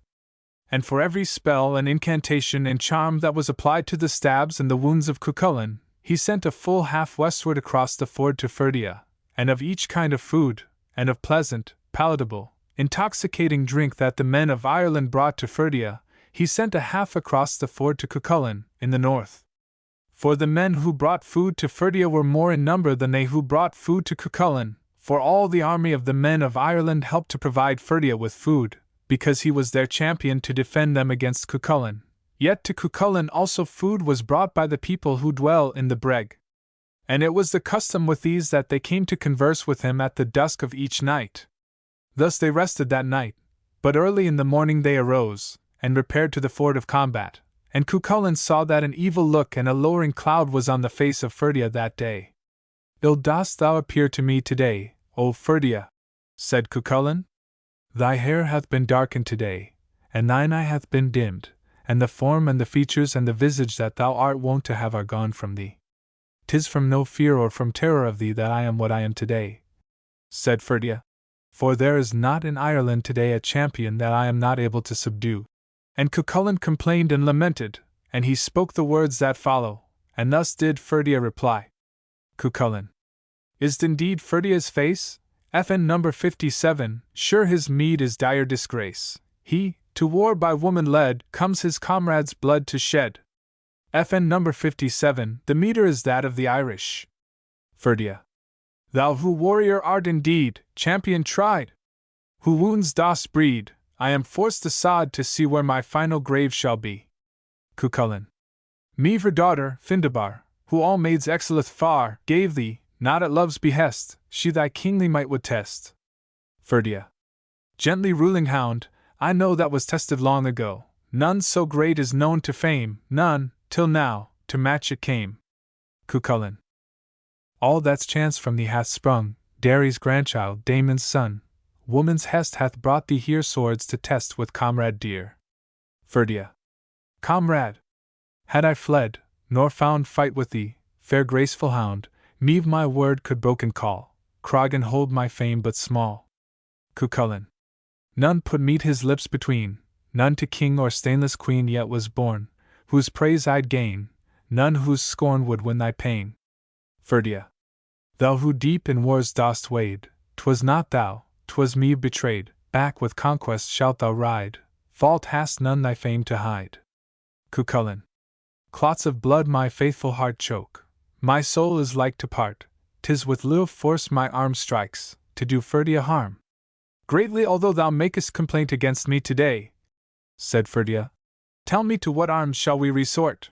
Thine is the choice of weapons until the night, said Cucullin, because it was I who had the choice in the day that is past. Then, said Ferdia, let us this day take to our heavy hard-smiting swords, for sooner shall we attain to the end of our strife by the edge of the sword this day than we did by the thrusts of our spears in the day that is gone. Let us do so indeed, said Cucullin. That day they took upon them 2 long and exceedingly great shields, and they resorted to their heavy and hard-striking swords. And each of them began to hew, and to cut, and to slaughter, and to destroy, till larger than the head of a month-old child were the masses and the gobbets of flesh which each of them cut from the shoulders and the thighs and the shoulder-blades of his foe. After this fashion did each of them hew at each other from the dawn of the day until the 9th hour of the even, and then Ferdia said, Let us desist from this now, O Cucullin. Let us cease indeed, said Cucullin, if the time has come. They ceased from their strife, and they threw from them their arms into the hands of their charioteers. Pleasant and cheerful and joyous was the meeting of the two, mournfully, and sorrowfully, and unhappily did they part from each other that night. Their horses were not in the same paddock, their charioteers were not at the same fire, and there they stayed for that night. It was early in the morning when Ferdia arose, and he advanced alone towards the ford of combat. Well did he know that the battle and the conflict would be decided that day, that upon that day and in that place one of the two would fall or that both would fall. And then, before Cucullin could come, Ferdia put on the armor that he was to use for that battle and the conflict and fight. And this was the battle armor that he used for that conflict and fight. He put a kilt of striped silk, bordered with spangles of gold, next to his white skin, and over that he put his well-sewn apron of brown leather to protect the lower part of his body. Upon his belly he put a great stone as large as a millstone, and over that great stone as large as a millstone he put his firm deep apron of purified iron, on account of the fear and the dread that he had of the Gibulg that day. And his crested helmet that he used for battle and conflict and fight he put upon his head. There were upon it 4 jewels of carbuncle, each one of them fit to adorn it.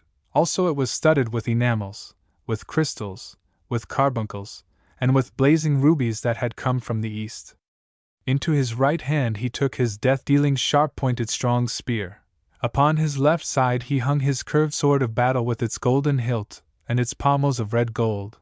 Upon the slope of his back he took his great and magnificent shield with great bosses upon it. 50 was the number of the bosses, and upon each of them could be supported a full-grown hog. Moreover, in the center of the shield was a great boss of red gold. Upon that day Ferdia displayed many noble, rapidly changing, wonderful feats of arms on high, feats which he had never learned from any other, either from his nurse or his tutor, or from Scathach, or from Whathack, or from Aeth, but which he himself invented that day for his battle with Cucullin. And Cucullin approached the ford, and he saw the many, rapidly changing, wonderful feats that Ferdia displayed on high, and, "O my friend Leg," said Cucullin, "I mark those noble, rapidly changing, wonderful feats which Ferdia displays, and I know that all of those feats will in turn be tried upon me, and for this reason if it be I who begin to go backwards this day, let it be thy part to rouse me by reproaches, and by evil speech, so that my rage and my wrath may be kindled, and increase. And if it be I that shall prevail, then do thou give to me praise and approval, and speak good words to me, that my courage may be the greater. This indeed will I do, O Cucullin, said Leg. Then did Cucullin put on his battle armor that he used for the combat and fight.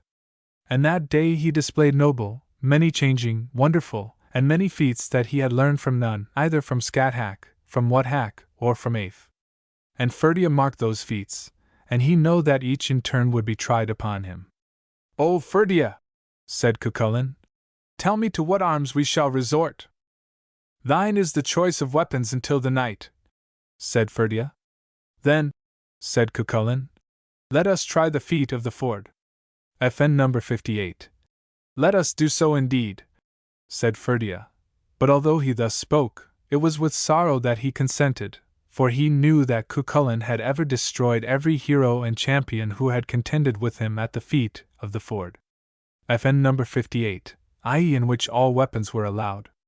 Mighty were the deeds that were done upon that day at the ford by those two heroes, the champions of the west of Europe, by those two hands which in the northwest of the world were those that best bestowed bounty, and pay, and reward, those twin-loved pillars of valor of the Gael, those two keys of the bravery of the Gaels, brought to fight from afar, owing to the urging and the intermeddling of Ailill and Niamh.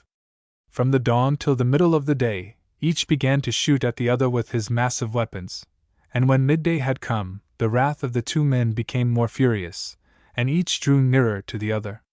And then upon a time Cuchulainn sprang from the shore of the ford, and he lit upon the boss of the shield of Ferdia the son of Damon, the son of Dare, to strike at his head from above, over the rim of his shield. And then it was that Ferdia gave the shield a blow of his left elbow, and he cast Cuchulainn from him like a bird, till he came down again, upon the shore of the ford. And again Cuchulainn sprang from the shore of the ford, till he lit upon the boss of the shield of Ferdia the son of Damon, the son of Dare, to strike his head from above, over the rim of the shield. And Ferdia gave the shield a stroke of his left knee, and he cast Cuchulainn from him like a little child, till he came down on the shore of the ford. Leg saw what had been done.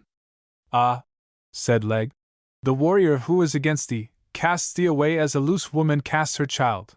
He flings thee as high as the river flings its foam, he grinds thee even as a mill would grind fresh malt, pierces thee as the axe would pierce the oak that it fells, binds thee as the woodbine binds the tree, darts upon thee even as the hawk darts upon little birds, so that never until time and life shall end, shalt thou have a call, or right, or claim for prowess or for valor, thou little fairy phantom," said Leg.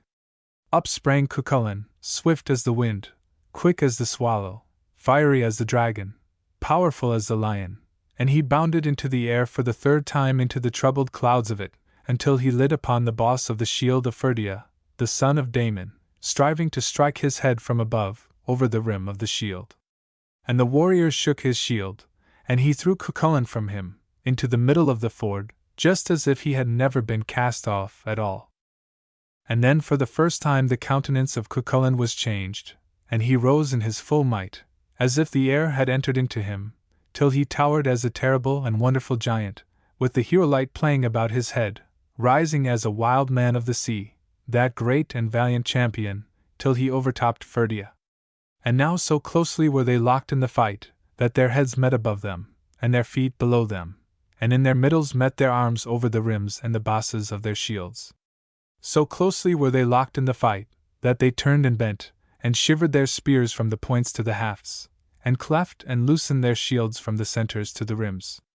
So closely were they locked, that the Bacchanacs, and the Bananacs, and the wild people of the glens, and the demons of the air screamed from the rims of their shields, and from the hilts of their swords, and from the hafts of their spears. And so closely did they fight, that they cast the river from its bed and its course, so that there might have been a couch fit for a king and a queen to he in, there in the midst of the ford, for there was no drop of water left in it, except such as fell therein from off those two heroes and champions, as they trampled and hewed at each other in the midst of the ford. And so fierce was their fight, that the horses of the Gaels, in fear and in terror, rushed away wildly and madly, bursting their chains, and their yokes, and their tethers, and their traces, and the women, and the common folk, and the followers of the camp, fled southwestwards out of the camp. All this time they fought with the edges of their swords. And then it was that Ferdia found Cuchulainn for a moment off his guard, and he struck him with the straight edge of his sword, so that it sank into his body, till the blood streamed to his girdle, and the soil of the ford was crimson with the blood that fell from the body of that warrior so valiant in fight.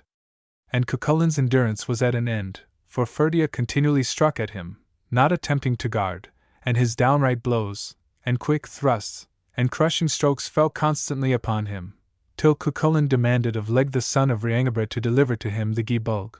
Now the manner of using the gibulg was this: it was set with its end pointing down a stream, and was cast from beneath the toes of the foot. It made the wound of one spear on entering a person's body, but it had 30 barbs to open behind, and it could not be drawn out from a man's body until he was cut open. And when Ferdia heard mention of the gibulg, he made a stroke of his shield downwards to guard the lower part of his body. and Cucullin thrust his unerring thorny spear off the center of his palm over the rim of the shield, and through his breast covered by horny defensive plates of armor, so that its further half was visible behind him after piercing the heart in his chest. Ferdia gave an upward stroke of his shield to guard the upper part of his body, though too late came that help, when the danger was past.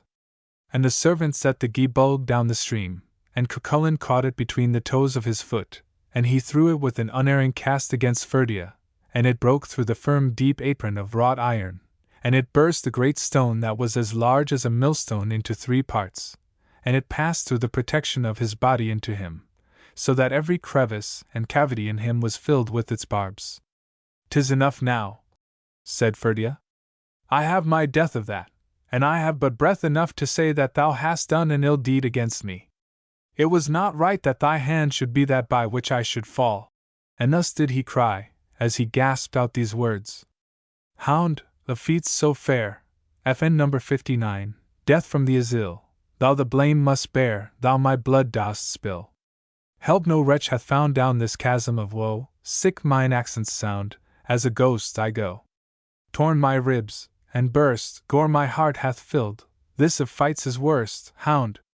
Thou hast me killed." FN number 59, the meter is that of the Irish. And after those words, Cucullin ran towards him, and with his arms and armor about him, carried him northwards across the ford, in order that the slain man might be on the north side of the ford, and not upon the western side together with the men of Erin. Then Cucullin laid Ferdia down, and there it was that a trance and a faint and a weakness came upon Cucullin when he saw the body of Ferdia.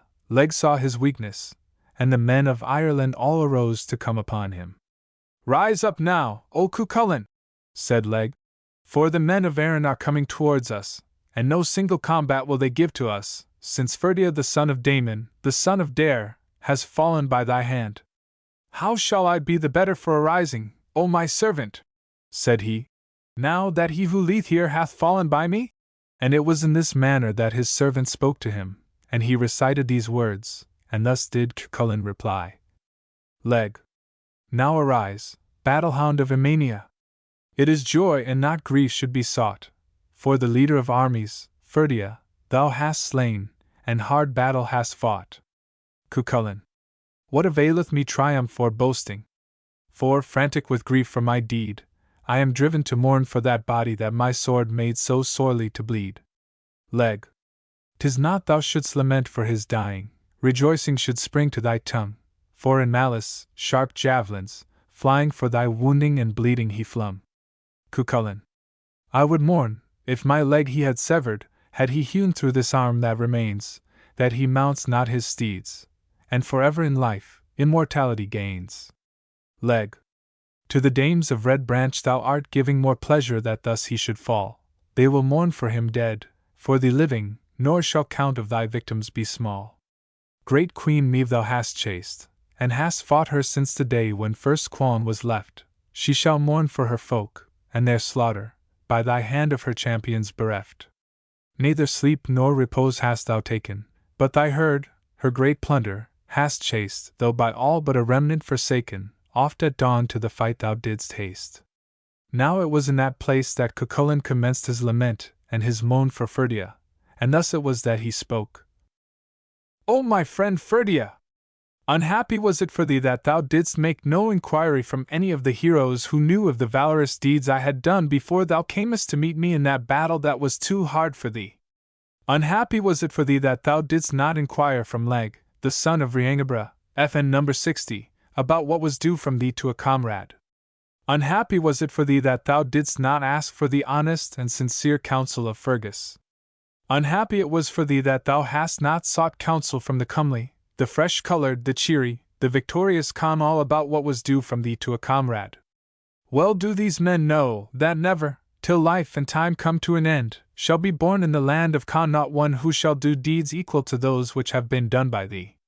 And if thou hadst made inquiry from these men concerning the habitations, the gatherings, the promises, and the broken faith of the fair-haired ladies of Connaught, hadst thou asked them concerning spear-play and sword-play, concerning skill in backgammon and chess, concerning feats with horses, and chariots of war, They would have said that never had been found the arm of a champion who could wound a hero's flesh like the arm of Ferdia. He whose color matched the tints of the clouds, none who, like thee, could excite the croak of the bloody-mouthed vulture, as she calls her friends to the feast of the many-colored flocks. None who shall fight for Croghan or be the equal of thee to the end of life and time, O thou ruddy-cheeked son of Damon, said Cucullin. And then Cucullin stood over Ferdia. Ah, Ferdia, said Cucullin, great was the treachery and desertion that the men of Ireland had wrought upon thee, when they brought thee to combat and fight with me. For it was no light matter to combat and fight with me on the occasion of the Tain Bo Cuailnge. And thus it was that he spoke, and he then recited these words. FN number 60, pronounced Reen Gabra. 'Twas Gau to woe that brought thee, 'tis I that moan thy fate, for I thy doom hath caught thee, and here, alone, I wait. To Scathack, glorious mother, our words, when boys, we passed, no harm for each from other should come while time should last. Alas! I loved thee dearly, thy speech, thy ruddy face, thy grey-blue eyes, so clearly that shone, thy faultless grace. In wrath for strife advances no chief, none shield can rear to piercing storm of lances of Damon's son the peer. Since he whom Maeve, FN number 61, bore me by me was slain in fight, no champion stood before me who matched Ferdia's might. He came to fight, thus trusting might Findabar be won, such hopes have madmen, thrusting with spears at sand or sun. FN number 61, pronounced Aoife. See note on this line. Still Cucullin continued to gaze upon Ferdia. And now, O my friend Leg, said Cucullin, strip from me the body of Ferdia, and take from him his armor and his garments, that I may see the brooch for the sake of which he undertook this combat and fight. Then Leg arose, and he stripped Ferdia. He took his armor and his garments from him, and Cucullin saw the brooch, and he began to lament and to mourn for him, and he spake these words. Ah! That brooch of gold, FN number 62, bards Ferdia knew, valiantly on foes with hard blows he flew. Curling golden hair, fair as gems it shone, leaf-like sash, on side tied, till life had gone. FN number 62, the meter and the rhyme system is that of the Irish. See notes, page 196. Comrade, dear esteemed! Bright thy glances beamed, chess-play thine, worth gold, gold from shield-rim gleamed. None a friend had deemed could such tale be told. Cruel end it seemed, ah! That brooch of gold! And now, O my friend Leg, said Cucullin, open the body of Ferdia, and take the gee-bold out of him, for I cannot afford to be without my weapon. Leg came, and he opened Ferdia's body, and he drew the gee-bold out of him, and Cucullin saw his weapon all bloody and red by the side of Ferdia, and then he spake these words. Ferdia, I mourn for thy dying, thou art pale, although purple with gore, unwashed is my weapon still lying, and the blood streams from out of thee pour. Our friends in the east who have seen us, when with Wathack and Scathack, FN number 63, we dwelled, can bear witness, no quarrel between us or with words or with weapons was held. Scathack came, and to conflict inciting were her accents that smote on mine ear. Go ye all, where a swift battle fighting, German wields his green terrible spear. To Ferdia I flew with the story, to the son of fair Bayan I sped, and to Lugade, whose gifts win him glory. Come ye all to fight German, I said. FN number 63, pronounced Ilha and Skaha. Where the land by Loch Formy lies hollowed had we come, fit for fight was the place, and beside us 400 men followed, from the Athasek Isles was their race. As beside me Ferdia contended against German, at door of his dun, I slew Rind, who from Niall, FN number 64, was descended, I slew Rude, of Finnel was he son. FN number 64, pronounced Niall. 'Twas Ferdia slew Bla by the water, son of Cathbad Redsword was he, and from Lugade Mugarn gat slaughter, the grim lord of the Taurian sea. 4 times 50 men, stubborn in battle, by my hand in that gateway were slain. To Ferdia, of grim mountain cattle fell a bull, and a bull from the plain. Then his hold to the plunderers giving, over ocean waves spangled with foam, did we German the wily, still living, to the broad-shielded Scathack bring home. There an oath our great mistress devising, both our valors with friendship she bound, that no anger betwixt us uprising should mid Erin's fair nations be found. Much of woe with that Tuesday was dawning, when Ferdia's great might met its end.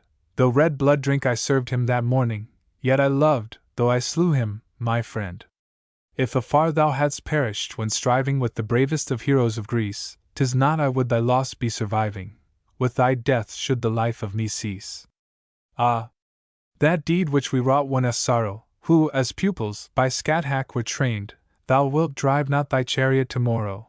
I am weak, with red blood from me drained. Ah! That deed which we wrought won us anguish, who, as pupils, by Scathach were taught rough with gore, and all wounded, I languish, thou to death altogether art brought. Ah! That deed that we wrought there was cruel for us pupils, from Scathach who learned, I am strong, thou art slain in the duel, in that conflict, with anger we burned. Come now, Cucullin, said Legge, and let us quit this ford, for too long have we been here. Now indeed will we depart, O my friend Legge, said Cucullin. But every other combat and fight that I have made hath been only a game and a light matter to me compared with this combat and fight with Ferdia. Thus it was that he spoke, and in this fashion he recited. Wars were gay, and but light was fray, FN number 65, ere at the ford his steeds made stay, like had we both been taught, both one kind mistress swayed, like the rewards we sought, like was the praise she paid. FN number 65, meter and rhyme system of the Irish imitated, but not exactly reproduced. Wars were gay, and but light was fray ere at the ford his steeds made stay, like were our fights, oft fought, like were our haunts and play, Scathach to each of us brought a shield one day. Wars were gay, and but light was fray ere at the ford his steeds made stay, pillar of gold, loved well, low at the ford's side laid, he, when on troops he fell, valor unmatched displayed. Wars were gay, and but light was fray ere at the ford his steeds made stay, lion-like on he sped, high, in his wrath, he blazed, rose, as a wave of dread, ruin his onset raised. Wars were gay, and but light was fray ere at the ford his steeds made stay, never, till hour of doom, Ferdia's form shall fade, high as a cliff it loomed, now is but left his shade. 3 great armies went this raid, FN number 66, all the price of death have paid, choicest cattle, men, and steeds lie in heaps, to tell my deeds. FN number 66, the meter is that of the Irish. Widely spread their battle line, less than half their host was mine, though to war stout Croghan came, all I slew, for me a game. None the battle neared like thee, none of all whom Banba nursed past thy fame, on land, on sea thou, of sons of kings art first.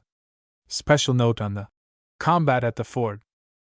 The episode translated in the foregoing pages is not only one of the famous examples on which Irish literature can fairly rest its claim to universal recognition, but it also affords an excellent instance of the problems involved when it comes to be studied critically.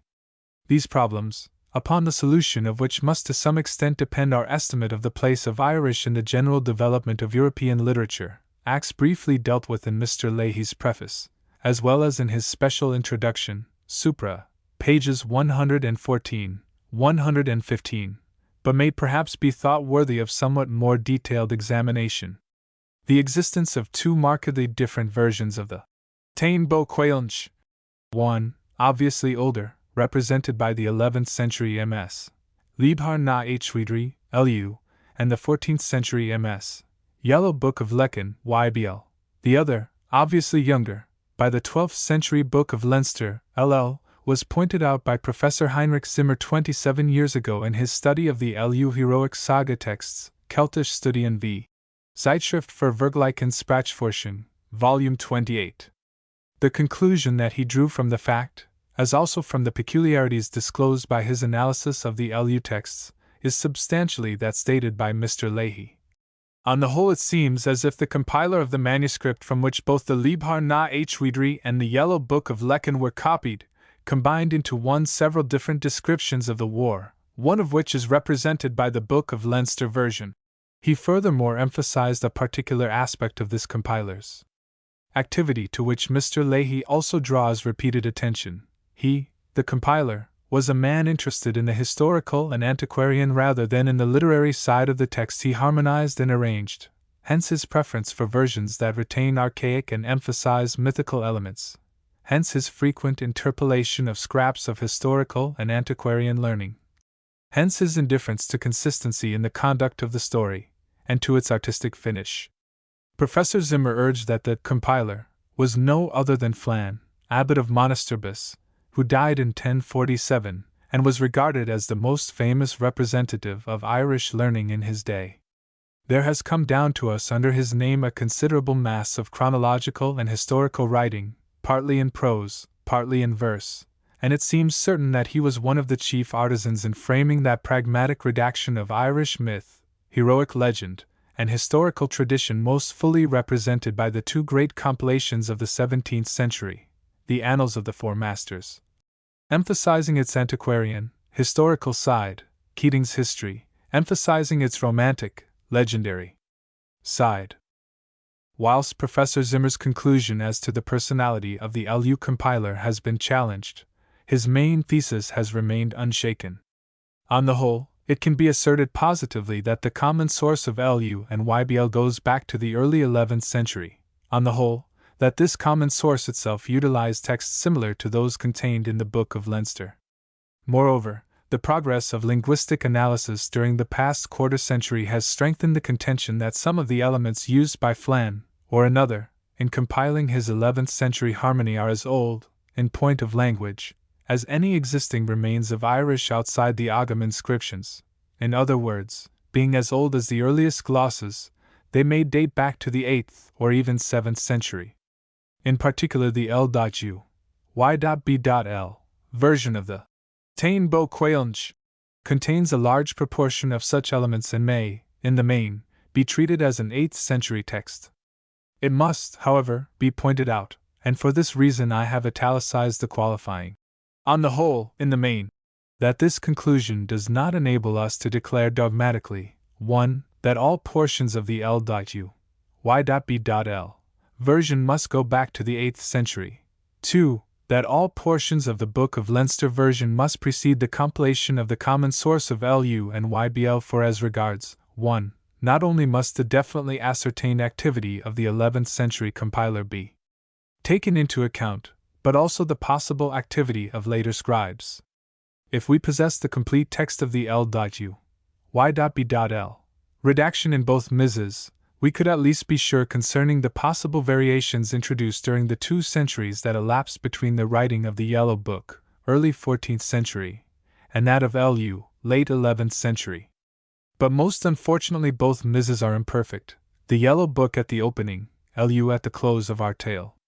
Thus of the special episode under consideration, the combat at the ford, the older redaction is only extant in the 14th century MS. And it is always open to impugners of its archaic character to say that it has been introduced there from the rival Leinster version. Again, as regards 2, whilst it is practically certain that the great mass of the Leinster version was in existence before the time of the source whence both LU and YBL are derived, and must therefore date back to the early 11th century, it is by no means certain that this version was not considerably altered and enlarged before it came to be written down in the Book of Leinster some time before 1154. The older version of the Tain Bo Quailnge has been translated by Miss Winifred Faraday, Grimm Library, No. 16. 1904. In her introduction, page 17, Miss Faraday argues against the assumption that LL preserves an old version of the episode, and questions whether the whole fair dyad, FN number 67, episode may not be late. The truth of this one contention would by no means involve that of the other. And again, both might be true without invalidating any of the conclusions drawn by Mr. Leahy, supra, page 115. If the episode as we have it first took shape in the 10th century, it would be late as compared with much of the rest of the Tain, and yet it would be the earliest example in post-classic European literature of the sentiments and emotions to which it gives such fine and sympathetic expression. In comparing the two versions, the following fact is at once noticeable. The YBL text occupies pages 100 to 112 of Miss Faraday's translation, in round figures, 320 lines of 8 words to the line, or some 2,600 words. The Leinster version, omitting the verse, fills some 500 lines of 14 words, or 7,000 words. Up to a certain point, however, the actual meeting of the two champions, there is no difference between the versions in length. The prose of both runs to about 2,200 words. But the whole of the actual fight, supra, pages 129 to 153 in the Leinster version, is compressed into a page and a half in the older redaction, some 800 words as against over 4,000.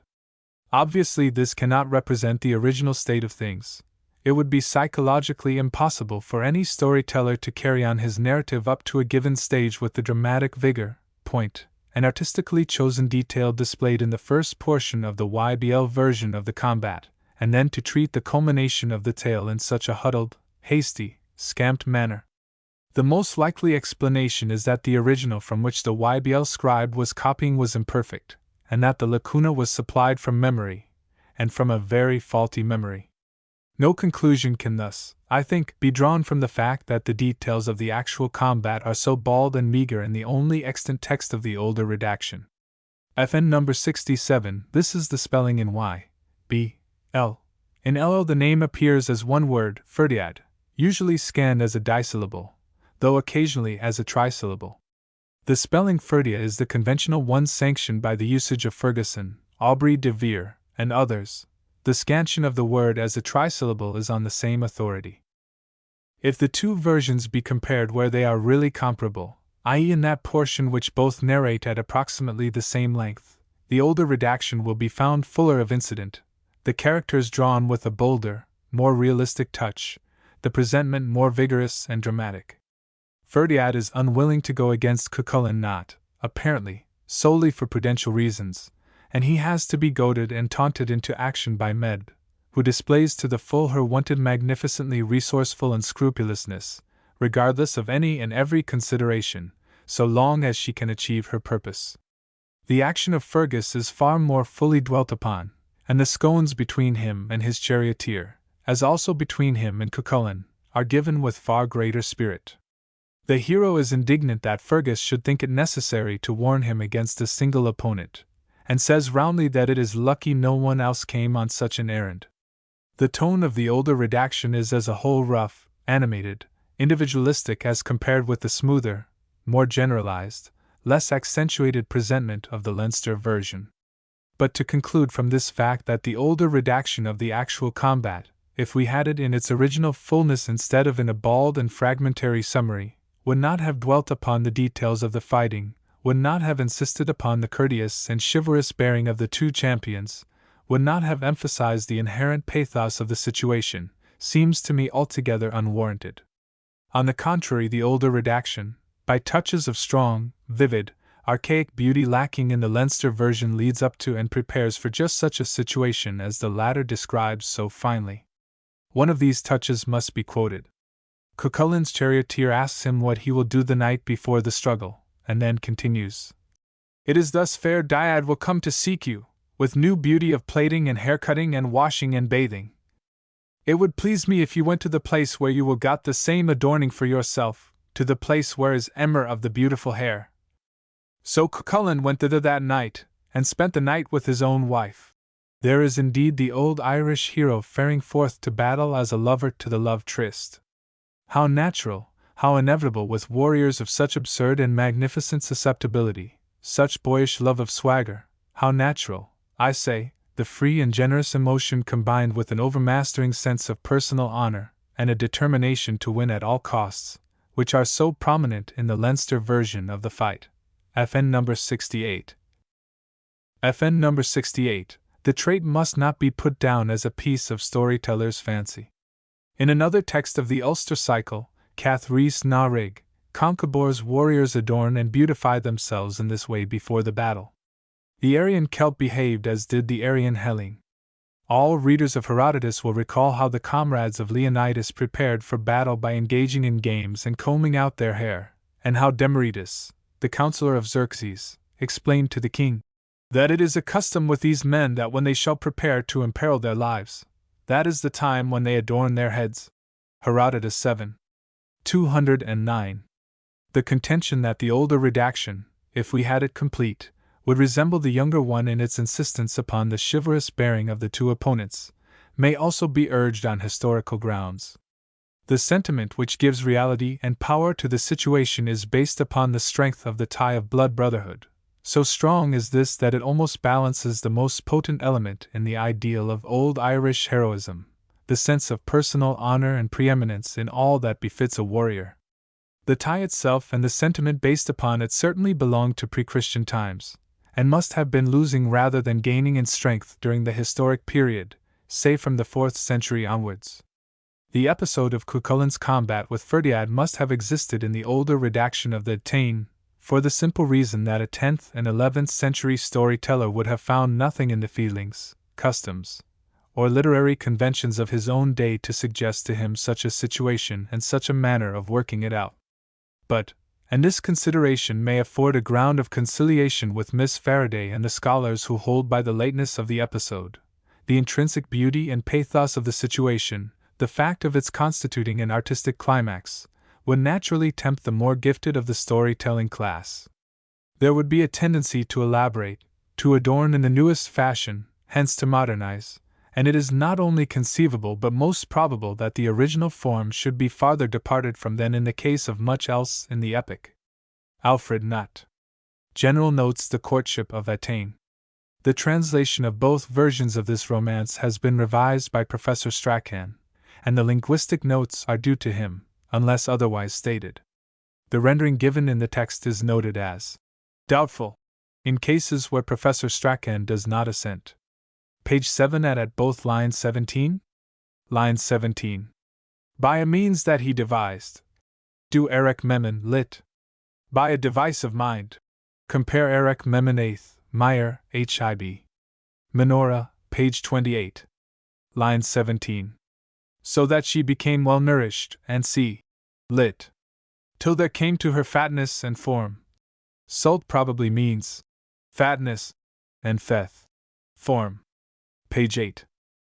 Line 25. Curvetting and prancing. Twagmar Foran.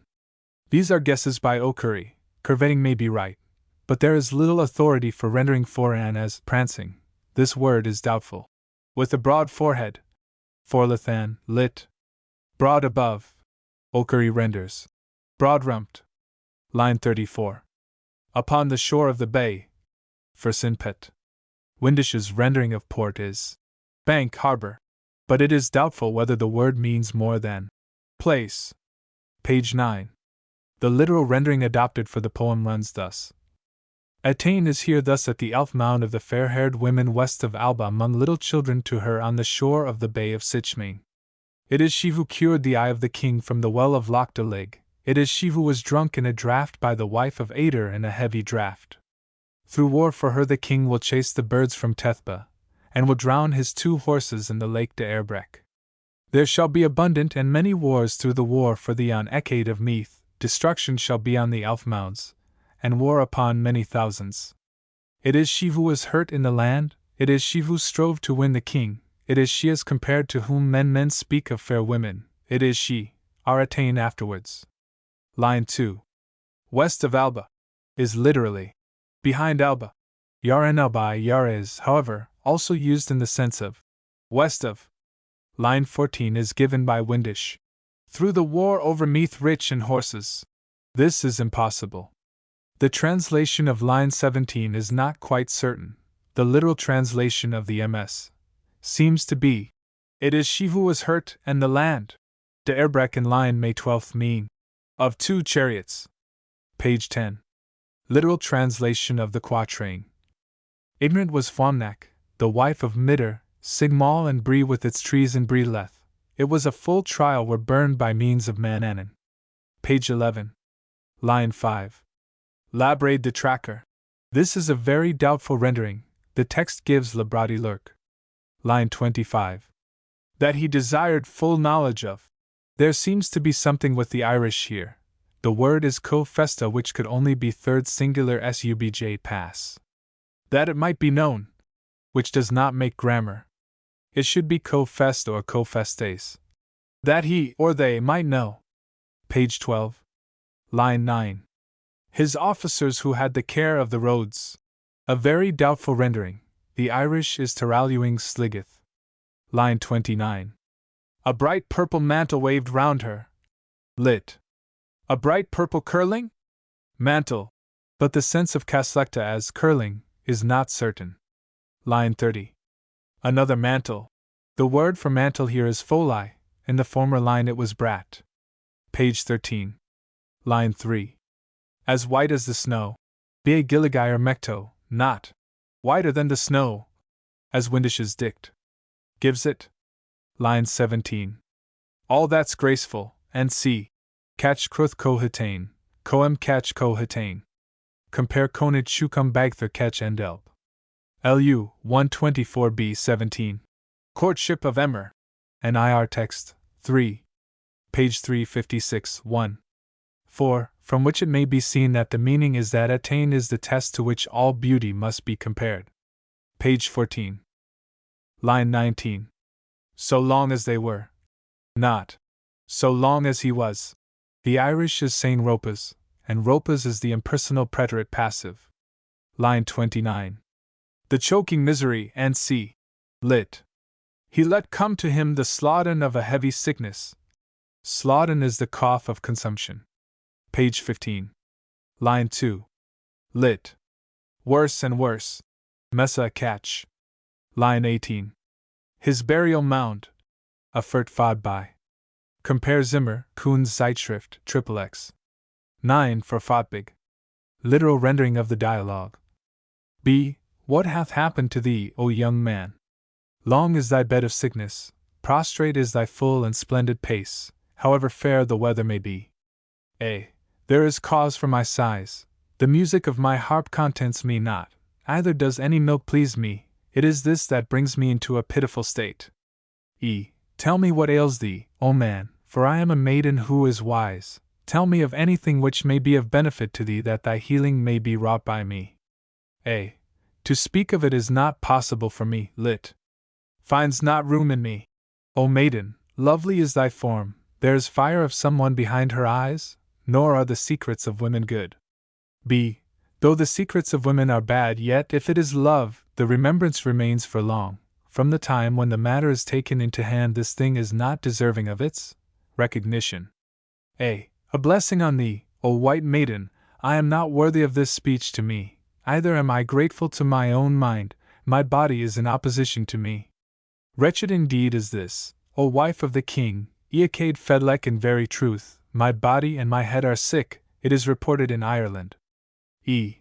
If there is among the troops of white women any one who is vexing thee, she shall come here, if it is pleasing to thee, there shall be made by my help her courtship. In verse 3, line 2, Innis dam gach dal, dal means no more than thing, it is not an accusative from dal, a meeting. Verse 4, line 3. Meaning doubtful. Verse 7, line 2. The confusion between Eacade Aram, the king in this story, and his brother Eacade Fedlec is obvious. It may, as Windisch thinks, be an indication that the poem is not part of the romance as originally composed, but other explanations are possible. Line 4. It is reported. Not quite certain. Irish is Iced Birer. Page 17. Line 11. And great gain, and see. Text defective, and meaning uncertain. Line 13. Rhetoric. The literal translation seems to be as follows, but some words are uncertain. It is love that was longer enduring than a year, my love, it is like being under the skin, it is the kingdom of strength over destruction. It is the dividing into quarters of the earth, it is summit, 7, of heaven, it is breaking of the neck, it is a battle against a spectre. It is drowning with cold, or water, it is a race up heaven, it is a weapon under the ocean, it is affection for an echo, so is my affection and my love and my desire of the one on whom I have set my love. Page 18. Line 2. The translation given is Windish's. It is sorrow under the skin is Strachan's rendering. Line 5. Translation uncertain. Irish is Diken Nime. Line 8. Is Combath Friday walked I read Hus. Literal rendering of the poem. Arise, O glorious Alo, great bravery is more proper to thee than anything, since thou shalt find here what was wished by thee, thy healing shall be done by me. If it should please thee in thy wise mind, place hand about my neck, a beginning of courtship, beautiful its color, woman and man kissing each other. But if this is not enough for thee, O good man, O son of a king, O royal prince, I will give for thy healing, O glorious crime, from my knee to my navel. 100 cows, 100 ounces of gold, 100 bridled horses were collecting, 100 garments of each variegated color, these were brought as a price for me. 100 of each other beast came hither, the drove was great, these to me quickly, till the sum was complete, gave Eacade at the one time. Line 14. Of poem. Were collecting. Radinal. This is the rendering in Windish's dictionary, but is a doubtful one. Line 18. Emerge means drove, not journey, as in Windish. Line 27 of text. Wrought a great healing, and see. Irish, Aro Laseg healed him, Windish. Waited upon him. Strachan. Page 19. Line 17. For fear of danger. Begal. Danger. Has sometimes the sense of chance, risk. Line 23. That is what I would demand of thee. Translation not quite certain Irish, Sid Rocherfaged. Page 20. Line 2. That both of us do indeed deem, and see. Lit. It is so indeed well to us both. Line 22. For the incident compare Bodleian Dinshenka's Nut. Page 27. The introduction of Crotian is a human touch which seems to be characteristic of the author of this version. The Dinshenka's account seems to be taken from the romance, but it gives the name of Cynic as Midders entertainer at Mag Cruachan. Line 25. The fairy mound of Croghan. Irish, Cos Sith Cynic Cruachan, for Cynic Red May. To the Cid of Mag C. Page 21. Line 2. Until the same day upon the year, and see. On lo cu seal. From that day to its fellow. I. Till the same day next year. Line 10. 3 wands of you. This looks like an early case of a divining rod. Line 21. Hath smitten thee. Wrote a mass for Arotiormes. Hath hit thee. Line 29. They ruined, docuas ar. An idiomatic phrase. They overcame. An idiomatic phrase. Compare Annals of Ulster under years 1175, 1315, 1516. Page 22. Line 2. Mesbwichala. This makes Attain the great-grandmother of Conary. The usual account makes her the grandmother, so that there is here an extra generation inserted. Yet in the opening she and Eacade Aram are contemporary with kings who survived Conary. Line 4. The fairy host, and see. The order of the words in the original is misleading and difficult. Sithchair and Midder are the subjects to Aro Quelsiat and to Dorinsat. Page 23. Line 12. That there should be adjusted. Friday Commas, lit. For valuation. But commas has also the sense of adjusting. Page 24. Line 4. Since he for a long time, and see. Fodag dogneth abert dia sursalad. See Meyer's Contributions S.V. Abert. Line 23. To gaze at her. Up to this point the LU version, exclusive of the prologue, bears the character of an abstract, afterwards the style improves. Page 25. Line 2. But it shall not be in the abode, and see. Windish seems to have mimed the point here, he considers these lines to be an interpolation. Page 26. Line 5. Following Windish's suggestion, this poem has been placed here instead of the later place where it occurs in the text. This famous poem has been often translated, but as there appear to be points in it that have been missed, a complete literal rendering is appended. O fair-haired woman, will you come with me into a marvelous land wherein is music? The top of the head there is hair of primrose, the body up to the head is color of snow. In that country is no mine, and no thine. White are teeth there, black are eyebrows, the color of the eyes is the number of our hosts, each cheek there the hue of the foxglove. The purple of the plain is, on each neck, the color of the eyes is, color of, eggs of blackbird, though pleasant to the sight are the plains of fowl, Ireland, they are a wilderness. 7. for a man who has known the great plain.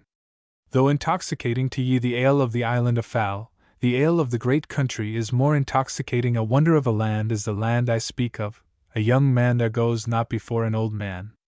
Streams smooth and sweet flow through the land, there is choice of mead and wine, men handsome, without blemish, conception without sin, without crime. We see all on every side, and yet no one seeth us, the cloud of the sin of Adam it is that encompasses us from the reckoning. O woman, if thou wilt come to my strong people, it is top of head of gold shall be on thy head, unsalted pork, new milk and mead for drink shalt thou have with me there, O fair-haired woman. Line 2. High Phil Rind. The meaning of rind, music, is uncertain. Line 3. Is bar sobark volt, and this line is often translated as hair is wreathed with primrose. The image would be better, but it is not the Irish. Bar is top of head, and folt is hair.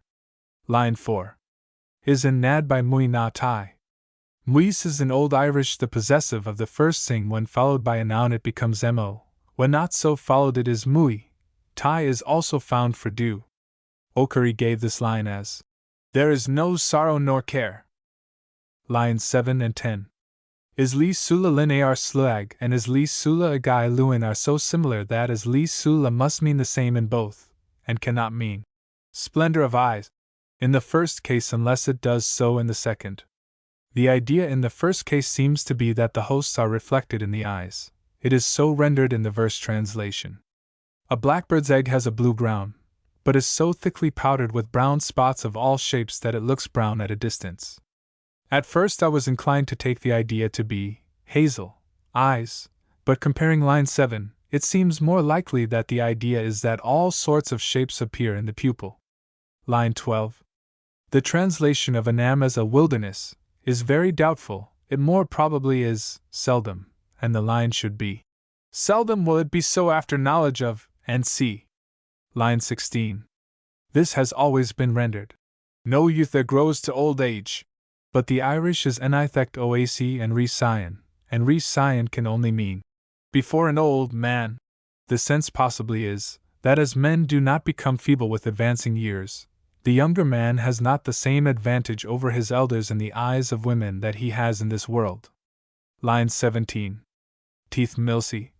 Smooth and honey sweet. Meyer, Mackengill.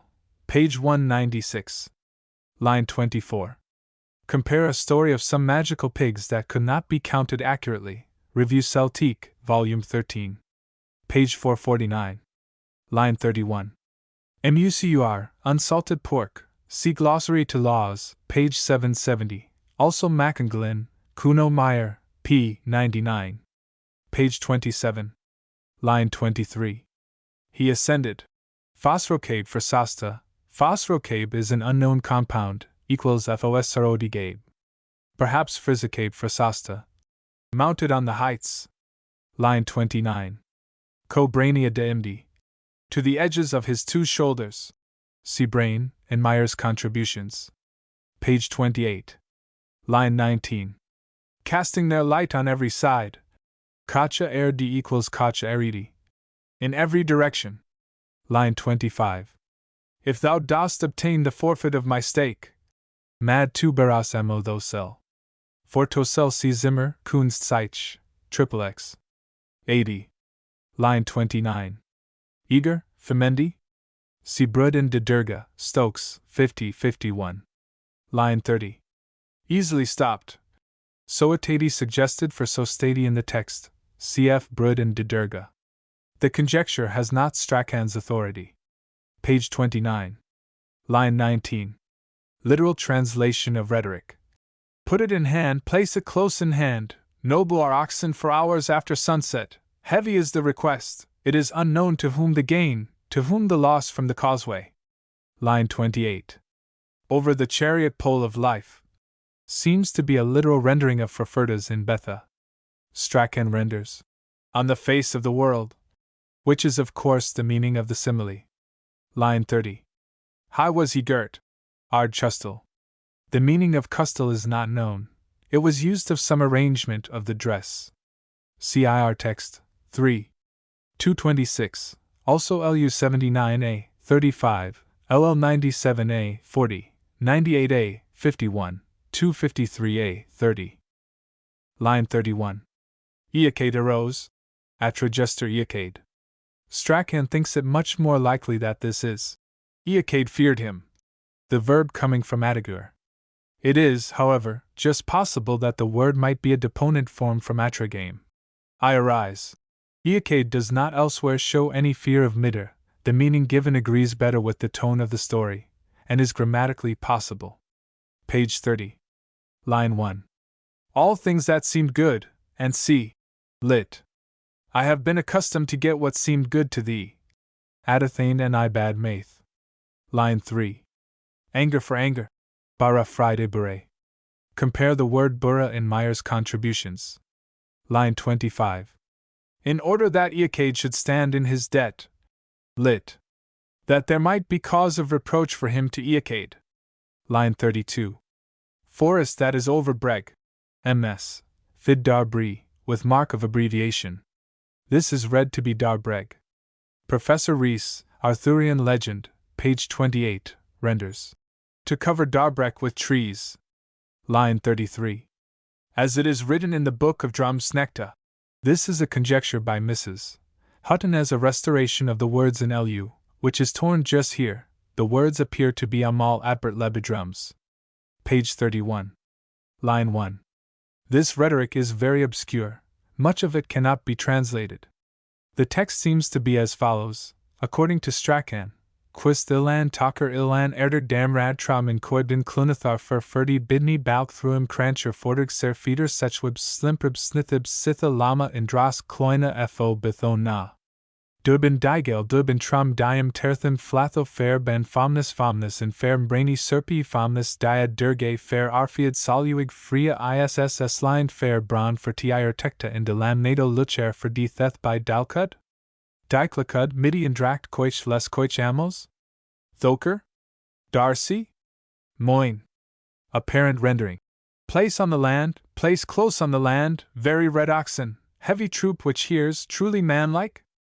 Troops, strong heavy placing of trees, very red, is led past them with twisted wattles, weary hands, the eye slants aside, squints, because of one woman. To you the vengeance, to you the heavy? Oxen? Splendor of sovereignty over white men, man's sorrow on thee, of childbirth, rushes over Tethba, clearing of stones from Meath, where the benefit, where the evil, causeway over, more. It seems that the oxen were transformed people of Midda's race. This appears from Furfurdi, which is taken to mean, really men, and Durbin Digel Durbin Tram Diam, which is taken to mean, to you the vengeance, to you heavy oxen. Professor Strachan disagrees with this, as Diam to be. Oxen should not have the accent, he makes Tram Diam. Heavy companies. He also renders Clunathar for Ferdi Bindi, as which hears truth, manly troops. The rest of the translation he agrees to, most of it is his own. The passage from Famnus to Lamnado seems untranslatable. Page 32. Line 1. Lit. No evil wedding feast, Banes, text Banis, for thee? Mac Dathos bore page 37. Line 3. The Rawlinson version gives, instead of, who is the guardian of all Leinster? The variant, who would run round Leinster in a day? This semi-supernatural power of the hound is the only supernatural touch in either version of the tale. Line 6. The verse, Mesroda son of Datho, is from the Rawlinson MS. The literal version of it is in Anecdota Oxoniensia, Medieval Series, Part 8. Page 57. This reference will in future be given as AO, page 57. Line 20. The list of the hostelries or guest houses of Ireland includes the scene of the famous Toghail de Durga, in the sack of which Conair, King of Ireland, was killed. Fugall the Wily was the father of Emer, Cuchulain's wife. The tale of the plunder of Dichoka is in the MS, classed as H. 318 in the Trinity College, Dublin, Library. Page 38. The literal version of the dialogue between Mac Datho and his wife is given in AO, page 58. Following the Leinster text, there are only 2 lines of it given in the Rawlinson MS. but I note a few divergencies in the literal version from which the verse translation was made. Verse 3, line 1. Aspert Crimp the Nia Nair. Crimp the Nia Nair has said, Eo. Nia is sister's son, and has been so rendered. Nia is a champion, and this is the meaning given in the Koranin, but Nia has no accent in either the Leinster or Harleian manuscripts of the text. The Koranin IR text 3:333 says that Nar was a witch. Verse 4, lines 1-2. Sid Friday ni apathasu mani thespad nier. Why wouldst thou talk to a woman if something were not amiss? Eo. Why dost thou speak against a woman unless something fails on that account? Seems as good a translation, and fits the sense better. Verse 7, line 2. Lays Falmag dar Centuith. By him Ireland shall be roused over the people. The omitted verb is apparently to be, as above. Line 4 of the same verse is left untranslated in Eo. It is Ada Neblai Lum Luth. It seems to mean, there is nothing on the plain for bareness, Lum of ashes. More literally, there is a no plain for, and see. Verse 9, lines 2-3. Isi nim denicutal. Ailbe du roid dia. It does not make sorrow for me, as for Ailbe. God sent him. Seems to be the sense, but the meaning of cutal is obscure. Page 41. Line 8. 40 oxen as side dishes. Lit. 40 oxen crosswise to it. Dia tarsnu. The Rawlinson MS gives 60 oxen to drag it. Dia tearing. Line 33. The son of Dedad. Clan Dedad was the Munster hero clan, having their fortress in Terra Locra. They correspond to the more famous clan Rury of Ulster, whose stronghold was Emain Macha. Curoy of Munster seems to have been a rival hero to Cuchulainn. Page 42. Line 20. Pierced through with a spear. The different ways in which Ket claims to have conquered his rivals or their relations may be noted. The variety of them recalls the detailed descriptions of wounds and methods of killing so common in Homer. There are 7 victories claimed, and in no 2 is the wound the same, a point that distinguishes several of the old Irish romances from the less elaborate folk tales of other nations. Arthur's knights and Mallory strike down each other, very occasionally they pierce through the breast, or strike off a head, but there is seldom if ever more detail. In the Volsunga saga men fall, or are slain. In a few cases of the more important deaths they are pierced, or cut in half. But except in the later Nibelungenlied version where Siegfried is pierced through the cross embroidered on his back, a touch which is essential to the plot, none of the Homeric detail as to the wounds appears. The same remark applies to the saga of Dietrich and indeed to most others. The only cases that I have noticed which resemble the Irish in detail are in the Icelandic sagas, the Laxdale saga and others, and even there the feature is not at all so prominent as here, in the Táin Bequailnch, and several other Irish romances, though it is by no means common to all of them. It may be noted that the Irish version of the Tale of Troy shows this feature, and although it is possible that the peculiarity is due to the great clearness and sharpness of detail that characterizes much of the early Irish work, it may be that this is a case of an introduction into Irish descriptions of Homeric methods. It may be also noted that 6 of Ket's 7 rivals are named among the 18 Ulster chiefs in the great gathering of Ulster on the Hill of Slane before the final battle of the Táin, Angus being the only one named here who is not in the Hill of Slane list. 2 others in the Hill of Slane list, Fergus Mac Letts and Feidlimid, are mentioned elsewhere in this tale. Several of these are prominent in other tales. Laegair, Leary, is a third with Cuchulainn and Conall in the Feast of Bricriu, and again in the Courtship of Emer. Cuscrid makes a third with the same 2 principal champions in the early part of the sickbed. Egan Mac Durthacht is the slayer of the Sow of Usnack in the old version of that tale, and Seltzer Mac Utakar is the master of the magic spear in the Brud and Didurga, and has minor romances personal to himself. Page 45. The literal translation of the rhetoric seems to be, Ket. Welcome, Conall! Heart of stone, wild glowing fire, sparkle of ice, wrathfully boiling blood in hero breast, the scarred winner of victory, thou, son of Finchom, canst measure thyself with me. Conall. Welcome, Ket! Firstborn of Mata! A dwelling place for heroes, thy heart of ice, end of danger. 7. Chariot chief of the fight, stormy ocean, fair raging bull, Ket, Magika's son! That will be proved if we are in combat, that will be proved if we are separated, the goater of oxen. Shall tell of it, the handcraftsman? Shall testify of it, heroes shall stride to wild lion strife, man overturns man tonight in this house. Page 46. The literal translation of the quatrain is in AO, page 63. The quatrain does not occur in the Leinster version. Page 47. Line 4. A great oak tree. After the plucking up of the oak tree by Fergus, the Rawlinson MS adds, others say that it was Curoi MacDarry who took the oak to them, and it was then that he came to them, for there was no man of Munster there, before, except Lugaid the son of Curoi and Chetan Posse. When Curoi had come to them, he carried off all alone one half of the boar from all the northern half of Ireland. This exploit attributed to Curoi is an example of the survival of the Munster account of the heroic age, part of which may be preserved in the tales of Finn Mac Cumhale. Page 48. The Rawlinson manuscript adds, after mentioning the rewards given to Ferloga, but he did not get the serenade, Sipoka, though he got the horses. Literal translation of the final poem. O lads of Connaught, I will not fill your heaviness with a lying tale. A lad, small your portion, divided the boar of Mac Datho. 3/50 of 50 men are gone with troops of heroes. Combat of pride for that Ailbe, small the fault in the matter of the dog. Victorious Connor came, Ailil of the hosts, and Ket, Bod over the slaughters after the fight, Cuchulainn conceded no right. Congal Aidni there from the east, Fiammain the man of harmony from the sea, he who suffered in journeys after that Egan the son of dark Derthicht. 3 sons of Nera, famous, 4 numbers of battlefields, 3 sons of Usnak, fierce shields.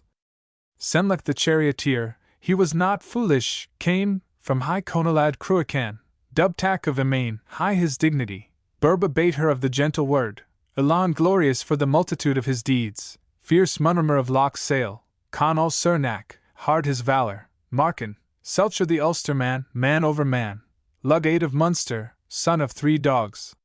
Fergus waits great Ailbe, shakes for them the oak, took hero's cloak over very strong shield, red sorrow over red shield. By 7 the son of Finn and they were smitten, single his number at the ford and he was alone, the men of Connaught's host he released not for the time of 6 hours. Feidlimid with multitude of troops, Logair the triumphant eastwards, was half of complaint about the dog with Ed's son of Morna not great. Great nobles, mighty, deeds, hard heroes, fair companions in a house, great champions, destruction of clans, great hostages, great sepulchres. At line X2? In this poem may be noted the reference to Cuchulainn in line X2 in close connection with that to Bod, the goddess of war, as indicating the original divine nature of Cuchulainn as a war god, also the epithet of Lugaid, son of 3 dogs. 2 of the dogs are elsewhere stated to be Siuroi and Siuchulin, the third seems uncertain. Line 26, describing Markin, seems untranslatable. The Irish is Markin Sinna Set Rod's son. The epithet of the oak in line 32 is also obscure, the Irish is Derbray Endall. The sick bed of Cuchulainn, page 57. Line 2. Samhain. Samhain was held on November 1st, and on its eve, Halloween. The exhibition of tips of tongues, on the principle of Indian scalps, has nothing at all to do with the story, and is not mentioned in the usual descriptions of the romance. It is a piece of antiquarian information, possibly correct, and should serve to remind us that the original form of these legends was probably of a barbaric kind, before they were taken in hand by the literary men who gave to the best forms of the romances the character they now have. Line 23. For the demons screaming from the weapons of warriors, compare the Book of Leinster version of the Combat at the Ford, pages 126, 143 in this volume. Page 58. Line 4. The delay of Conall and Fergus leads to nothing, it is perhaps an introduction from some third form of the story. Line 19. Lebercam is, in the story of Deirdre, Deirdre's nurse and confidant. Line 26. Their 3 blemishes. This disfigurement of the women of Ulster in honor of their chosen heroes seems to point to a worship of these heroes as gods in the original legend. It may, however, be a sort of rough humor intentionally introduced by the author of the form of the story that we call the antiquarian form. There are other instances of such humor in this form of the story. Page 59. Line 2. Like the cast of a boomerang. This is an attempt to translate the word taithbeim, return stroke, used elsewhere, LU 63a, for Cuchullin's method of capturing birds. Line 8. I deem it as being by me that the distribution was made. The words, I deem it, are inserted, they are not in the text. It appears that what Ethne meant was that the distribution by Cuchullin was regarded by her as done by her through her husband. Page 60. Line 9. Dun Imrith nor yet to Dun Delga. Dun Imrith is the castle in which Cuchullin was when he met the war goddess in the apparition of the Morrigan, otherwise called the Tain Bo Rigamna. Dun Delga or Dundalk is the residence usually associated with Cuchullin. The mention of Emer here is noticeable. The usual statement about the romance is that Ethne is represented as Cuchullin's mistress, and Emer as his wife. The mention here of Emer in the antiquarian form may support this. But this form seems to be drawn from so many sources that it is quite possible that Ethne was the name of Cuchullin's wife in the mind of the author of the form, which in the main is followed. There is no opposition between Emer and Ethne elsewhere hinted at. Line 15. The appearance of Lugade red stripes gives a reason for his subsequent introduction in the link between the 2 forms of the story. Line 18. Near the entrance of the chamber in which Cuchullin lay. It does not yet seem certain whether Imda was a room or a couch, and it would seem to have both meanings in the antiquarian form of this story. The expression for Sindariniak na imdai which occurs here might be rendered at the head of the bed, but if we compare I and Nerniach ind Rigthage which occurs twice in Bricria's feast, and plainly means at the entrance of the palace, it seems possible that Aranek is here used in the same sense, in which case Imda would mean room, as Whitley Stokes takes it in the Bruiden de Durga. On the other hand, the word Imda translated on page 63, line 11, certainly means couches. Line 27. A Cuchullin, and c. Reference may be made for most of the verses in this romance to Thurnison's translation of the greater part of it in Sagan Aus dem Alten Erland, but, as some of his renderings are not as close as the verse translations in the text, they require to be supplemented. The poem on pages 60, 61 is translated by Thurnison, pages 84 and 85, but the first 2 lines should run. A Cuchullin, under thy sickness not long would have been the remaining. And lines 7 and 8 should be. Dear would be the day if truly Cuchullin would come to my land. The epithet fair, given to Edabra's daughters in line 4 by Thurnison is not in the Irish, the rest of his translation is very close. Line 32. Plain of Cruach. Crom Cruach is the name of the idol traditionally destroyed by St. Patrick in the Lives. Crom Cruach is also described in the Book of Leinster, LL 213b, as an idol to whom human sacrifices were offered. The name of this plain is probably connected with this god. Page 61. Line 30. Hath released her. Irish Rose Lessie. These words are usually taken to mean that Manannan had deserted Fand, and that she had then turned to Cuchullin, but to desert is not the only meaning of Lessim. In the second form of the story, Fan seems to have left Manannan, and though of course the 2 forms are so different that it is not surprising to find a contradiction between the 2, there does not seem to be any need to find one here, and the expression may simply mean that Manannan left Fand at liberty to pursue her own course, which divine husbands often did in other mythologies. Manannan is, of course, the sea god, the Celtic Poseidon. Page 62. Line 3. Iegan in Bur, Yogan the Stream, occurs in the Book of Leinster version of the Book of Invasions as one of the opponents of the Tuatha de Danann, the folk of the gods, LL 9b, 45, and elsewhere. Line 15. Said Libin? The text gives. Said Fand? This seems to be a scribal slip. There is a similar error corrected on page 79, line 21, where the word Fand is written Emmer in the text. Line 16. A woman's protection. The perilous passage, passed only by a woman's help, occurs elsewhere both in Irish and in other early literatures. See Maelduin para 17, Ivain, Crétin de Troyes, verses 907 SQQ, and Mabinogion. Lady of the Fountain. Nuts edition, page 177. Line 28. Labra. Labraid's usual title, as given to him by Libban in both forms of the Romance, and once by Legge in the second description of Fairyland, is Labraid Luth Lamarcladeb, the title being as closely connected with him as Greek Bo Na, Jos mean Laus, with Menelaus in Homer. It is usually translated as Labraid Quick Hand on Sword. But the Luth need not be joined to Lam, it is not in any of the places in the facsimile closely joined to it, and others than Libban give to Labraid the title of Luth or Swift, without the addition. The literal translation of the short pieces of rhetoric on pages 62-63 are: Where is Labraid the swift hand on sword? Who is the head of troops of victory? Who triumphs from the strong frame of his chariot? Who reddens red spear points? Labraid the son of swiftness is there, he is not slow, abundant shall be the assembly of war, slaughter is set when the plain of Fidga shall be full. Welcome to thee, O Legge! For the sake of her with whom thou hast come, and since thou hast come, welcome to thee for thyself. The meter of the first two pieces is spirited and unusual. The second one runs: At a Labraid Louis the Cland, and I ba mal bid im de Tynal Catha, Corther ar, dia ba Ian mag Fiji. Page 63. Line 24. Fand. The derivations of the names of Fand and of Ed Albra are quite in keeping with the character of the antiquarian form, and would be out of place in the other form of the Romance.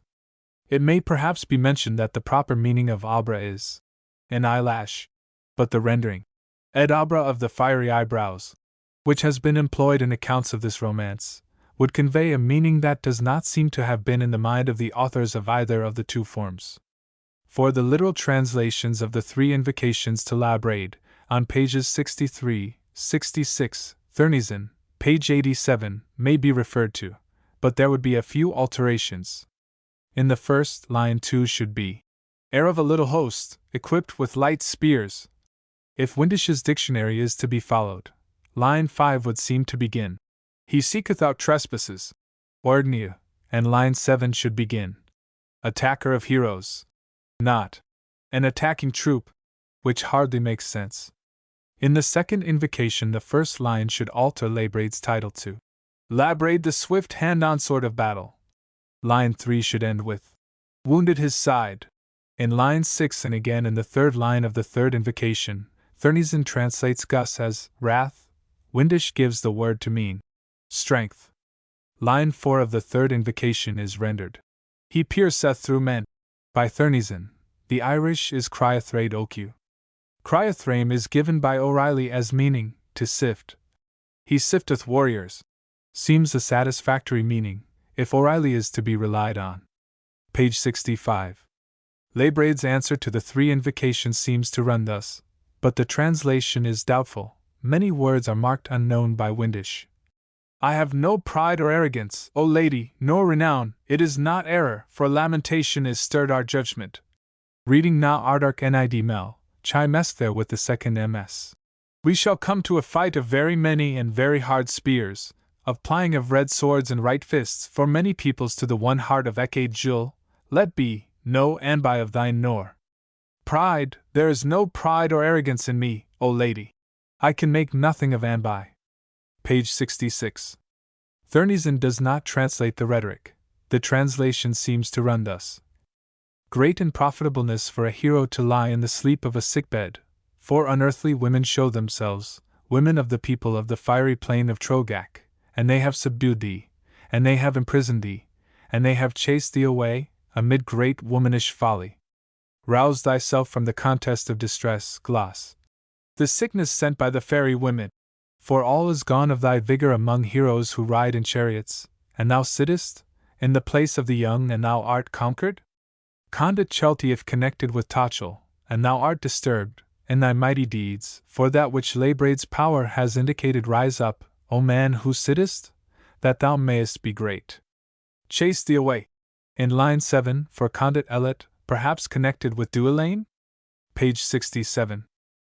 Thurnison's translation, page 91, of Emer's lament may be referred to, but he misses some strong points. Among these are: line 5.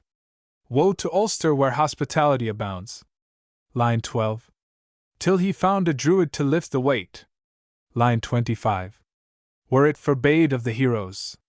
Line 27. The hound would search through the solid earth. Line 29. The hosts of the Cid of Train are dead. Line 30. For the hound of the smith of Connor. Line 34. Sick for the horsemen of the plains. Note the familiarity with the land of the fairies which Legge is asserted to have in the first verse of the poem. This familiarity appears more than once in the literary form of the story. Legge speaks of the land of Labraid as known to him. In his first description of that land, again in the same description, Legge is recognized by Labraid by his 5-folded purple mantle, which seems to have been a characteristic fairy gift. Also, Legge seems at the end of the tale to be the only one to recognize Manannan. There is no indication of any familiarity of Legge with the fairy country in the antiquarian form. The different Ulster heroes alluded to are mostly well known, all except Forbade are in May Dathos bore. Forbade was a son of Connor. B is one of the 18 leaders who assemble on the hill of Slane in the Tain Bo Quailn. The smith of Connor is of course Cuillin, from whom Cuchulainn got his name. Pages 68-69. A translation of Emer's Awakening of Cuchulainn may be found in Thurnison, page 92, but there are 1 or 2 points that seem to be noted as differing from the rendering there given. Lines 3 and 4 seem to mean, look on the king of Macha, on my beauty / does not that release thee from deep sleep? Thurnison gives, look on the king of Macha, my heart. Thy sleep pleases him not. Mo Crath can hardly mean, my heart. Line 6 is in the Irish Deca Chernuco Comrame. See their horns for the contest. Instead of Comrame, Thurnison seems to prefer the reading of the second ms. Co Cormame, and translates, their horns full of beer. Chernu may mean trumpets as well as drinking horns, and Emer would hardly call on Cuchulainn to throw off a drunken sleep, line 21, and then take to beer. The following translation of lines 17 to 20 seems preferable to Thurnison's. Heavy sleep is decay, and no good thing. It is fatigue against a heavy war. It is milk for the satiated, the sleep that is on thee. Death weakness is the tannest of death. The last line is Tenaisai DC Econart. The Tannist was the prince who stood next to the king. The image seems too good a one to be lost. Thurnison translates, weakness is sister to death. Line 14 seems to mean, see each wonder wrought by the cold. Emer calls Cuchulainn's attention to the icicles which she thinks he is in danger of resembling. Page 69. For the literal translation of Libban's invitation see Thurnison, page 93. Line 14 should run, color of eyes his skin in the fight. The allusion is, apparently, to a bloodshot eye. Page 71. Line 4. The plane of speech, Magluada, and the tree of triumphs, Balbuada, are apparently part of the Irish mythology. They appear again in Legge's second description of fairyland, which is an additional reason for keeping this poem where it is in the second version, and not following Thurnison in transferring it to the first. Magluada is sometimes translated as moving plain, apparently deriving the word from luth. Swift. Legge's 2 descriptions of the fairyland are, if we accept the voyage of Bran, the 2 most definite descriptions of that country in Irish literature. There is very little extravagance in these descriptions. The marvelously fruitful trees, the ever-flowing vat of mead, and the silver-branch tree may be noted. Perhaps the trees of purple glass may be added, but for these, see note on line 30. The verse translation has been made to follow the original as closely as possible. For a literal translation, Thurnison's versions, pages 94 and 88, may be referred to, but some alterations may be made. The first description seems to begin thus. I went with noble sportiveness to a land wonderful, yet well known, until I came to a cairn for 20 of troops where I found Labraid the long-haired.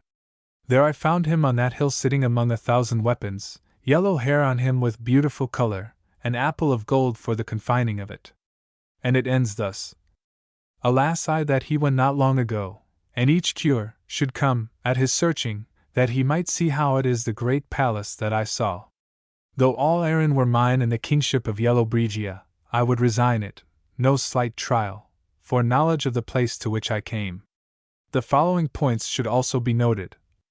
Line 30 of this first description is Tribal du Chorker Glane. This undoubtedly means 3 trees of purple glass. But du Chorker Glan would mean of bright purple. And this last rendering, which is quite a common expression, see Attain, page 12, has been adopted in the verse translation. The order of the words in the expression in the text is unusual, and the adoption of them would give an air of artificiality to the description which is otherwise quite absent from it. Lines 37 and 38 run thus.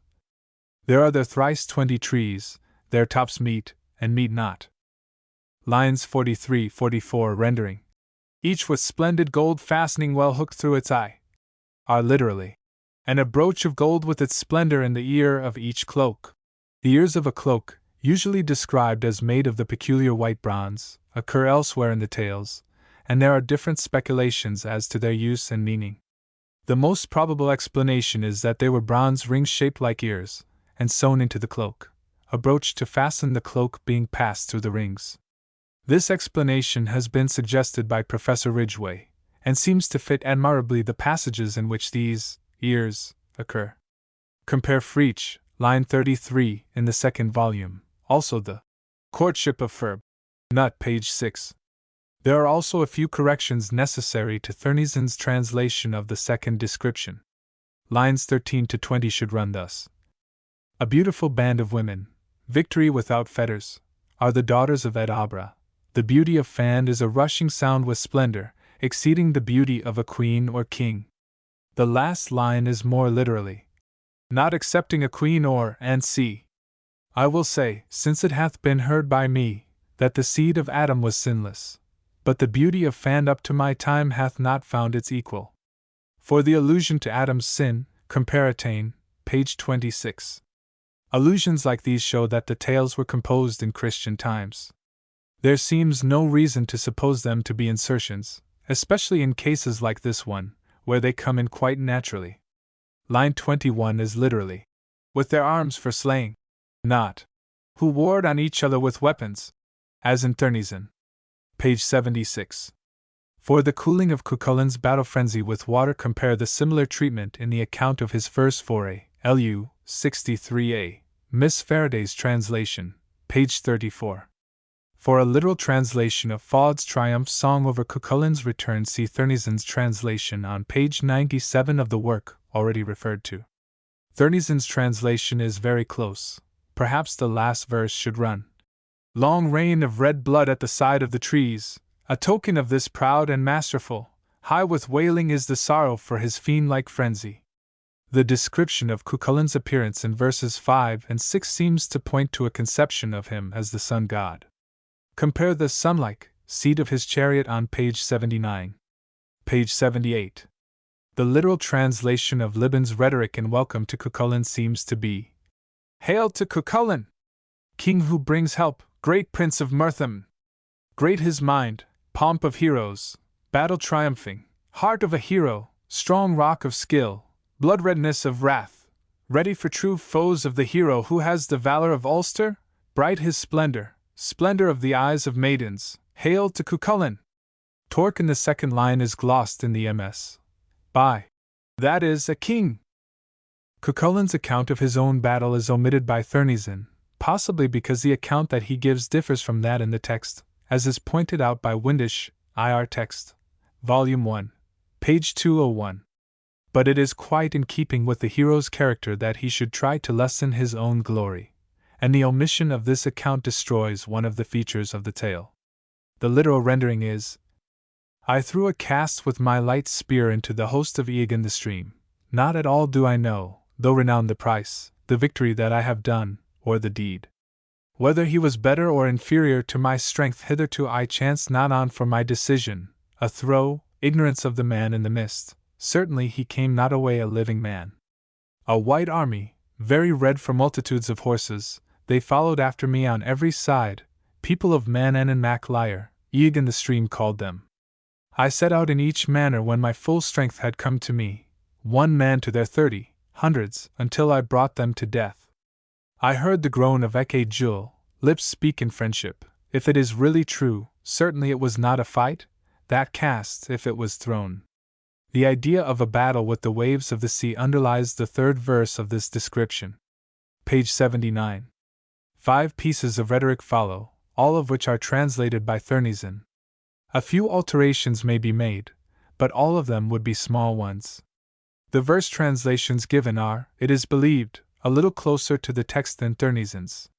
The meters of the first 3 pieces are discussed by Professor Rees and Wysimerdor for 1905, pages 166, 167. Professor Rees reduces the second of these to a hexameter followed by 3 pentameters, then a hexameter followed by a pentameter. The other 2 reduced to hexameters mixed with curtailed hexameters and pentameters. The last 2 pieces of the 5, not mentioned by Professor Rees, show a strophic correspondence, which has been brought out in the verse translation. Note especially their openings, and the last line of Emmer's speech, Cia no trialta, as balancing the last line but 4 of Cucullin's speech, Cia no congelta. The last of these 5 pieces shows the greatest differences between the verse and literal translations. A literal translation of this would run: "Wherefore now, O Emmer," said Cucullin, "should I not be permitted to delay with this lady? For first, this lady here is bright, pure, and clear, a worthy mate for a king. Of many forms of beauty is the lady, she can pass over waves of mighty seas, is of a goodly shape and countenance and of a noble race, with embroidery and skill, and with handiwork, with understanding, and sense, and firmness, with plenty of horses and many cattle, so that there is nothing under heaven, no wish for a dear spouse that she doth not. And though it hath been promised, Emmer," he said, "thou never shalt find a hero so beautiful, so scarred with wounds, so battle-triumphing, so worthy, as I myself am worthy." Page 81. Line 11. Fair seems all that's red, and see, is literally: fair is each red, white is each new, beautiful each lofty, sour is each known, revered is each thing absent, failure is each thing accustomed. For a translation of the poem in which Van Ryseyn's Cucullin reference may be made to Thurneson, page 101. A more accurate translation of the first verse seems to run thus: "I am she who will go on a journey which is best for me on account of strong compulsion, though there is to another abundance of her fame, and it were dearer to me to remain." Line 16 of poem, translated by Thurneson, "I was true and held my word," is in the original Dague is Misai Rop Iran. Iran is a doubtful word, if we take it as a form of Oran, or being the intensive prefix. A better translation may be: "I myself was greatly glowing." Page 82. Line 26. "The lady was seized by great bitterness of mind." Irish Aro Gab Atir Moyer. The translation of Atir is doubtful. Page 83. For the final poem, in which Fand returns to Manannan, reference may as before be made to Thurneson's translation, but a few changes may be noted. Line 1 should be: "See the son of the hero people of the sea." Line 5 seems to be, although lit. "If it is today that his cry is excellent." Line 7 is a difficult one. Thurneson gives: "That indeed is the course of love," apparently reading rot a road in place of ret, but he leaves arrays untranslated. The Irish is arrays and ret in T circ. Might not arrays be turning back connected with arraim, and the line run: "It is turning back of the road of love." Lines 13 to 16 are omitted by Thurneson. They seem to mean: "When the comely Manannan took me, he was to me a fitting spouse, nor did he at all gain me before that time, an additional stake, at a game at the chess." The last line, Cluch Irail, lit. Excess, ar fidchil, is a difficult allusion. Perhaps the allusion is to the capture of Etain by Midir as prize at chess from her husband. Fan may be claiming superiority over a rival fairy beauty.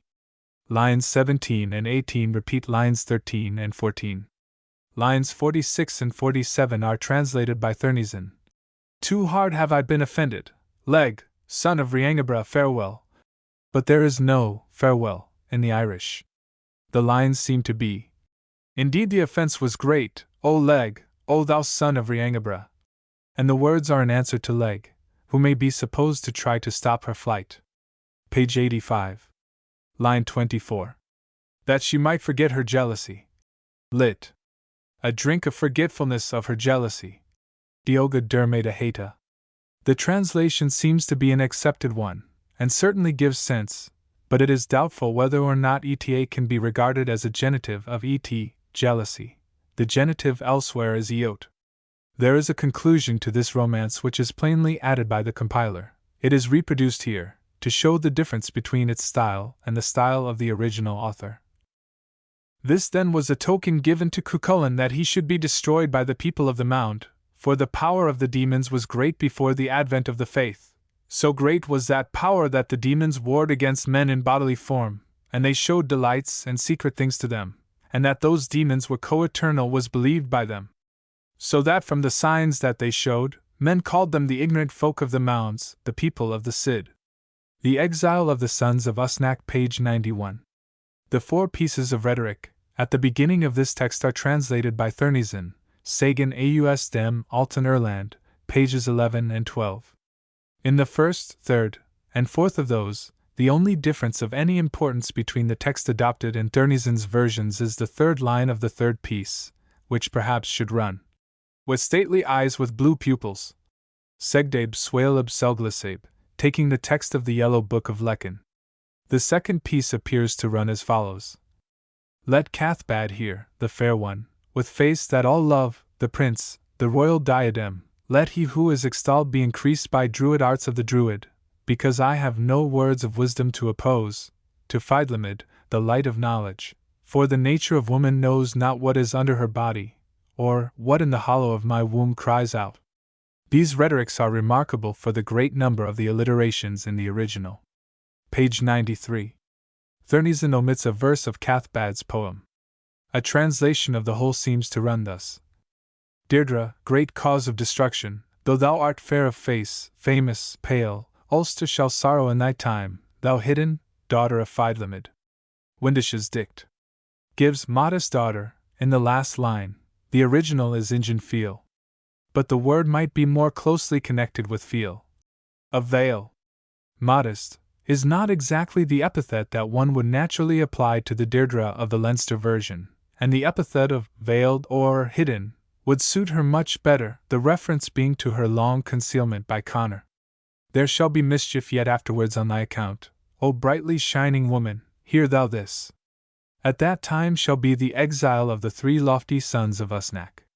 It is in thy time that a violent deed shall be done thereupon in Emain, yet afterwards shall it repent the violation of the safeguard of the mighty son of Rog. Du Fo Sam is read in the last verse, combining the Leinster and the Edgerton texts. It is through thee, O woman with excellence, is the exile of Fergus from the Ulster men, and a deed from which weeping will come, the wound of Fiachna, the son of Connor. Fiachna is grandson to Connor in the Book of Leinster account of the battle. Fiacha is Connor's son in the Glen Mosine version. It is thy fault, O woman with excellence, the wound of Jerk son of Iladon, and a deed of no smaller importance, the slaying of Eogan mac Derthicht. There is no account of the slaying of Eogan in the Book of Leinster version, and Eogan appears on the hill of Slane in the Ulster army in the War of Qualm. The sequel to the Glen Mosine version, however, describes Eogan's death at the hand of Fergus, Celtic Review, January 1905, page 227. Thou shalt do a deed that is wild and hateful for wrath against the king of noble Ulster. Thy little grave shall be in that place, thy tale shall be renowned, O Deirdre. Page 95. Line 13. Release me, O my wife! Ergwema ben. It is suggested that the vocative ben is wife, not woman. It occurs in 7 other places besides this in Windish's dictionary, and in 6 of these it means wife. Emer is addressed as wife of Cuchulainn in Adig ben, in sickbed. 44. In the remaining case, fled Brycran. 31. The word is abbreviated, and stands B in the text, which might be for B. O lady. Though we should have then expected the accent. I suggest that Nisai, by giving to Deirdre the name of wife, accepts her offer, for no other sign of acceptance is indicated, and the subsequent action shows that she is regarded as his wife afterwards. Line 30. Near to Balishannon, and which men today call the Mountain of Howth, are inserted as the modern names of the places. The words correspond to nothing in the Irish. Page 97. Line 13. Fiacha. Fiacha, the son of Fergus, corresponds to Elan in the better-known version.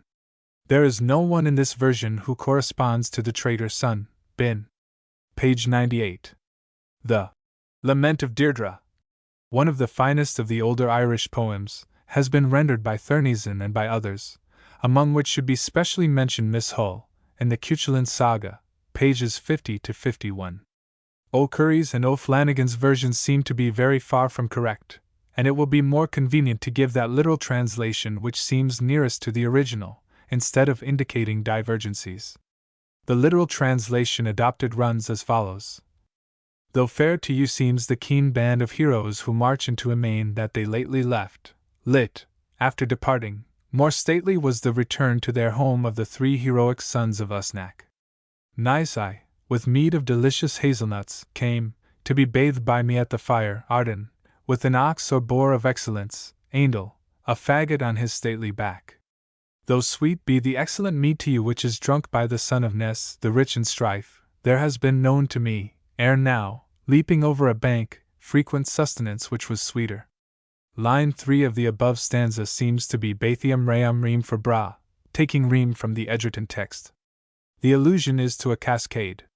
When the noble Nisai spread out a cooking hearth on hero board of tree, sweeter than any food dressed under honey, FN number 69, was what was captured by the son of Usnach. FN number 69 for food dressed under honey. Compare Freach, line 544, in the 2nd volume. Though melodious to you each month are the pipers and hornblowers, it is my open statement to you today I have heard melodies sweeter far than these.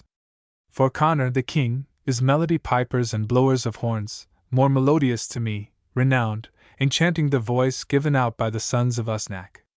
Like the sound of the wave, the voice of Nisai, it was a melodious sound, one to hearken to forever. Arden was a good baritone, the tenor of Aindel rang through the dwelling place. Nisai is laid in his tomb, sad was the protection that he got. The nation by which he was reared poured out the cup of poison by which he died. Dear is Burhan, beautiful its lands, stately the men, though hilly the land, it is sorrowful that today I rise not to await the sons of Usnach. Dear the mind, firm, upright, dear the youth, lofty, modest, after going with him through the dark wood, dear the girding, at early morning. Dear his grey eye, which women loved, it was evil looking against enemies, after circuit of the wood, was a noble assembly, dear the tenor through the dark wood. I sleep not therefore, and I stain not my nails with red, joy comes not to my wakefulness, for the sons of Usnach return not. The last line is the Edgerton reading. I sleep not for half the night on my bed, my mind wanders amidst clouds of thoughts, I eat not, nor smile. There is no leisure or joy for me in the assemblies of Eastern Emain, there is no peace, nor pleasure, nor repose in beholding fine houses or splendid ornaments. What, O Connor of thee? For me only sorrow under lamentation hast thou prepared, such will be my life so long as it remains to me, thy love for me will not last. The man who under heaven was fairest to me, the man who was so dear thou hast torn from me, great was the crime, so that I shall not see him until I die. His absence is the cause of grief to me, the shape of the son of Usnach shows itself to me, a dark hill is above his white body which was desired before many things by me. His ruddy cheeks, more beautiful than meadows, red lips, eyebrows of the color of the chafer, his teeth shining like pearls, like noble color of snow. Well have I known his splendid garb among the warrior men of Alba, mantle of crimson, meet for an assembly, with a border of red gold. His tunic of satin of costly price, on it 100 pearls could be counted, goodly the number, lit. A smooth number. A round number, for its embroidery had been used, it was bright, 50 ounces of fingruin, i.e. white bronze. A gold-hilted sword in his hand, 2 green spears with terrible points, a shield with border of yellow gold, and a boss of silver upon it. Fair Fergus brought injury upon us when inducing us to cross the sea. He has sold his honor for ale, the glory of his high deeds is departed. If there were upon this plain the warriors of Ulster in the presence of Connor, all of them would I give up without a struggle for the companionship of Nicei, the son of Usnac. Break not today my heart, O Connor, soon shall I reach my early grave, stronger than the sea is my grief, dost thou not know it, O Connor? Page 103. For the literal translations of the poems in the Glen Mossine version, see Whitley Stokes in Irish Che Text 2. 172 SQQ. Stanzas 13 to 16 are not in LVI. The manuscript, which is the second authority used by Stokes for this version, and is the chief authority for this part of the version. They are in the manuscript that Stokes calls to.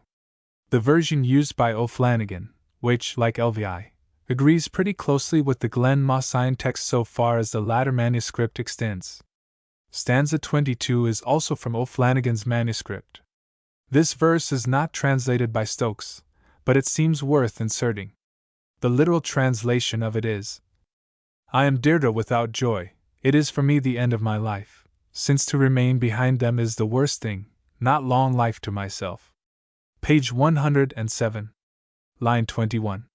2 passages, one describing Fergus' sons born in Connaught, the other summing up his deeds, are omitted, as it is not intended to reproduce this version in full.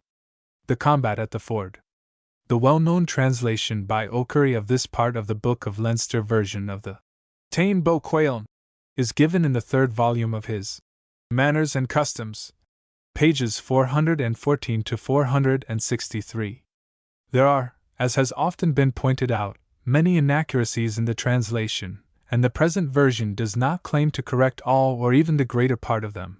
For the complete version of the Great Táin by Windisch, which has so long eagerly been expected, should give us a trustworthy text, and the present translation is in the main founded on O'Curry, to whose version reference may be made for literal translations for such parts of the verse passages as are not noted below.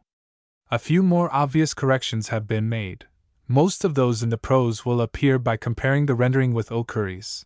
Some of the corrections in the literal versions adopted for the poems are briefly indicated. 2 poems have been literally translated in full. In these, the renderings which have no authority other than O'Curry's are followed by a query, in order to give an indication of the extent to which the translation as given may for the present be regarded as uncertain. For all the more valuable of the corrections made to O'Curry's translation I am indebted to the kindness of Mr. J. Quiggin, Fellow of Caius College, Cambridge. Page 118. Line 7 of the first stanza. O'Curry gives this as, Thou hast come out of every strife, which seems to be an impossible rendering. Take whatever is thy will, seems to be nearer the sense of the passage, and has been adopted. Lines 5 to 8 of the 4th stanza are very uncertain, and the translation given, which is in part based upon O'Curry, is very doubtful. A more trustworthy one has not, however, been arrived at. Line 4 of the 5th stanza in O'Curry's rendering means, Here is what thou wilt not earn, i.e., we can pay more than a full reward for thy services. Lines 5 and 6 of the 6th stanza should be, If my request be granted me I will advance, though I am not his match. Line 2 of the 8th stanza. Not thine a pleasant smile for a consort. Bratchale in the next line is, Guardian. Line 10 of the last stanza. Elga is one of the names of Ireland. Page 121. Line 1. Maith Enarag. In an easy task, the force of which O'Curry seems to miss, translating it as he thought. There are several changes to make in O'Curry's rendering of the dialogue between Fergus and Cuchulainn. It should run thus: F. O Cuchulainn, manifest is the bargain. I see that rising is timely for thee. Here comes to thee an anger Ferdiad, son of Damon, of the ruddy face. See, I am here, It is no light task valiantly delaying the men of Erin. I have not yielded a foot in retreat to shun the combat of any one man. F. Fierce is the man in his excited rage because of his blood-red sword. A horny skin is about Ferdiad of the troops, against it prevails not battle or combat. C. Be silent, urge not thy story, O Fergus of the powerful weapons. On any field, on any ground, there is no unequal fight for me. F. Fierce is the man, a war for 20s, it is not easy to vanquish him, the strength of 100 in his body, valiant his deed, spears pierce him not, swords cut him not. C. Should we happen to meet at a ford, i.e. a field of battle, I and Ferdiad of well-known valor, the separation shall not be without history, fierce shall be our edge combat. F. Better would it be to me than reward, O Cuchulainn of the blood-stained sword, that it was thou who carried eastward the spoils, Cosker, not Corker, of the proud Ferdiad. C. I give thee my word with boasting, though I am not good at bragging, that it is I who shall gain the victory over the son of Damon, the son of Dare. F. It is I who gathered the forces eastwards in revenge for my dishonor by the men of Ulster. With me they have come from their lands, their champions and their battle warriors. C. If Connor had not been in his sickness hard would have been his nearness to thee. Med of Math and Scale had not made an expedition of so loud boastings. F. A greater deed awaits thy hand, battle with Ferdiad son of Damon, hard and bloody weapons, friendly is my speech, do thou have with thee, O Cuchulainn. Page 124. Line 7 of O'Curry's rendering of the first stanza should run. So that he may take the point of a weapon through him. Stanza 2 of the poem should run thus. It would be better for thee to stay, thy threats will not be gentle, there will be someone who shall have sickness on that account, distressful will be thy departure to encounter the rock of Ulster, and ill may this venture turn out, long will be the remembrance of it, woe shall be to him who goeth that journey. Line 4 of the next stanza. I will not keep back to please you. Page 126. The literal rendering of the poem seems to be: I hear the creaking of a chariot with a beautiful silver yoke, the figure of a man with perfection rises from the wheels of the stout chariot. Over Breg Row, over Brain they come, over the highway beside the lower part of the Burg of the Trees. It, the chariot, is triumphant for its victories. It is a heroic hound who drives it, it is a trusty charioteer who yokes it, it is a noble hawk who scourges his horses to the south. He is a stubborn hero, he is certain to cause heavy slaughter. It is well known that not with indexterity is the bringing of the battle to us. Woe for him who shall be upon the hillock waiting for the hound who is fitly framed, lit. In harmony. I myself declared last year that there would come, though it be from somewhere, the hound of Emain Macha, the hound with a form on which are hues of all colors, the hound of a territory, the hound of battle. I hear, we have heard. As a second rendering of the above in a meter a little closer to the original than that given in the text, the following may be suggested. Shrieks from Warcar wake my hearing, silver yokes are nigh appearing, high his perfect form is rearing, he those wills who guides. Bryna, Braig Ross past it boundeth, triumph song for conquest soundeth, lo! The roadway's course it roundeth, skirting wooded sides. Hero hound the scourge hard pleath, trusty servant yoke strap teeth, swift as noble hawk he fleeth, southward urging steeds. Hardy chief is he, and story soon must speak his conquests gory, great for skillful war his glory, we shall know his deeds. Thou on hill, the fierce hound scorning, waitest, woe for thee is dawning, fitly framed he comes, my warning spoke him thus last year. Emain's hound towards us raceth, guards his land, the fight he fasseth, every hue his body graceth. Whom I heard I hear. Page 127. In O'Curry's rendering of the dialogue between Ferdia and his servant, line 3 should be: that it be not a deed of prophecy, not a deferred deed. And line 6, with his proud sport. Last stanza of the poem. It seems thou art not without rewards, so greatly hast thou praised him. Why else hast thou extolled him ever since I left my house? They who now extol the man when he is in their sight come not to attack him, but are cowardly churls. Page 128. Line 34. As a hawk darts up from the furrow, O'Curry gives From the top of a cliff. The word in the Irish is clais. Page 129.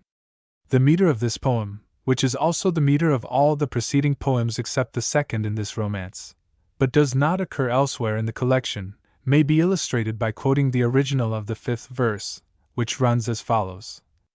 Refuniad, re enachi matad isen airth, comrac date re berche, and iba ban in glio, ole de cot germsiu, ra engebarter ailsiu, but alt doi ben tabsiu ract her thersiu is trio. Literal translation of the first two stanzas. What has brought thee here, O hound, to fight with a strong champion? Crimson red shall flow thy blood over the breasts of thy steeds. Woe is thy journey, it shall be a kindling of fuel against a house, need shalt thou have of healing if thou reach thy home, alive. I have come before warriors who gather round a mighty host possessing prince, before battalions, before hundreds, to put thee under the water, in anger with thee, and to slay thee in a combat of hundreds of paths of battle, so that thine shall the injury as thou protectest thy head. Line 2 of the 5th stanza. Good is thy need of height. Line 8 of the 7th stanza. Without valor, without strength. Page 133. Line 3. Literally. Whatever be the excellence of her beauty. A similar literal translation for page 138, line 10, of the dialogue. The same line occurs in verse 3 on page 148, but is not rendered in the verse translation. Page 134. Line 18. O Cuchulainn! For beautiful feats renowned. O'Curry gives this as prose, but it is clearly verse in the original. Page 138. Lines 5, 6 of dialogue.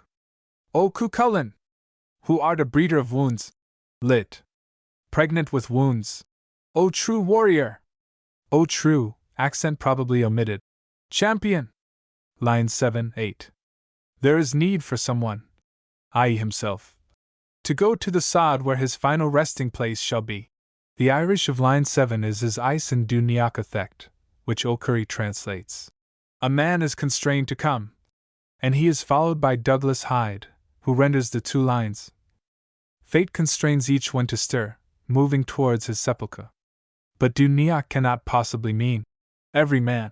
It means some man. Usually the person in question is obvious. Compare page 125 of this romance, line 3. Which is literally, there will be someone who shall have sickness on that account. Biad nesh diambigaler, meaning, as here, Ferdia. The line is an explanation of Ferdia's appearance, and is not a moral reflection. Line 29. O Cuchulainn! With floods of deeds of valor, or brimming over with deeds and sea. Page 141. Line 9. For jewels of carbuncle. This is the reading of H. 2:17, T.C.D, which O'Curry quotes as an alternative to 40 of the Book of Leinster. Each one of them fit to adorn it, is by O'Curry translated. In each compartment. The Irish is a cat-chain chumtack, apparently. For each one adornment. Page 144. Line 8 of poem. Alas for the departing of my ghost. Page 146. Lines 1, 2. Though he had struck off the half of my leg that is sound, though he had smitten off half my arm. Page 148. Line 5. Since he whom Aef bore me. Literally.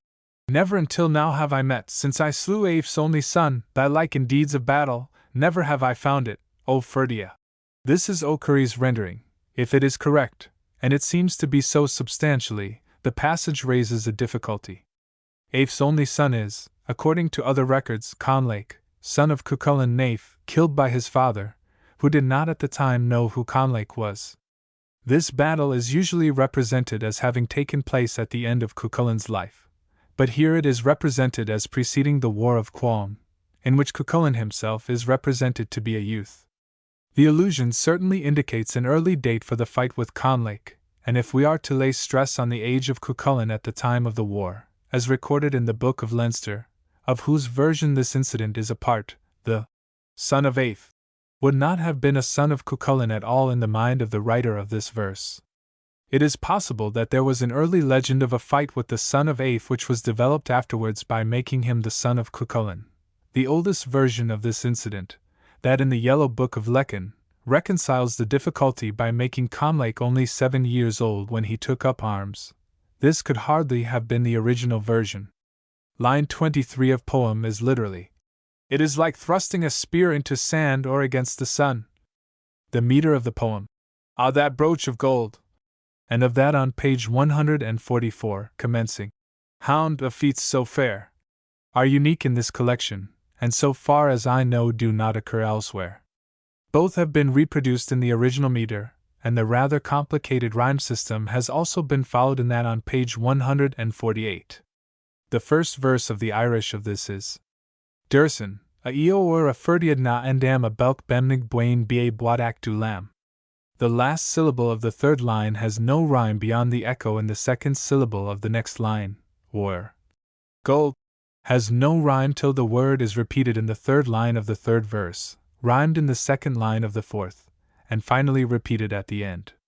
The second verse has 2 final words echoed brass and maith. It runs thus: Du barbiad brass be cas, be cain set, du chris dulek maith imitate gu tc.